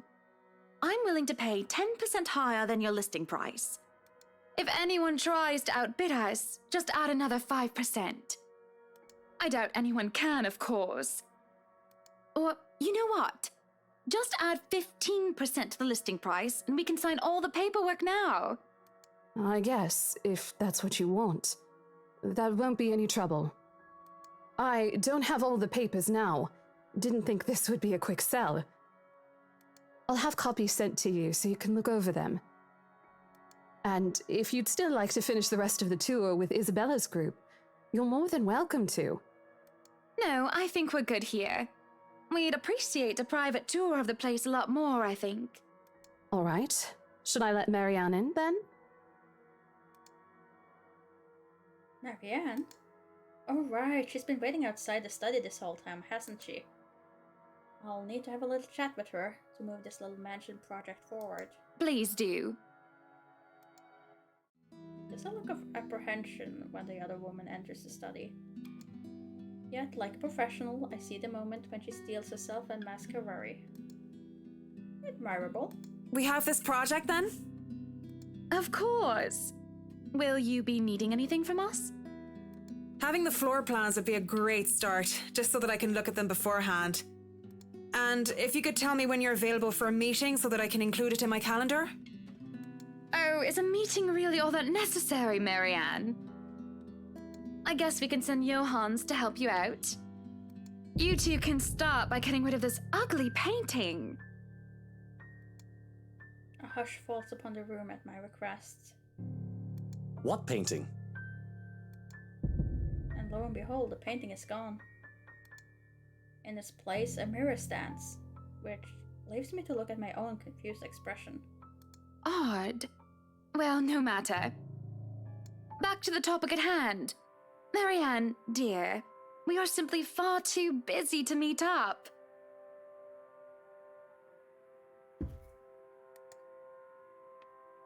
Or perhaps maybe I should, free up my schedule, question the need of a meeting. Well, if this is supposed to be my house, then I should probably free up my schedule because I would want it to be the way that I want it to, not how Johan wants it to. But I guess we can free up a day to meet with you. Let's see, how did that go? Yeah, she is positive to it, and Luke didn't have a tantrum, so good. I don't really need another Maudlin Monday reading about Maury anyway. The book club can function without me for one day. What time shall we be seeing each other? How does lunch sound? Besides, my house has a higher priority over book club. Why, we can hold the next meeting in this place. Surely the beauty and grandeur of it all will inspire spirited and lively debates about whether modern-day writers could match up to the classics. I might as well clear up the rest of my week to handle whatever affairs buying this mansion requires of me. Any social activity can be put off until the Ermengarde, or rather the Wrights Mansion's great debut. I'll have my fill of great parties and gatherings, especially when I organize them myself. That sounds good. Although, with a project of this scope, we might need most of the day to tackle your concerns. A more thorough inspection of the place is also preferable. Breakfast then! It's a date. It's really not. Alright, Monday, 10 o'clock sharp. We'll see you then.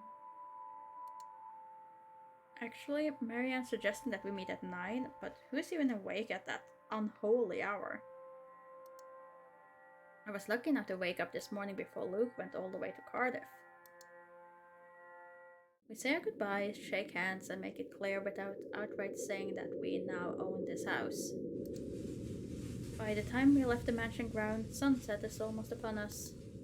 So, you really want to buy this place then? That's a bit of a big impulse buy, even coming from you. Not that I'm complaining. I feel elation when I hear those words from him. It's not every day one is able to please someone like Luke. He gives away false flattery to sway those who starve for his attention and approval, but in the privacy of closed door, he would often express his grievances. He neither censored himself in front of me, nor spared me from his criticism. You have been saying the penthouse was getting a bit too small for you. Happy anniversary! Oh. That time of the year already? You forgot about it last year too. I understand that he's a busy man, but... Is that why you want to buy it? Yes. You don't like it? I do. But I remember you used to talk about how you wanted to live next to the beach. Botany Bay, Kent. I remember the sea. Water that stretched on for miles and miles as far as the eyes can see. As a kid, I loved our beach trips, swimming all day as much as I could. I was a well-behaved child, and the only time I was ever truly difficult was when I refused to get out of the waters, even when my fingers had gone all wrinkly.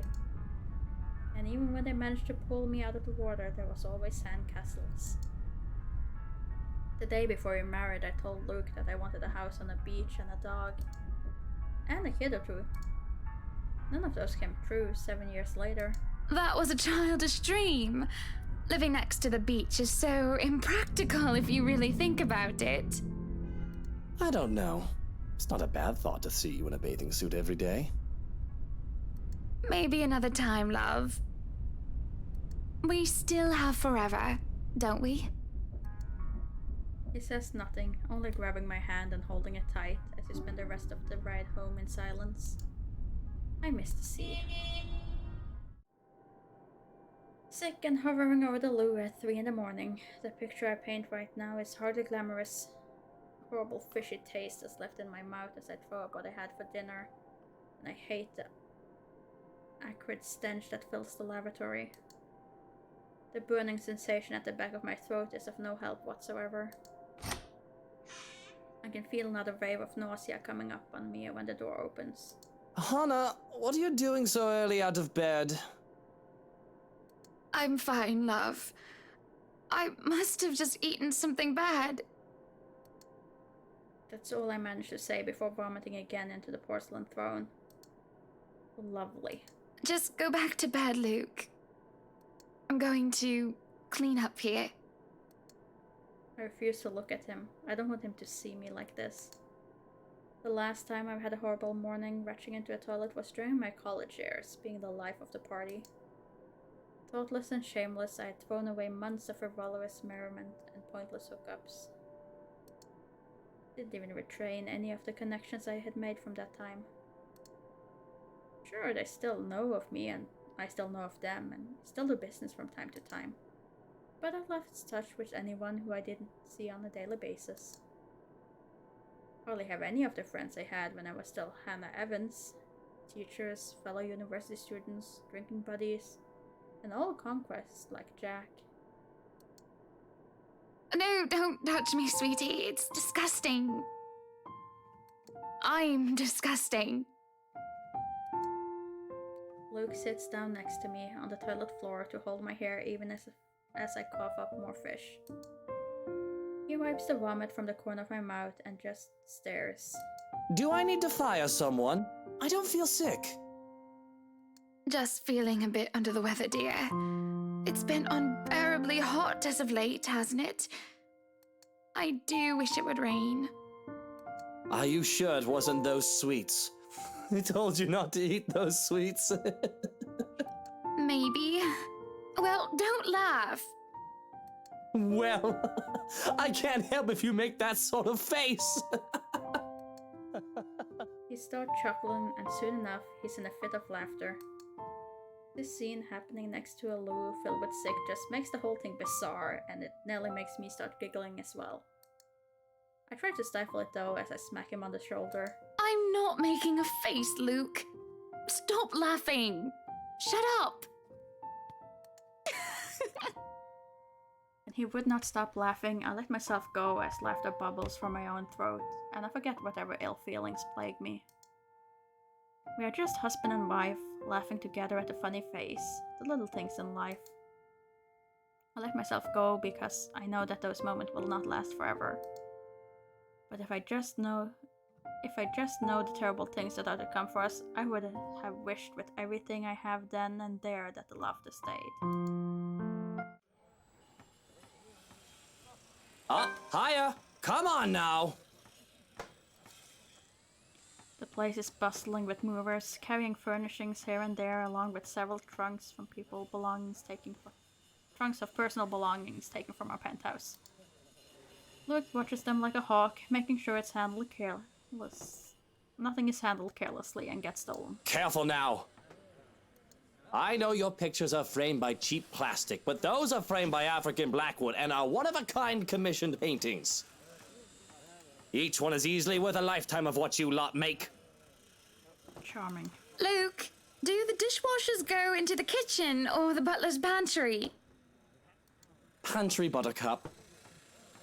Careful, that's Emma. No, you there, put that down. You do not manhandle a Napoleon Abueva. I can see the exasperation, and I have to send the foreman an apologetic glance. Even Johannes rolls his eye as he goes by. Considering Luke is always like this during a project, Johannes and I have gotten used to it. Poor Marianne, on the other hand, looks a bit stressed at seeing that gigantic mess before quickly going back to work. Everything just has to be perfect, exactly the way he wants it. One little thing out of place, one little thing that didn't fit the image he clearly constructed in his head, and Luke gets bent out of shape. Sweetie, why don't we go and sort your suits upstairs? Let Johannes and Marianne and the foreman deal with the rest of the work. We have this, Mrs. Wright. Yes, please do go before a blood vessel bursts. Bloodstains are so troublesome to clean. Taking him by the hand, I lead him upstairs into our bedroom. This place has been arranged first so that we can get some rest no matter what state the rest of the mansion is in. I'm definitely glad I can just lay down on a soft, comfy bed after what has been a busy morning. Watching Luke act like his life depending on getting this move done is tiring all on its own. And to think I have a whole day of this ahead of me. I feel the bed dip beside me as Luke sits down with a sigh. Well, I can't wait for this to be over. I don't know. It's fun seeing you all fired up. Here at home and not at work, you know. You know I can't always be home, Hana. I have a company to run, unless you've forgotten. I haven't forgotten. You're the one who insists on being there to make sure each and every little thing is under control. I just really miss you sometimes, and I wish you were at home more often. Why, if you're not careful, I might go a bit loopy and I'll start bringing cats home. And soon enough, one day you'll find yourself going home to a farm just filled with felines that follow you everywhere. Oh, don't bluff. The things would shred up your precious furniture. Besides, you don't even like cats. True, true. Dogs are infinitely superior, of course. But what about the wet dog smell? The mess? I'm not cleaning up after a mutt, no matter how cute. If you think about it, a cat would be better. We laugh. It's not always that we can just lay down and talk about these sort of things. To joke around as if we're teenagers again, with very little problem in the way of responsibilities and roles. To hear his genuine, honest-to-goodness laughter is a rarity. This is just the second time as of late, and I can only see it as signs of good things to come. All good points. I guess we could just have kids. That is, if you prefer dealing with soiled nappies and sick as opposed to dead birds, mice, and litter boxes. I've already told Marianne about turning the second bedroom into a children's room. I guess sometimes I don't know when I'm crossing a line. I didn't say that I'm a good comedian, did I? Not this again. What? I wasn't being serious. It's not something you take the piss out of. Having a kid is a big responsibility, Hana. We've talked about this, haven't we? I'm not ready to be a parent. I'd probably end up killing the little brat by the week's end. What should I say? You'll be a great father. Apologize for bringing it up. You're probably not gonna like it, but sure. Kylie likes you well enough. Oh no, he likes it. He likes it. The mention of a little goddaughter places a conflicted look on his face. Sometimes it's cute when he denies having a soft spot for the little girl. But then sometimes it's sad, and it makes me wonder what happened to make him think so poorly of himself in this regard. Yes, well, it's Kylie. The tyke likes everybody and, on the off chance she doesn't, likes them well enough as long as they buy her sweets.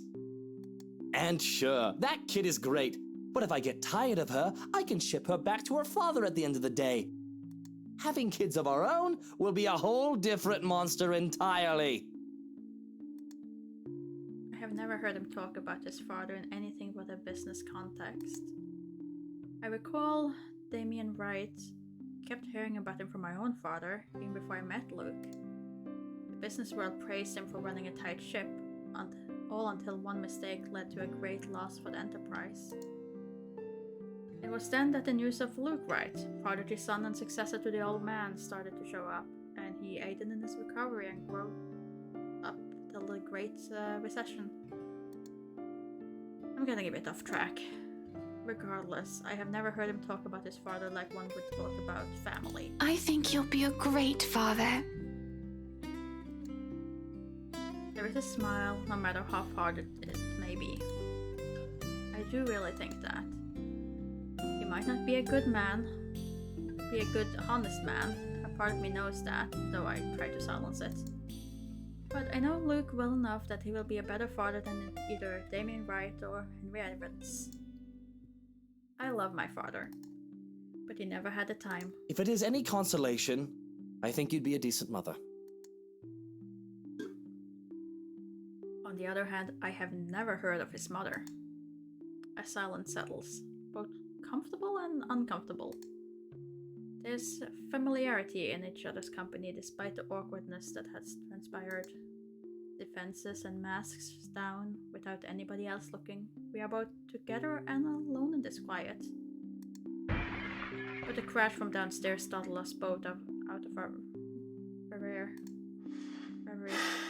Luke lets out a heavy sigh before coming up to his feet and straightening his jacket. I'll have to attend to that then. Be good, darling. And watch out for your blood pressure. He gives me a kiss on the cheek before leaving, while I lay there in a daze. Alone as per usual.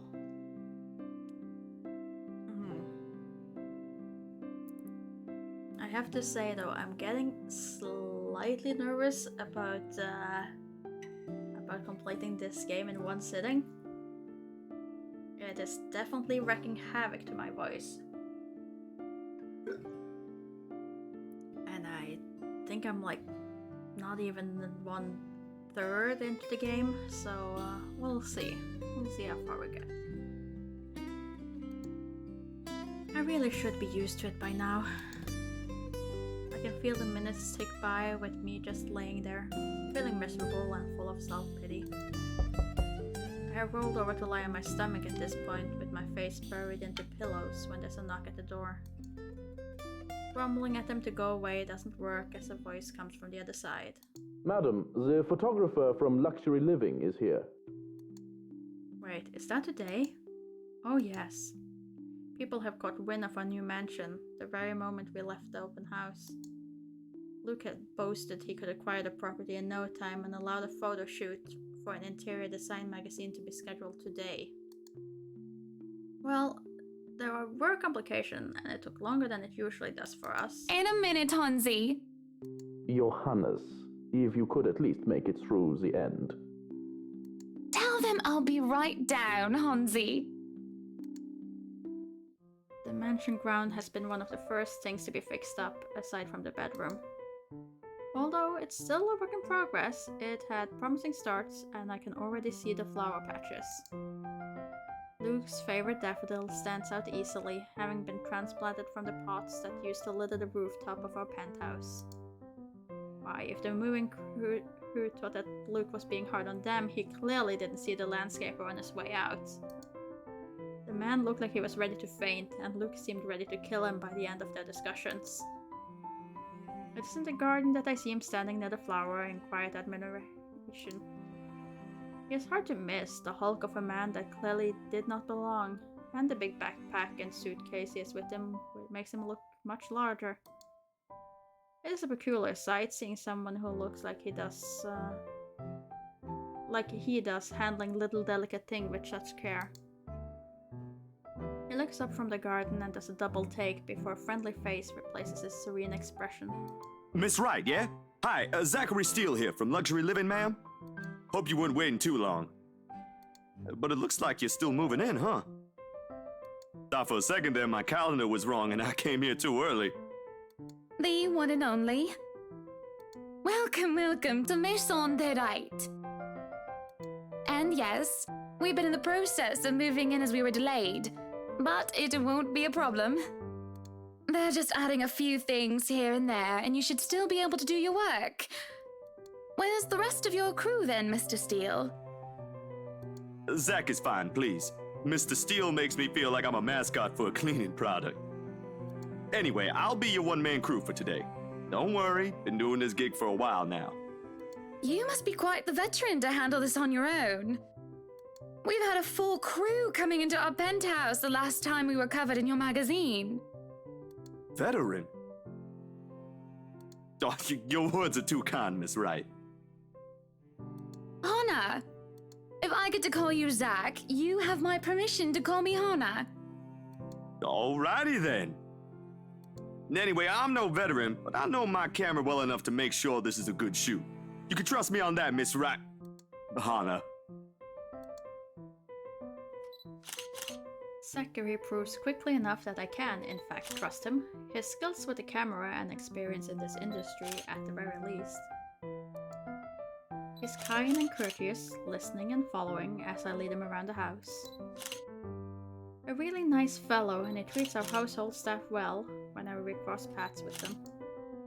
I answer his question to the best of my ability, and he's patient enough to answer mine whenever I get curious enough. For one, I ask what the bags are for. They are quite a magician's toolkit. From inside, he had procured several items to embellish the interior with. bowls of fruit, lemons, trays with peppermills, stacks of cookbooks, cutting boards, and glass canister filled with colorful nuts and grains are brought in for a kitchen setting. For the bathroom, there are white towels, seashells, Decorative soaps. There are other things as well, too numerous to count, all in that large backpack and suitcase. Tricks of the trade. Softens up a room, makes a place feel more homey, and fills it up with texture. But you guys probably have better stuff I can use for this. No lights? Don't tell me all of these are just props. Well, I've got my tripod here. For things like these, natural light is best. I'll just have to set the shutter speed to a real slow setting, and as long as nobody steps into the shot, it'll look great. Oh, it better. We go through the rooms one at a time, although we first tackle the ones that the movers have no business in anymore. The ballroom needs little preparation with its grand design. Although there is some trouble at first with the wide open space and the pictures being backlit. It's in the kitchen that Zachary props come in handy, considering how Johannes keep the place so neat and sterile, one can practically eat off the floor. We carry on touring the house and taking pictures where we can, with exceptions to the rooms which have yet to gain any purpose or design. Too bad I can't take a sneak peek at his photos yet. Funnily enough, he's using a traditional camera. I didn't even know film still existed. With the way he speaks, however, I can see that he knows enough about his craft that I'm not too worried about botched photographs. I imagine photography must be cathartic to him, judging by how at ease he looks while taking pictures. There are small snippets of conversation in between the clicking of the camera. He even goes far as to talk about these terminologies like shutter speed and aperture when I ask about the technical aspects. I can't quite see the picture as it's made, much like when I watch artists paint on their canvas. But just watching someone passionately practicing their crafts, such as this, is exciting in its own way. Going through the many rooms has been quite the exercise for the both of us. Despite that, he's been so nice, and I find myself putting on my best smile. But it is as we're taking pictures in the foyer that everything comes to a standstill for a moment. Just a moment. And had I not been paying attention, I wouldn't even have noticed. It's merely a split second where Zachary's rhythm is put to a halt. His finger doesn't move to release the shutter. And yet he also doesn't pull the camera away from his face, gaze still firmly fixed through the viewfinder. His hands shake and there's a light sheen of sweat on his forehead. Zachary? No response. Zach, is something the matter? Lowering his camera, he blinks and stares at something behind me before shaking his head. Turning around though, I see nothing that could have gotten his attention. Oh no, there's nothing wrong. I just remembered something that's all. Let's get back to the pictures. Can you move a bit more to the left, yeah? I struggle to respond this time. There's a sudden weight on my back and an indescribable tightness around my throat. Everything stops. And everything starts again as I manage to choke out. If you're sure. I don't know what just happened. It was probably just a dizzy spell. I'm fine. And he said he's fine. We continue at the same pace as before, although there's an unspoken agreement that we will not talk about what happened. So, is this a full-time job for you then?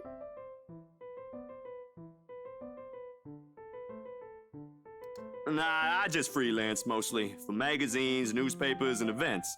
So you can't really call it a full-time job.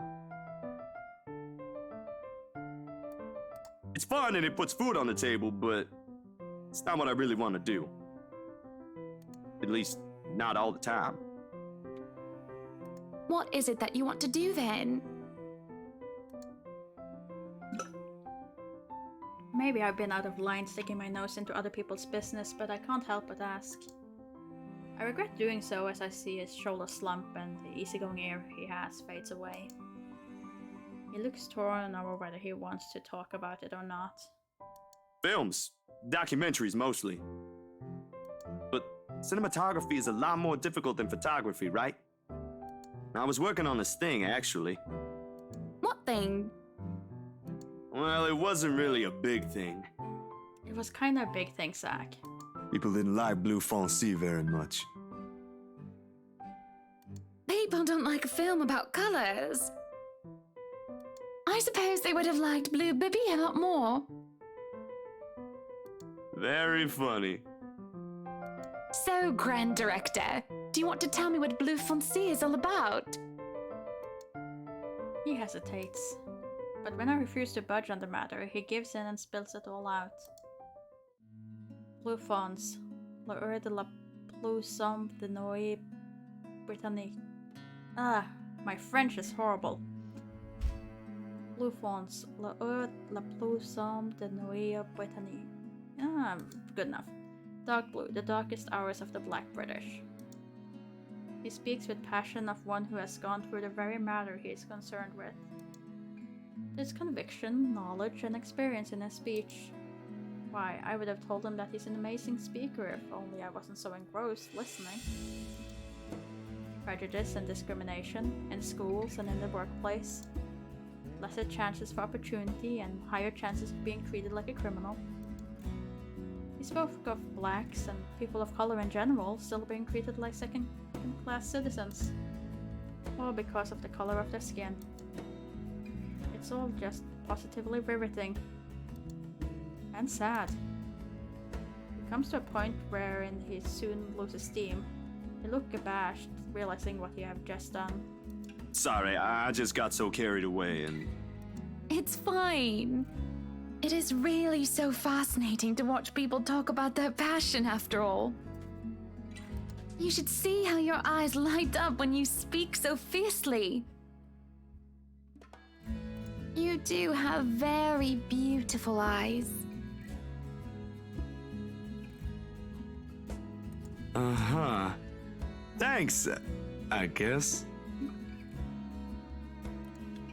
I want to say that I understand where he's coming from, but I really don't, do I? I was born with a silver spoon in my mouth, and I've lived a charmed life. It hasn't been perfect, but the difficulties I've been through pales in comparison to what others experience on a daily basis.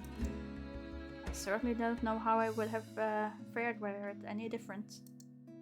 Would I still have met Luke, and would he still have loved me if I was any lesser? What was your home like? These things you talk about, it sounds like you've... Well, I don't mean to pry, I mean.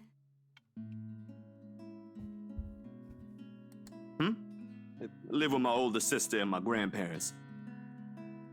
We had a shop selling all sorts of things below our flat. And well, I was one of the few non-white, non-British students in class. I didn't get pushed around or anything straight up. Even then, I was one of the biggest kids around. But a pencil and notebook would go missing, you know? Ah, that I knew. Children can be so cruel at times. Of course, it may be a slightly different story when you have personal guards and the stolen item is not a pencil but an expensive heirloom. So what about you? How you liking your new house? It's pretty impressive. It's nice, I suppose. You suppose? Not big enough? What? No, oh, don't be a bully. It's just that... I understand if you don't want to talk about it. I was a little girl, all dolled up and treated like a fragile porcelain, with nursemaid waiting to me hand and foot. All the material possessions anyone could ever want, I could ask for on a whim and it would be handed to me just like that. But I barely ever saw my parents, just goodbye kisses in the morning before they went off to who knows where they were needed next. I saw them more often on the telly or in the papers than I ever did in person. I remember my old house. It was a lot like this one. Big walls and big halls, but nobody in it. Not really. that makes you think how alone you are. A pensive mood overcomes us, and there's a moment where neither of us are sure how to go on from there. Things have gotten a bit too personal, yet it isn't wholly uncomfortable, like as if we've been friends before. Well, that's normal, ain't it? You just moved here. You'll make home out of it yet. He certainly makes it easy to believe that. My childhood house is indeed a lot like this one. Just as large and extravagant, and just as empty. I hope he's right. So, Monsieur le Photographe, you've covered the one and only Ermengarde Mansion. What's next on the agenda? The interview? Boring. It's an interior design and housing magazine. And they want to know what Miss Wright has to say about her interior design and house. Honor Wright thinks she bought a magnificent house that she can certainly brag about. Blah, blah. Boring. You know what they should print more of? I watched an interesting documentary the other day. Bleu Foncé, The Darkest Hours of the Black British. I recommend you watch it. Those are the things that people should know about. What do they care if I use a purple or green bowl of fruit in my kitchen? People, right? Oui. People are shite. What do you think? Do I look good with this angle? I strike a pose while he's being busy, looking taken aback for a moment, probably not expecting me to just go and say such a crass word.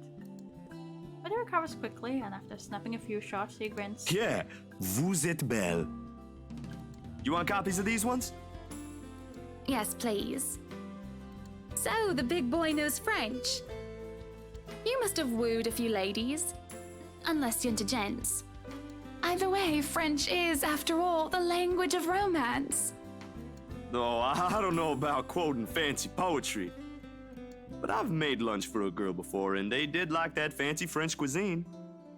Can you cook your best? I can cook just about anything as long as I know the recipe. C'est magnifique. It has been too long since I had a nice and proper chat with a good friend. No, Lee is certainly not a good friend. And although we just met, Zachary's the sort who can probably befriend anyone. He's just a comfortable person to be around with. A bit too comfortable. The photo shoot went by a breeze, and somewhere along the way, as we talked and laughed, I find myself getting a bit too close without realizing. He'll give me this strange look until I back off, and he'll go back to asking questions after I agree to do his little interview. And it's just odd. Well, no. Me being friendly isn't that odd. That is how I am. Zachary is the one that's being odd. Why, anyone else would absolutely welcome the extra attention I give them. He, on the other hand, looked almost flustered about it. He should be used to different personalities by now, having to deal with various people when he works. And if not, he needs to start. Perhaps nobody has shown him attention of this kind, but he's a big boy, he should be able to handle me. All it is a friendly touch here, a pretty smile there, and a gentle swaying of the hips as I move around. Zachary grew and grew more red every time he noticed. Am I being mean as I find enjoyment in seeing him unravel? Perhaps. This went on during the interview and beyond that. There's nothing wrong with what we're doing, right? Zachary and I are just having a playful, friendly chat while enjoying the outside view. At least that's how I see it. I'm sorry, but I'm really getting distracted. Could you maybe stop doing that? Stop? I'm not sure if I want to, though. Ooh.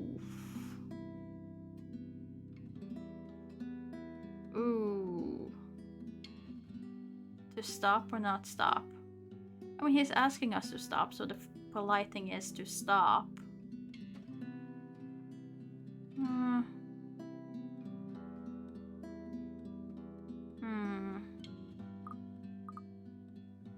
Sure, we'll stop. I'll stop if it makes you uncomfortable, sweetie. That raises the bar. Sorry. No, I should be the one apologizing. Why, you're a shy one, aren't you, big guy? It's not that, but... He gestures to the ring on my finger and lets the fact of the matter hang heavily between us. Being told implicitly that I'm too forward is not a common occurrence. I think I'm more stunned at the fact that he pointed it out rather than, well, being rejected. Not that anything is going to happen between us in the first place. It was just going to be some harmless flirting, right? So, you've never had a girlfriend? No. No boyfriend either. You know, just in case you were gonna ask for that one next. And you haven't even had your first kiss? Not a one, ma'am. Do you want to have your first kiss today? I can't help it. I really, really can't, and I'm going to apologize lots later. Surely by the catty smile on my face, it's obvious that I'm just pulling his leg. The laugh I failed to contain certainly gives it away, if it still isn't obvious. But still, he lights up in embarrassment, stammering and sputtering objections. You're married, and this will be extremely unprofessional. I never said I would kiss you, silly. Oh, Johans! No, what? No! Don't call your butler, she's Hannah! So you're rejecting Hansi? I am unsure why we are being this mean to this man, but apparently we are, so, oh well.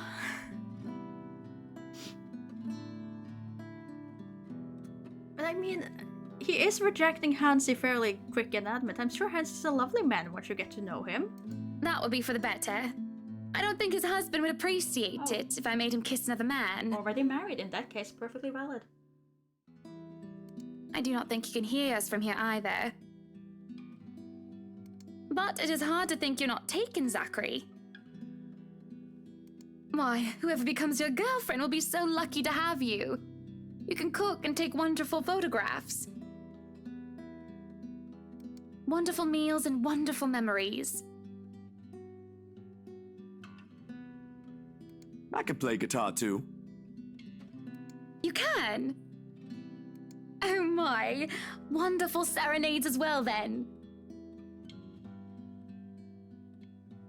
Perhaps I can find a young lady who deserves a fine, strapping young gentleman like yourself. Let's not get carried away. Besides, I gotta be going. It's getting late and I got someplace else to be. A shame. I will be expecting you again soon, I hope. For a copy of my photographs, yes? Of course, I'll even deliver them personally.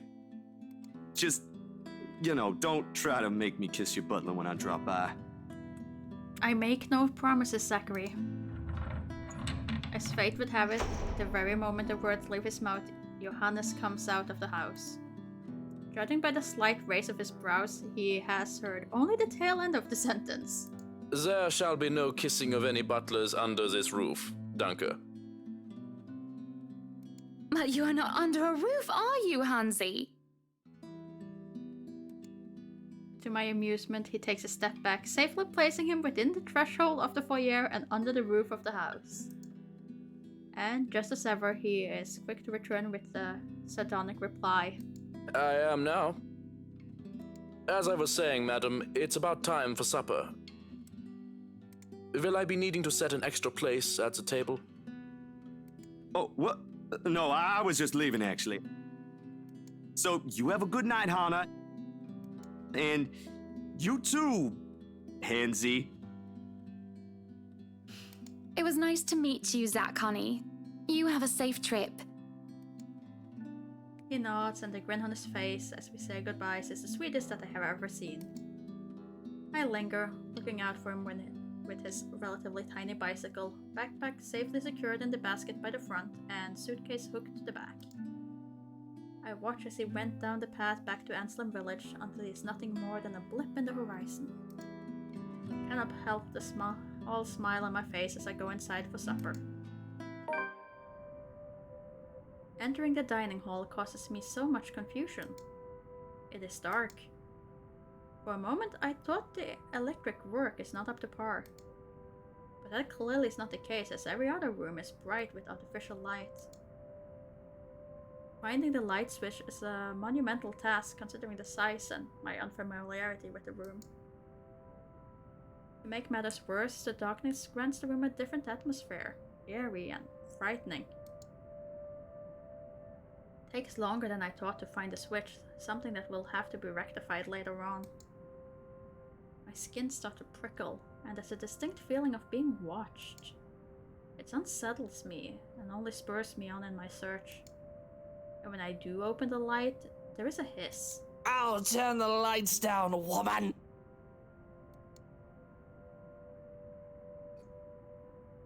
There at the end of the hall is my beloved husband with his face in one hand and a glass in the other.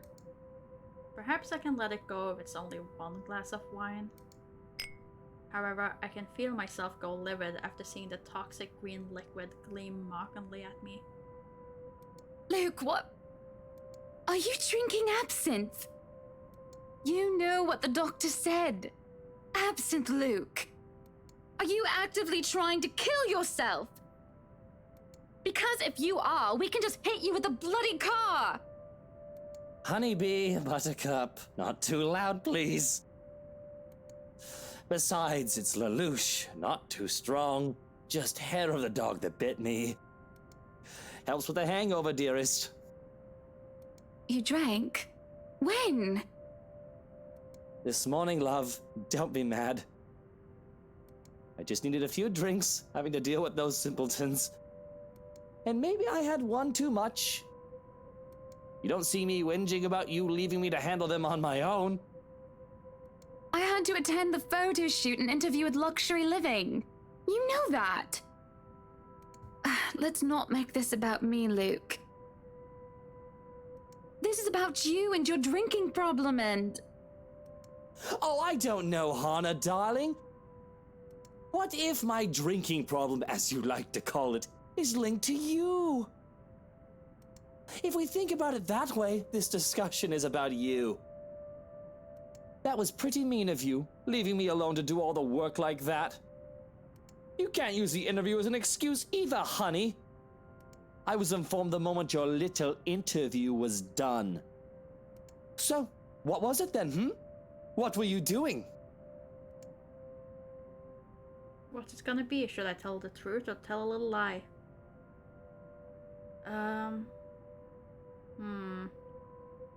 I mean, we did nothing wrong, so, I don't see why I would lie to you. And you probably already know, because if you were really interested, you could easily find out, so, yeah. I was talking with Zachary, the photographer for Luxury Living. Oh, he didn't like that. He wanted me to lie. Huh. He wanted me to lie.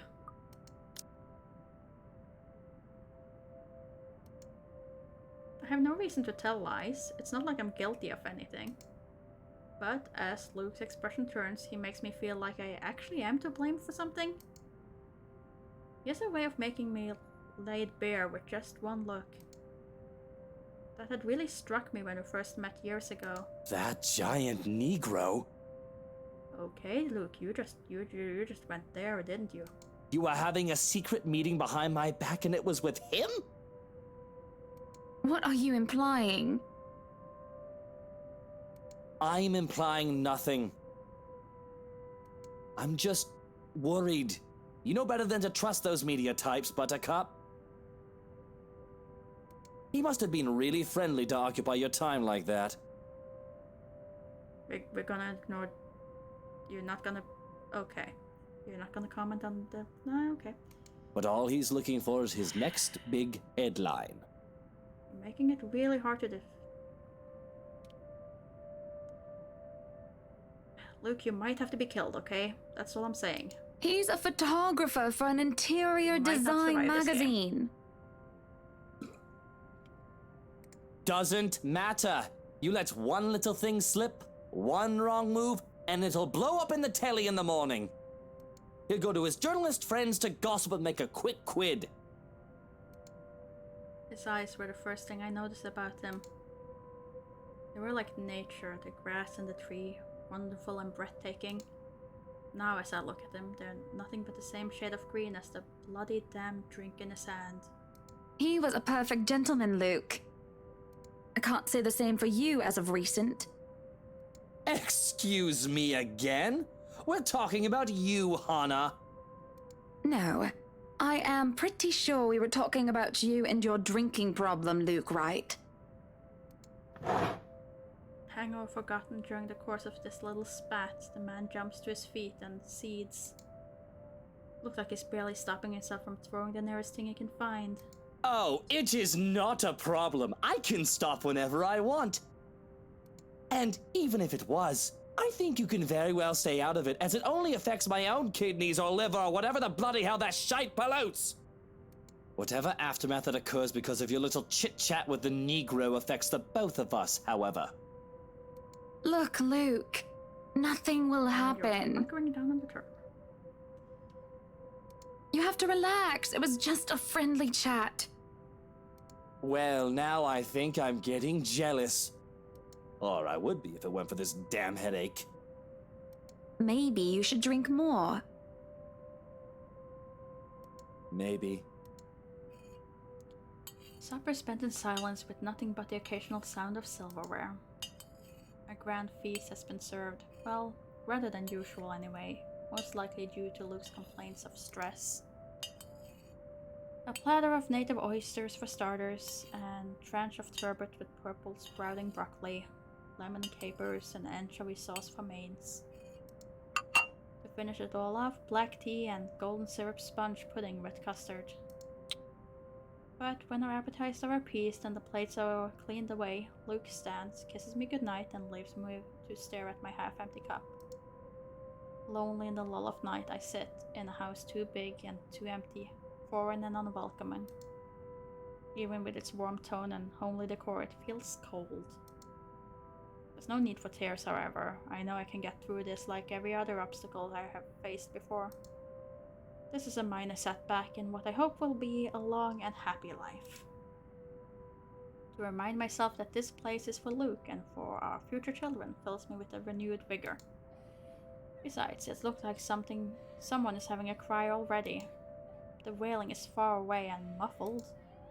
Yet at the same time, it shakes me to my very core as I hear it. As if the suffering is just standing right beside me.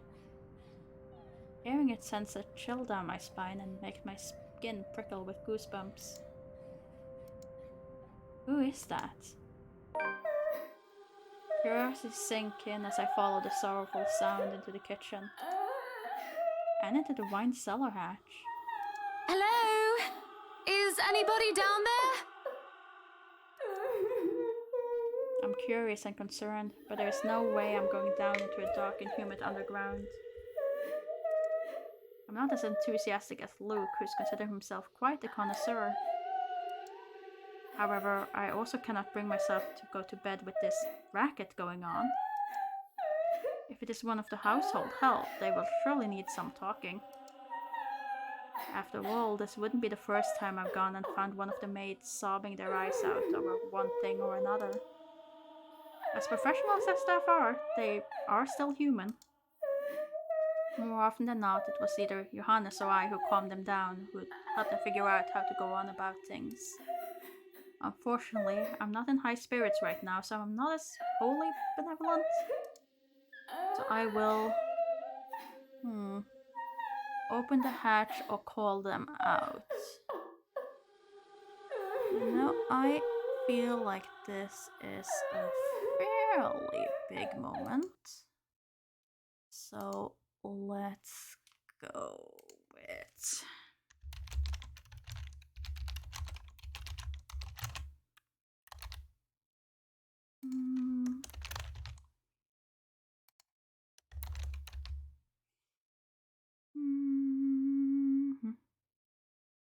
How about we do that? There you go. And then you guys can decide on that while I take a quick toilet break. Do we open the hatch or do we not?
Sorry, I forgot to unmute the microphone there.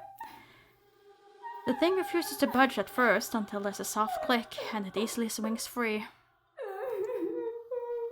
As I lift up the hatch and look down into the cellar, a sense of unease washes over me. It isn't just a sudden onset of vertigo or nausea, but also the darkness. It's suffocating. And as I look down, it feels as if it's looking back at me.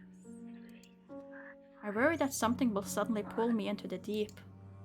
I can hear her whispering.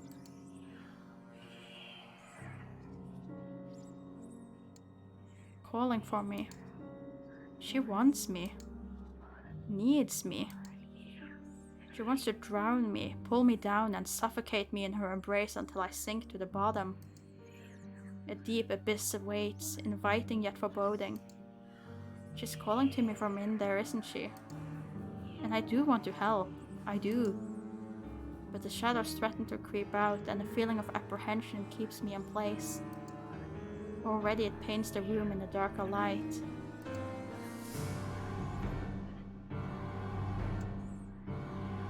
There is a lurching sensation, and the feeling that follows after is hard to explain. It feels like I'm watching myself from the sidelines, a spectator to my actions, or lack thereof. I will myself to snap out of this detached feeling, to move, to do anything except stare at myself. And for a moment, I see the look of fear in my own face. I'm back in my body, but the hook in my stomach is no longer the only one.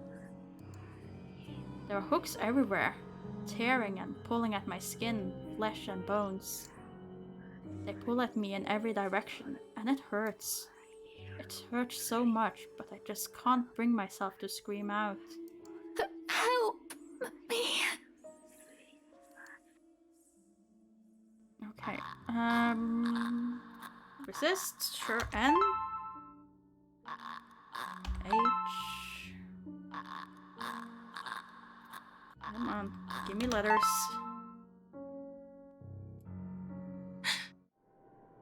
I wake from a deep slumber. It takes a while, with the fog that has settled in my head and with my heavy limbs. But soon enough, I managed to look around. I'm in our bedroom already, although I do not recall going here. Luke slumbers beside me, looking peaceful and angelic. It doesn't matter. I'm safe and I feel better than ever. Tomorrow, better days will come. Luke is already gone by the time I rise. There isn't a single hide nor hair of him to be found, and trying to call him on his mobile is a bust, as it only goes straight to his voicemail. That's twice in a row he's gone on me, and for him to disappear today of all days is every bit upsetting because of what's to come. The morning is once again filled with a whirlwind of activity. Fortunately, I am much more refreshed as I took a break from my responsibilities. I haven't the faintest clue where Luke was yesterday. Today is going to be a busy day, although unlike Wednesday, the master of the house isn't here right now, absent once again from his duties. Hopefully he'll be back in time for the party. This is our house after all. A grand housewarming party for the wonderful Wright Mansion.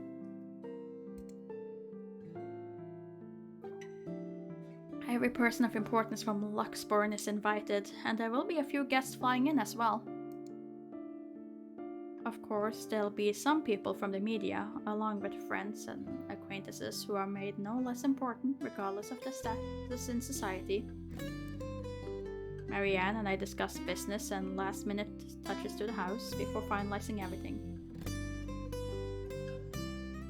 Not that there is much change from our original plans. Bar any huge additions to the property itself, the mansion is nearly 100% complete. You have certainly exceeded expectations, Marianne. Everything looks so marvelous, and in such a short time, too. Well, I can't take all of the credit. People have certainly been enthusiastic about the idea of working on the Wright mansion.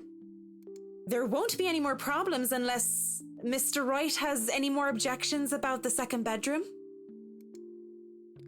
Luke and I had a small tiff about making the second bedroom into a child's playroom, which I insisted is completely practical. In the end, he had to accede. I didn't give him any choice in the matter. I even bought this wonderful wooden crib from the antique store yesterday, including some toys. Just in case anyone brings their baby, of course.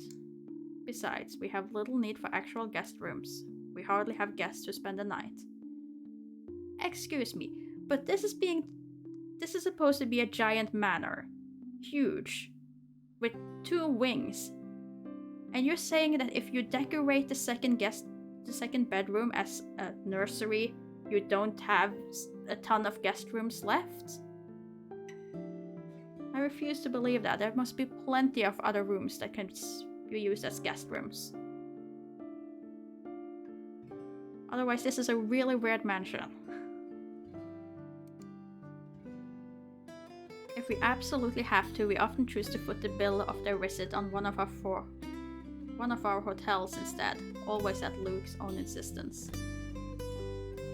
And on the off chance that we actually let someone stay, the bedroom in the opposite wing is still up to the task. Okay, so there was only 3 bedrooms in this house?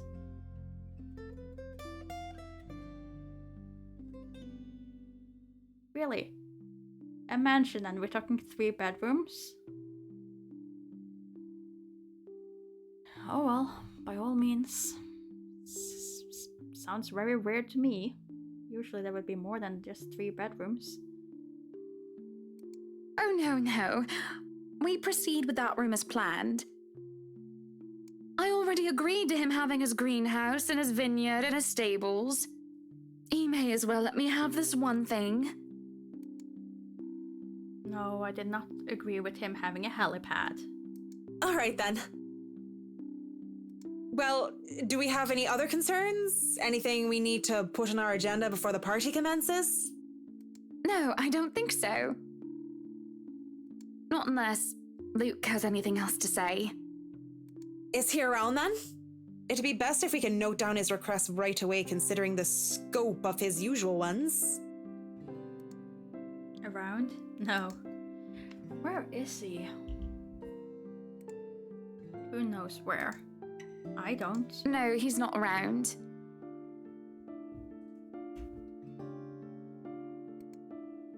She didn't have to point out the obvious now, did she? After 7 long years, I've already gotten used to him. I should be by now. Still not, apparently. But don't you have a party? I want nothing more than to complain, to whinge about how unfair this is. However, airing out one's dirty laundry is simply taboo among high society. To do so will make you a ripe target for the next dinner party chit-chat. Vultures, a lot of them, really. Or most of them, at least. There are always good ones like Rochelle Lee. But put your trust in the wrong person and you'll find yourself eagerly picked apart. Yes. But Luke's just being a sweetie, you see. That friend he's visiting, he's having marital problems and he's just trying to cheer him up. Perhaps I'm being a bit too rash, a bit too hot-headed in divulging details. But I thought myself clever, with a plan to dress it up as gossip. Marianne's raised brow makes me unsure whether she's interested or not. Although that does make things better if she has no interest and therefore has no hidden intent to utilize whatever I might say to her. They've been married for a long time and they've hit a... how do they say it? A rough patch. His wife has a drinking problem and can be very neglectful. The poor thing really does his best to be a good husband. This friend, huh?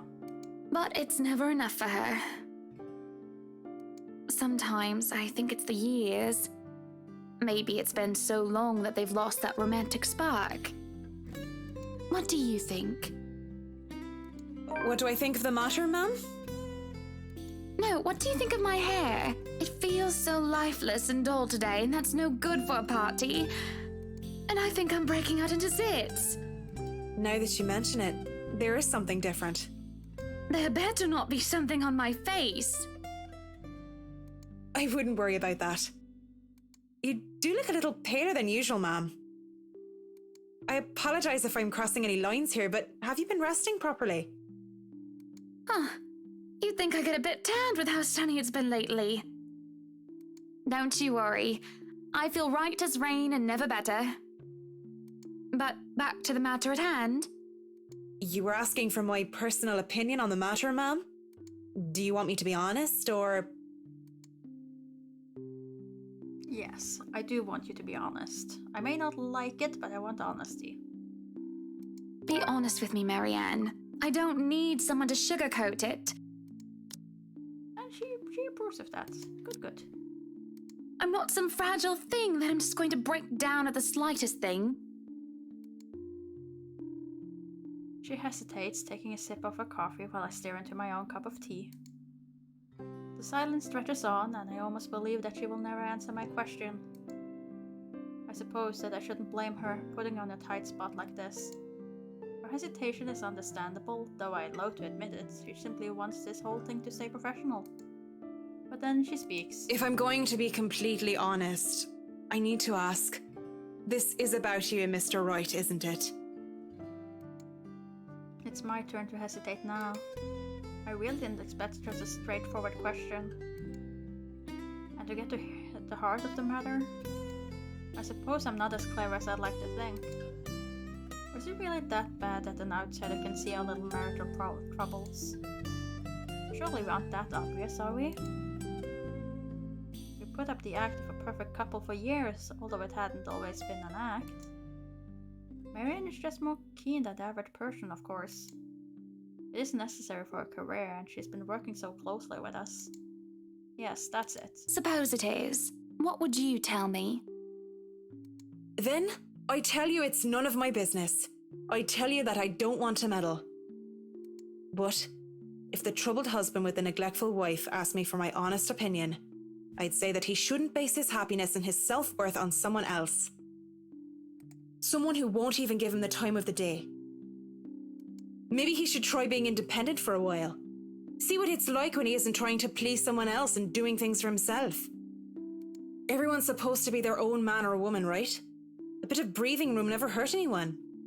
That's just my 2 pence worth, of course. So you're saying they should divorce? Nothing as drastic as that. If they're afraid that it might lead to just that, then maybe that is what's meant to happen in the first place. We shouldn't let our fear control our lives. But it's just a short hiatus is all. Or, couples therapy? Look, I'm really not the best person to ask about relationships. So grain of salt and all that.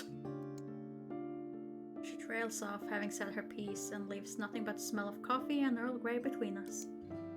There's a calm despite the nature of what has just been discussed. To say that her words make me start to think is an understatement. To say that I'm not considering her advice is a lie. And to say that this might just be the calm before the storm is a possibility. Others have had shorter marriages, yes, but plenty have celebrated long and happy ones as well. My own parents celebrated their choral anniversary before they passed away. But 7 years? 7 years isn't a whole lot in the grand scheme of things. It isn't a whole lot of time to see what and where our relationship can bring us. And at the same time, 7 years. Well, it hasn't been entirely made up of unhappy years, has it? It won't last forever. It's not supposed to anyway. I just dread the thought that it might last for a very long time. I dread the thought that these small spats, these little disagreements will turn into an all-out resentment. The idea that we will grow to hate each other with every fiber of our being scares me. I can't even pinpoint the exact moment when our blissful union turned sour. We can get through this, right? I know that I still do love him, and I feel that there's still a part of me that loves me in return. We just need to get our heads together and talk it out. Surely he will see some sense. There's a cough before Marianne clears her throat. She must have been quiet for so long, and I move to apologize when she stands up. We both end up on our feet, unsure on how to proceed. Some sort of odd, awkward shuffling occurs as we decide whether to sit back down or not. I really should handle what's left of the work. You won't be attending the party? Oh, you really must, Marianne. I'll try to stay and chat. Maybe grab a few bites and a drink, but I can't be around for the entirety of the event. My apologies. Busy, busy, busy. You must stay a while. I'd love for you to meet some of my friends, and they're ever so excited to meet you. You need to say hello to the Lees, at least. If it wasn't for them, I'd never even heard of you. We'll see. So, if I can be excused? Certainly. You'll have to excuse me as well. I must attend to the party before any early birds arrive. Because, believe me, they will throw a fuss if things aren't ready, even when they're not supposed to be here until an hour later. The scene outside the parlor is a great organized mess. Aside from our own household help, we hire the service of the temp agency which provides staff for Wright Enterprise in the hospitality sector. Even our very skilled staff cannot undertake a party of this size on their own. Waiters, busboy, hostesses, and their staff captains move about in droves, carrying crockery and serverware good for several dozen peoples and then some. Chefs and bartenders tail after Johannes, looking like scared little chicken, as he escorts them through the kitchen and into the wine cellar. To peruse the stocks, to select what can be served at the party and what can be used for cooking.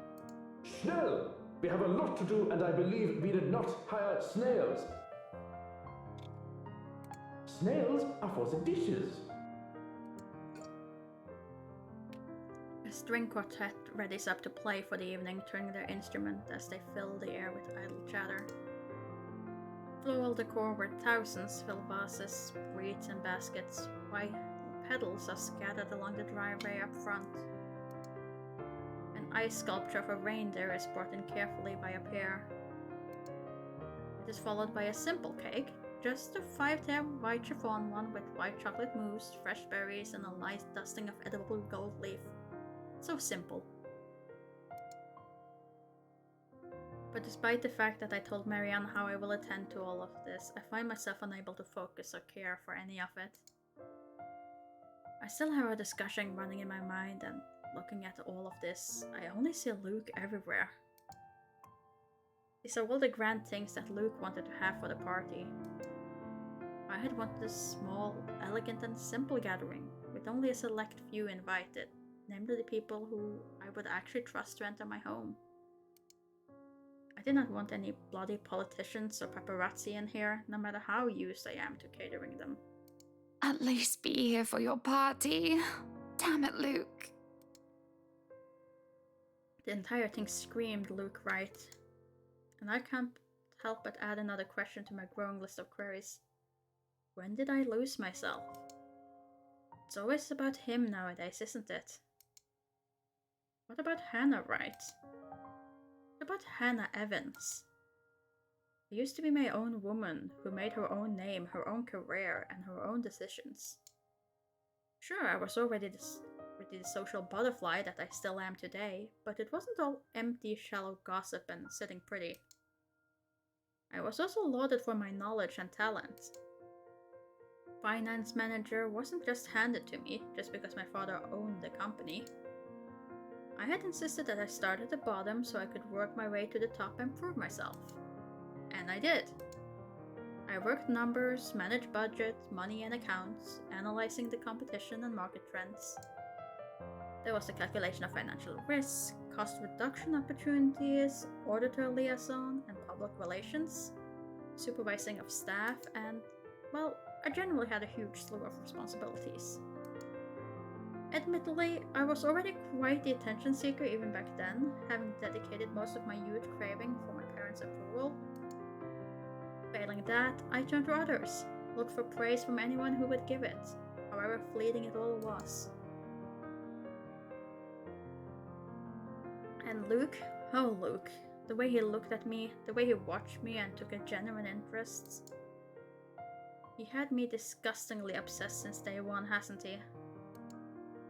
He saw me for me, Hannah Evans, with both my faults and my achievements. The man didn't treat me like some damsel in distress or some prize to be won.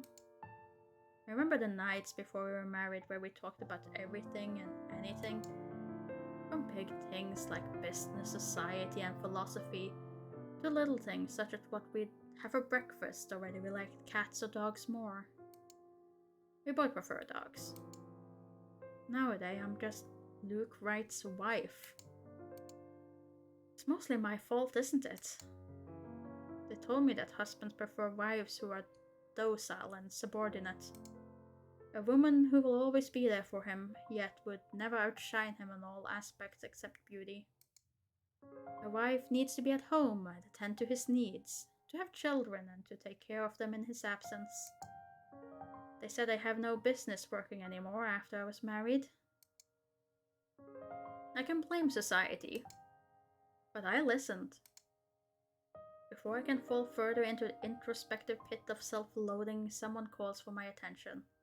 The guests have arrived, madam. And Luke? Running a bit late, I'm afraid. Late for his own party. That man, I swear. He's probably looking to make a dramatic entrance, knowing him. Open the doors, then. We mustn't tarry. Cars line up the driveway, peppering the front of the mansion with vehicles of every kind. Grand Tourers, supercars, even the odd and muscle car too. Convertibles, grand saloons, and other luxury cars can be seen being parked by the valet. A handful of cabs drive off, mostly for those who thought it's too troublesome to bring their own cars.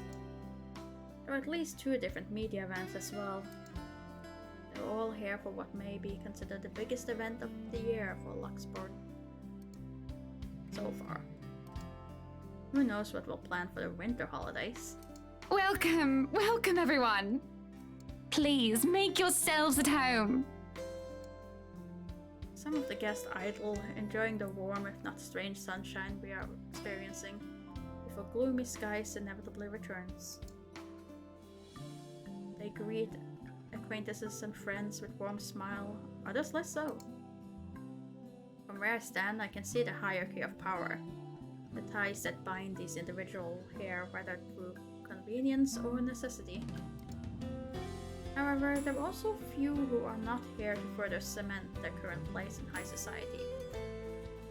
Such as that young man with his oriental air, ignorant of the looks he is receiving from women and men alike. Be careful with Shirley, alright? Or that rose-haired woman talking on her phone while she looks unsure of why she's here exactly. Yes, I'm at the party already, Mom. Yes, I'll say hi to her if I can. I see Zachary, the photographer, as well. He talks to a few of the other media crew with an air of familiarity. I was just here a few days ago, yeah.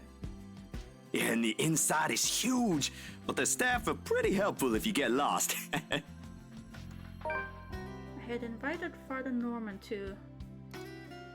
It's the least I can do after he blessed the mansion on my request, aside from my small donation to the church, of course. But the poor man had taken ill and went through a nervous breakdown of some sort the other day. And then there are people like the Chief Inspector. People who I can never be too sure about. People who stand on the border between being suspicious and being trustworthy. Thank you for the invite, Anna. Husband still missing, I see? I should be saying the same of your darling Rochelle, Lee. The doctors again? She told me she'll just be in the gardens. Bet she's lying and that she's somewhere around mingling, gossiping with the other ladies. It's no offense, but that seems to be all you ladies do at these parties.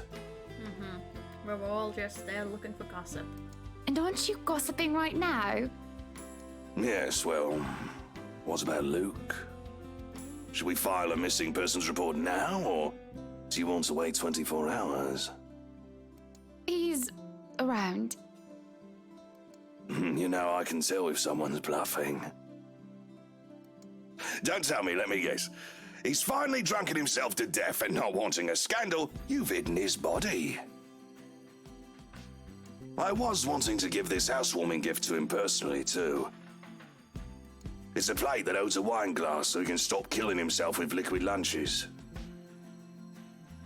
Looks like it's too late for that. Nothing like that. Besides, this is a hardly polite conversation.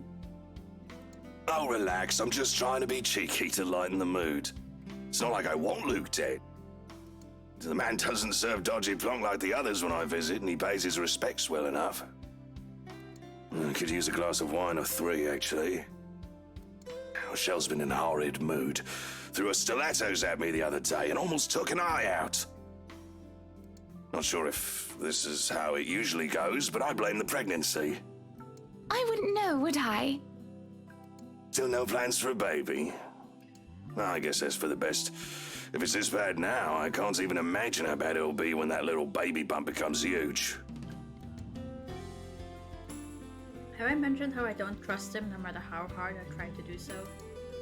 At least he brought a gift, I suppose. Why don't you just go inside and have some wine, Lee? Think I will, thanks. Greetings such as these carry on as the guest continues to trickle in. Whether we have short conversation or merely shake hands and nod heads, I make sure to attend and welcome each of them. As the first hour passes by, the rest of the stragglers and I are drawn to the ballroom. Any latecomers will have the attention of the porter instead. I have other duties to attend to now.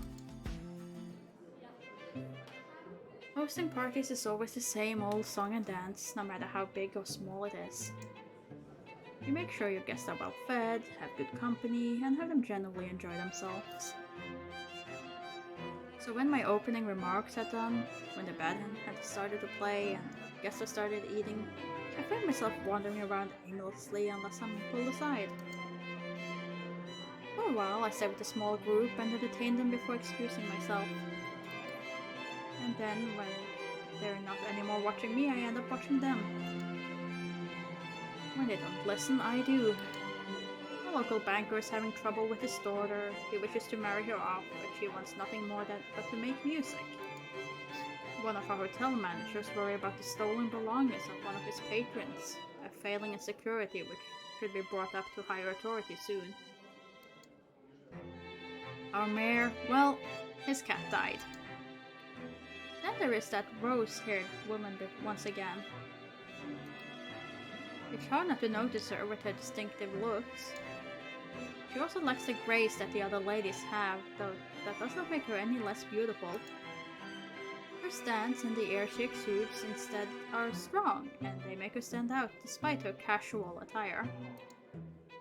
Many men have already given her their attention, although each invitation to dance has been turned down. I approach intrigued, although it's no great mystery what occupies her own attention, with the glance she keeps sending toward the boy with the oriental hair. We're sticking with that description, huh? She remains unaware though, even as I stand beside her, pretending that I'm there for a drink. You would catch his eye a lot better if you wore nicer clothes, don't you think? Didn't realize the housewarming was going to be this fancy. I would have gone with a nice dress if I knew. Oh, you're fine, dearie. It's only really the parvenus, those who climb, that come to these parties all dolled up. Quite the black-haired beauty, isn't he? The boy comes over, but I do nothing to speak any softer. He merely passes by, and it's a wonder he doesn't hear what I say. Who, Ash? You know, you really shouldn't have turned down those offers. If I wasn't married, I'd happily go dancing with those young men. But you said a name. Ash. That's the exquisite lad you've been looking at all this time. I don't know him, and I'm the one hosting this party. That must mean you know each other. Is he your boyfriend then? Because that would explain those rejections. In all my life, I have never seen a face grow red so fast. The shade of her hair did not help as well. This is the most pink I've seen on a person, really. What? No, that's ridiculous. He isn't my boyfriend. Such a violent reaction. A simple no would have sufficed. Many here would be happy to hear it. And I haven't been looking at him. That's right. You've been staring. Quite heatedly, in fact. Although I'm not sure if you look like you want to kiss him or kill him. It's more of the latter, currently. Just don't go murdering him on my property. I don't want to walk into a room and suddenly find a body there. I waver as I feel the burning of someone's stares. It's chilling, and though I'm used to enduring the gaze of others, this one makes the hairs on the back of my neck stand up.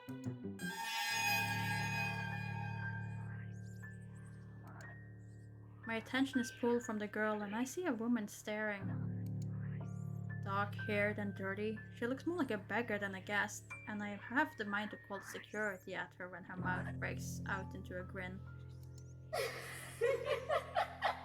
All I hear is her laughing, taunting. Her stare makes my blood run cold. She looks at me like I'm nothing but a pig to slaughter for her amusement. It makes my hand shake and I nearly drop my drink. But then in a blink she's gone and the buzz of the party resumes. I'll keep that in mind, but are you alright? Yes, sorry. I just thought I saw something strange. It must be the trick of the light.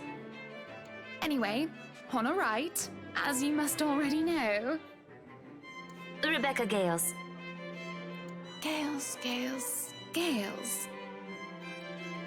The name is familiar, like a fond memory. I recall a kind lady, a private tutor who treated me like her own daughter when I was young. She'd even bring me food when there was no need to do so. Usually stowies, which I honestly hadn't been too keen about, though I ate them nonetheless because she bought them for me. Oh, the professor! And your little Becky! My parents couldn't make it since they're in Scotland right now. And Mom says hi, by the way. But yeah, that's me. Little Becky. We met once before. Yes, oh, I remember you! You were the cutest little thing with glasses! And when we met, you were having boy troubles with this lad called something with an A. What was it again? Aaron, Alan, Adele, Albert, Alexander, Andrew? The more I list off names, the more red and the more quiet Becky gets. She started to look a bit miserable as her body language showed discomfort and stiffness. Perhaps I triggered a horrible childhood memory? Surely I haven't been mean when she visited with her mother. I don't quite remember all of it. Ashton! Ash! That man is that boy! The same one. Oh, goodness me, after all these years! I can see why, though. He's quite dashing. You don't really need to announce it to everyone with an earshot, you know? Keep it down. I'm so sorry, but it really is cute. And a tad bit sad. This is a nice party, Miss Wright. Please, Anna's fine. We're friends of a sort, aren't we?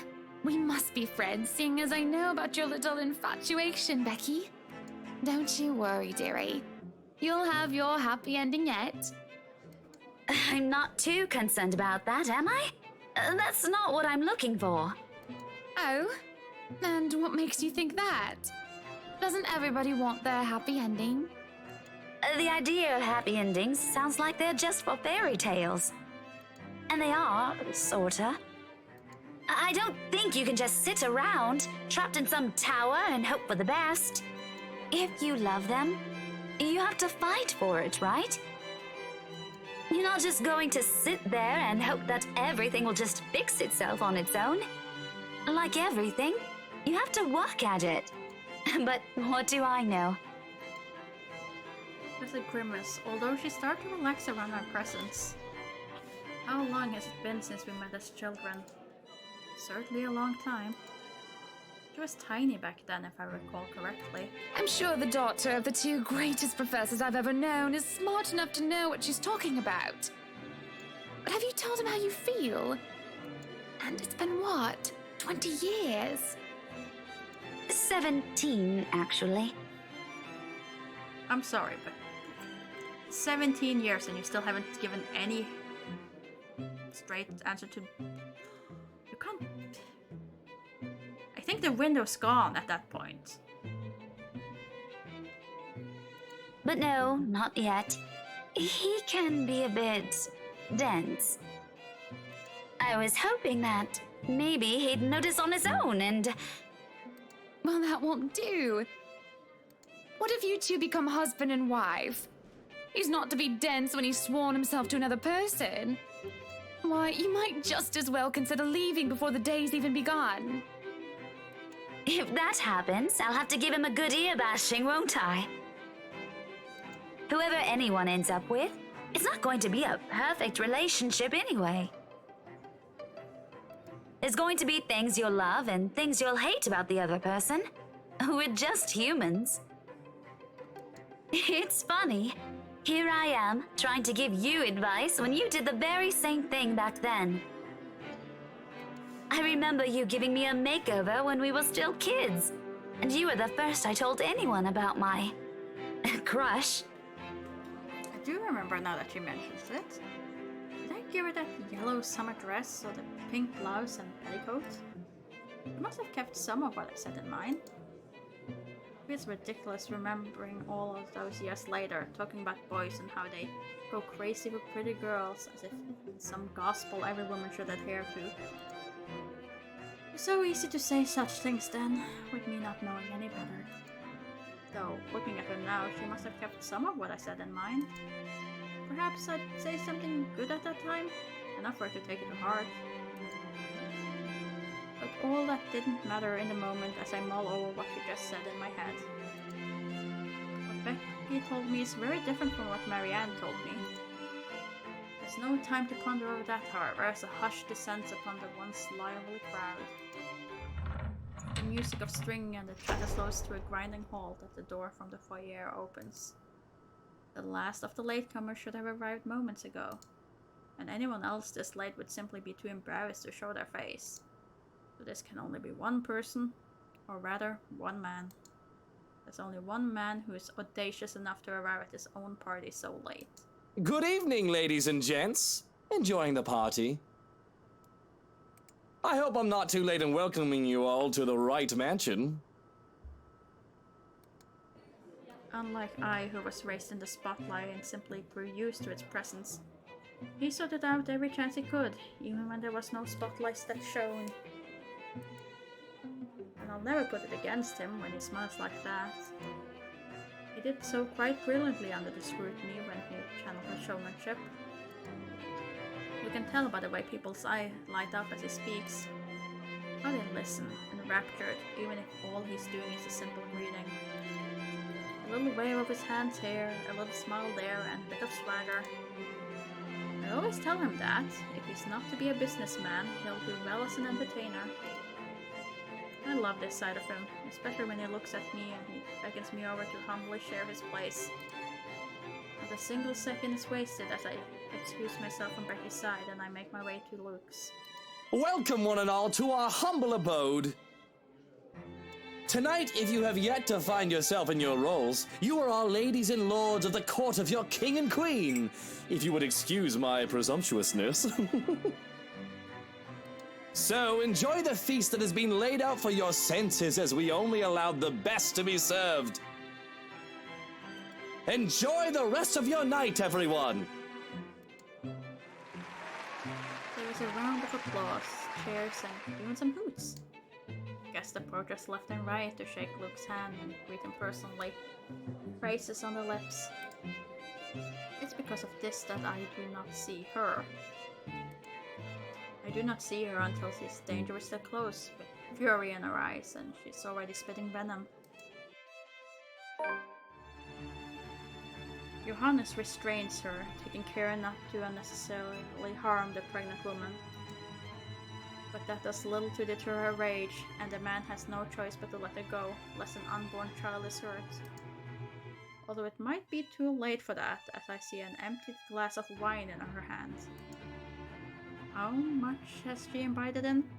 Are you feeling ill, Rochelle? Perhaps you need to sit down and... No! Shut it, you munter! I ain't talking to you! I'm talking to this scumbag over here! You bloody bastard, standing there with your smarmy smile! She interrupts me, jabbing her finger in my direction before she rounds on Luke. Even as whispers and murmurs break out among the guests, all I can focus on is the heat of the moment. Obviously intoxicated, judging by the smell of alcohol on her breath. I'm not ticked off about this little display of hers, at least not yet. But I'm absolutely pissed by the fact that she's endangering her own baby by drinking. There's a considerable amount of restraint and grace that I must exercise while I wait for a tantrum to subside. Keep a patient, if tight, smile on my face. Luke's expression, on the other hand, is indecipherable. Watch your tongue! You're on thin ice, Rochelle! Where's your husband? Who even invited you? I did. And I told you with great emphasis not to. Now we have a drunk, hormonal, pregnant woman causing a stir. What is even going on? I'm just about to ask that exact same thing. I don't know. But Rochelle, do calm down before you hurt yourself. I can't understand a word you're saying. Where is that husband of yours? Lee! Collect your wife right now! Don't you fucking talk like I'm not here and you're not responsible, you ass! You told me that I should wait for you in the gardens. Excuse me. What is this nonsense you're going on about? Crazy talk. That's all it is. Just completely and utterly mad. Has anyone seen the Chief Inspector? I am pregnant with your little bastard. You promised me you'll take responsibility. God damn it, Luke. I finally got you to talk to me after months of silence, and you do this to me. What? What do you mean you're pregnant with? Luke, is this true? Lies and slander, woman! Security! Johans, take her out of here before she makes an even bigger fool of herself! No, you do not do this to me. I was so ready to leave my stupid oaf of a husband. I told you to leave that damn wife of yours. Look at her. Does she look like she wants a baby? Does she look like she could take care of a baby? It's now that Johan has returned with security, along with the concerned-looking Officer Lee. They surround her and move to escort the hysterical woman. Judging by his pale face, he has heard the whole thing, and I feel nothing but pity for the man. Not that I believe Rochelle. Luke will never... He'll never go as far as to sleep with another woman, right? I'm so sorry for her behavior. She's been under a lot of stress, and the alcohol.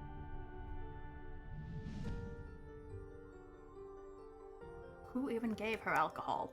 Talking nonsense, that's all it is. You're not allowed to drink because of the baby, Shelley. What are you thinking? Nothing to see here, people. Move along. Is there really nothing here but the ramblings of a drunk? Of course they're nothing but ramblings of a drunk. She's just jealous. Jealous of this wonderful marriage, this happily ever after that I have with my prince. Take that trollop out of here immediately! And see to it that she isn't allowed here or anywhere we hold any authority in Luxborn. To be banned from anything with the Right's name on it is basically social suicide. We practically own half of Luxborn, and there isn't a single establishment of repute that isn't under our patronage one way or another. This is mercy. I can do much worse to her. At least this way she can just move out of the city and never ever return. I have stayed my hand in the face of her grievous fault, her bold-faced lies where she deserves so much more. I can take away her business, have her factory shut down. It's too easy to ruin her life until she's just nothing.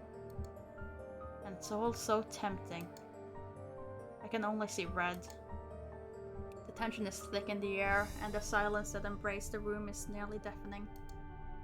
There are worried and almost fearful glances from some of the guests, yet at the same time I can still hear them whispering. But as long as they hold their tongues and don't interfere, none of those matters to me. Especially when my darling looks at me with a different shine in his eyes. It almost seems as if he's proud of what I've done, and that spurs me on more than anything. Everyone, please go back to enjoying the party. Don't let that mess of a woman ruin your night. You heard her! Strike up the band, maestro, and let us dance like fireflies in the night! It takes a bit for the crowd to stir again in the face of all that. But like most people of the elite, it is brushed under the rug and forgotten in favor of merriment. He offers his hand to me with a small smirk and a bow. Well, that was a mess, wasn't it? And you handled it magnificently. It happens. We are very important people, are we not? Milady, would you like to dance? With pleasure, my prince. No one is going to get in between me and my darling husband. Not Rochelle or any other rich, snooty scrubber. Not some common whore or ambitious maid. No one is going to get near him in that manner, not while I'm around. And if I have anything to say about it, no one is going to get near him at all.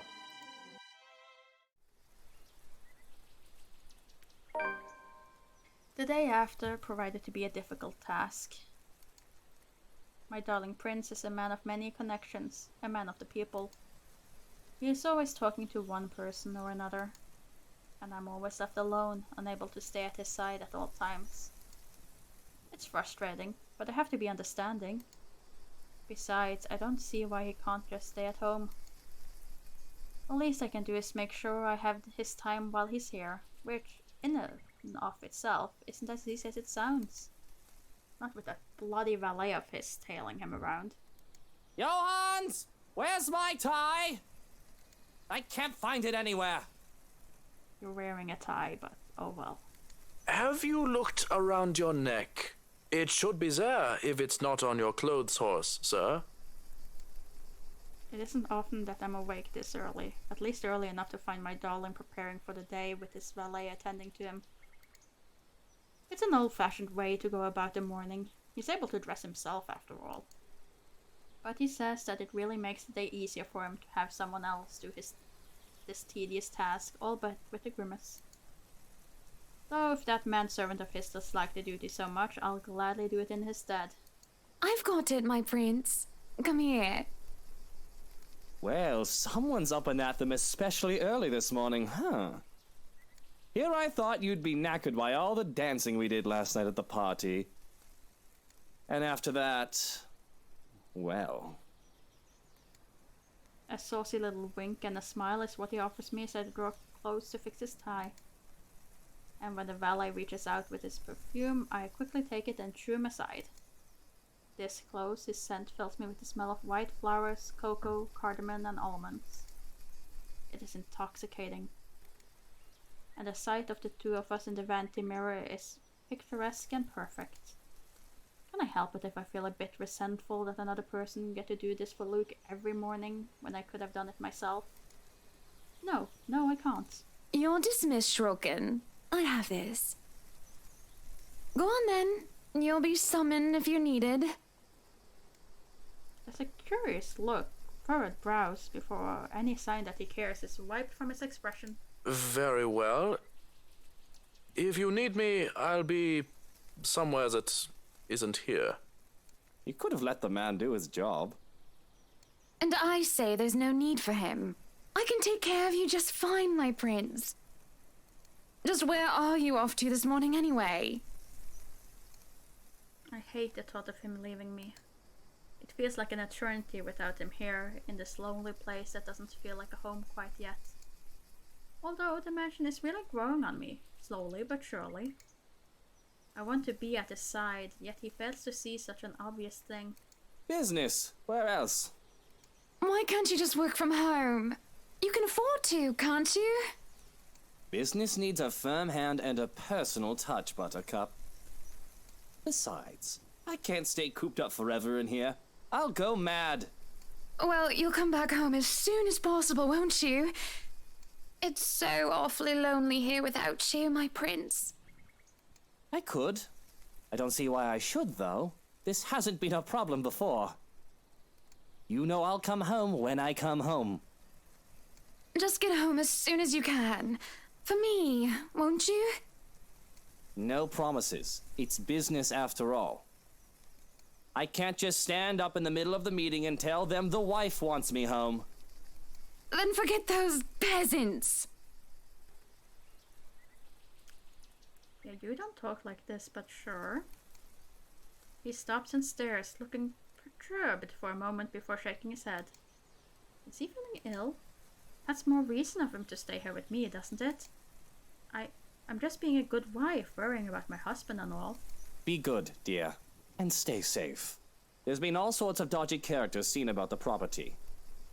I'll be leaving Johans with you, just in case you need anything, and to be on the safe side, okay? But I don't need a valet. I need you here with me. I'll be closing a big deal with a pharmaceutical company soon, if things go according to plan. Maybe, after that, I can take a breather for a bit. No maybes. You have to promise me. I only need him. I'm going to be late, Hana. The longer this takes, the later I'll get home. Fine. Shall I see you out? if that's what you want. At the front door, his valet waits, ready to accompany him for the rest of the day, and he's told to stay and attend to me. I still don't like it, and look like he doesn't either. But I ignore him in favor of the one who really matters. I hold Luke's hand in mine and give him a deep kiss. It makes my heart flutter to see the way his eyes close during a moment of passion. Parting for air, I can only smile. Have a good day, my prince. Right. Off I go. I still don't want him to leave. He should just stay. Forever. If you could let go of my hand, please, Hana. It's just so hard to let go when I finally have him in my grasp. To watch him enter his car and leave pains me so. It leaves behind an aching, gaping hole like a hunger and a need. I'm not content until he returns. If it fits you, breakfast is ready in the parlor, madam. If anything, I'll be in a foul mood until he returns. Leave and go practice your bloody sodomy elsewhere. Okay, we really had a personality change here. Peculiar. When I turn around to hiss at him to leave, he's already gone, and that suits me just fine. I want to be alone, without anyone bothering me. I want to be alone with myself and my thoughts, with only these halls as company. These damned halls, which will hold our memories. Just he and I. There's no one else I need but my prince. Not some cheeky servant who's just living it up because he's Luke's right-hand man. Rubbish like him deserves nothing. He deserved to be thrown and locked in the attic. Without realizing it, my feet have brought me in here. This empty, lifeless room disgusts me. The longer I stare at it, the harder it gets to breathe, as if the walls are moving in on me. Yet at the same time it pulls me in. I hear a whispering, and curiosity gets the better of me as I look under the bed. There, on the far corner, a loose floorboard. The wood, despite having swelled and warped over the years, is strangely familiar, comforting in its feel. Though it's not merely what my hand searches for as I reach for it. It takes quite an effort, but soon I'm able to lift it. And inside, underneath the dust and cobwebs, lies a pendant, warm and familiar. And I swear, if I just close my eyes, I can feel it beating in my palm. I feel a thrill, though I also feel like a thief for taking this. But it's mine. So without delay, I hide it in our room. In front of the vanity, I see the ways my eyes shine as I remove the clasp of my old necklace and put on this new one. It fits a lot better than the old one. I can feel as if it weighs on my chest. Right where it belongs.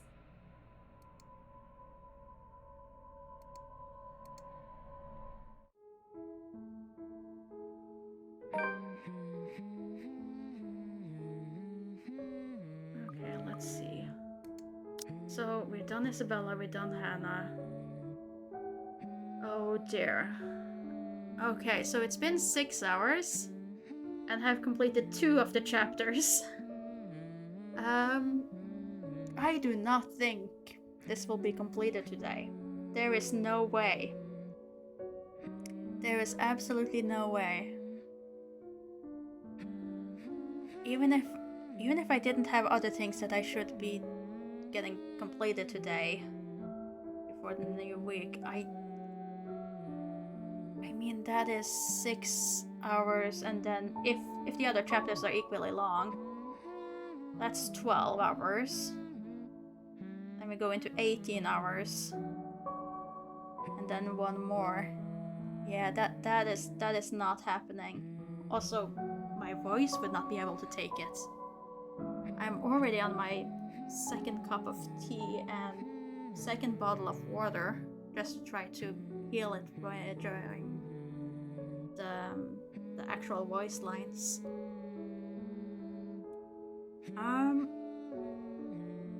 Oh dear.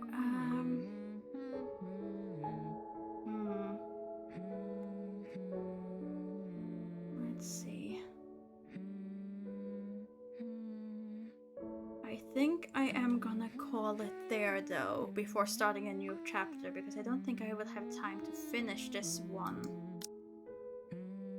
So, let's see. Save there. It's already empty.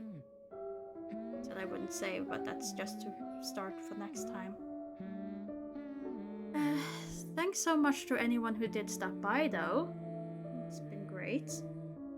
And I can't believe that I had forgotten exactly how long this game takes to complete. I knew it would probably end up being a long one, but I did not even dare think it would take this long.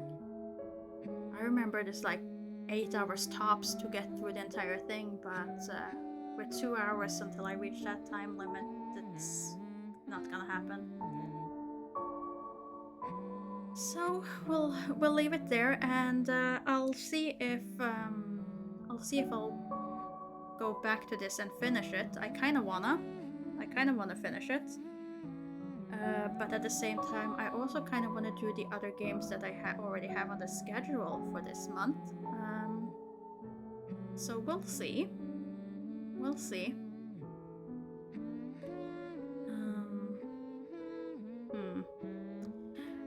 But besides that, my next stream will be on Monday, when it's once more time to look at different demos.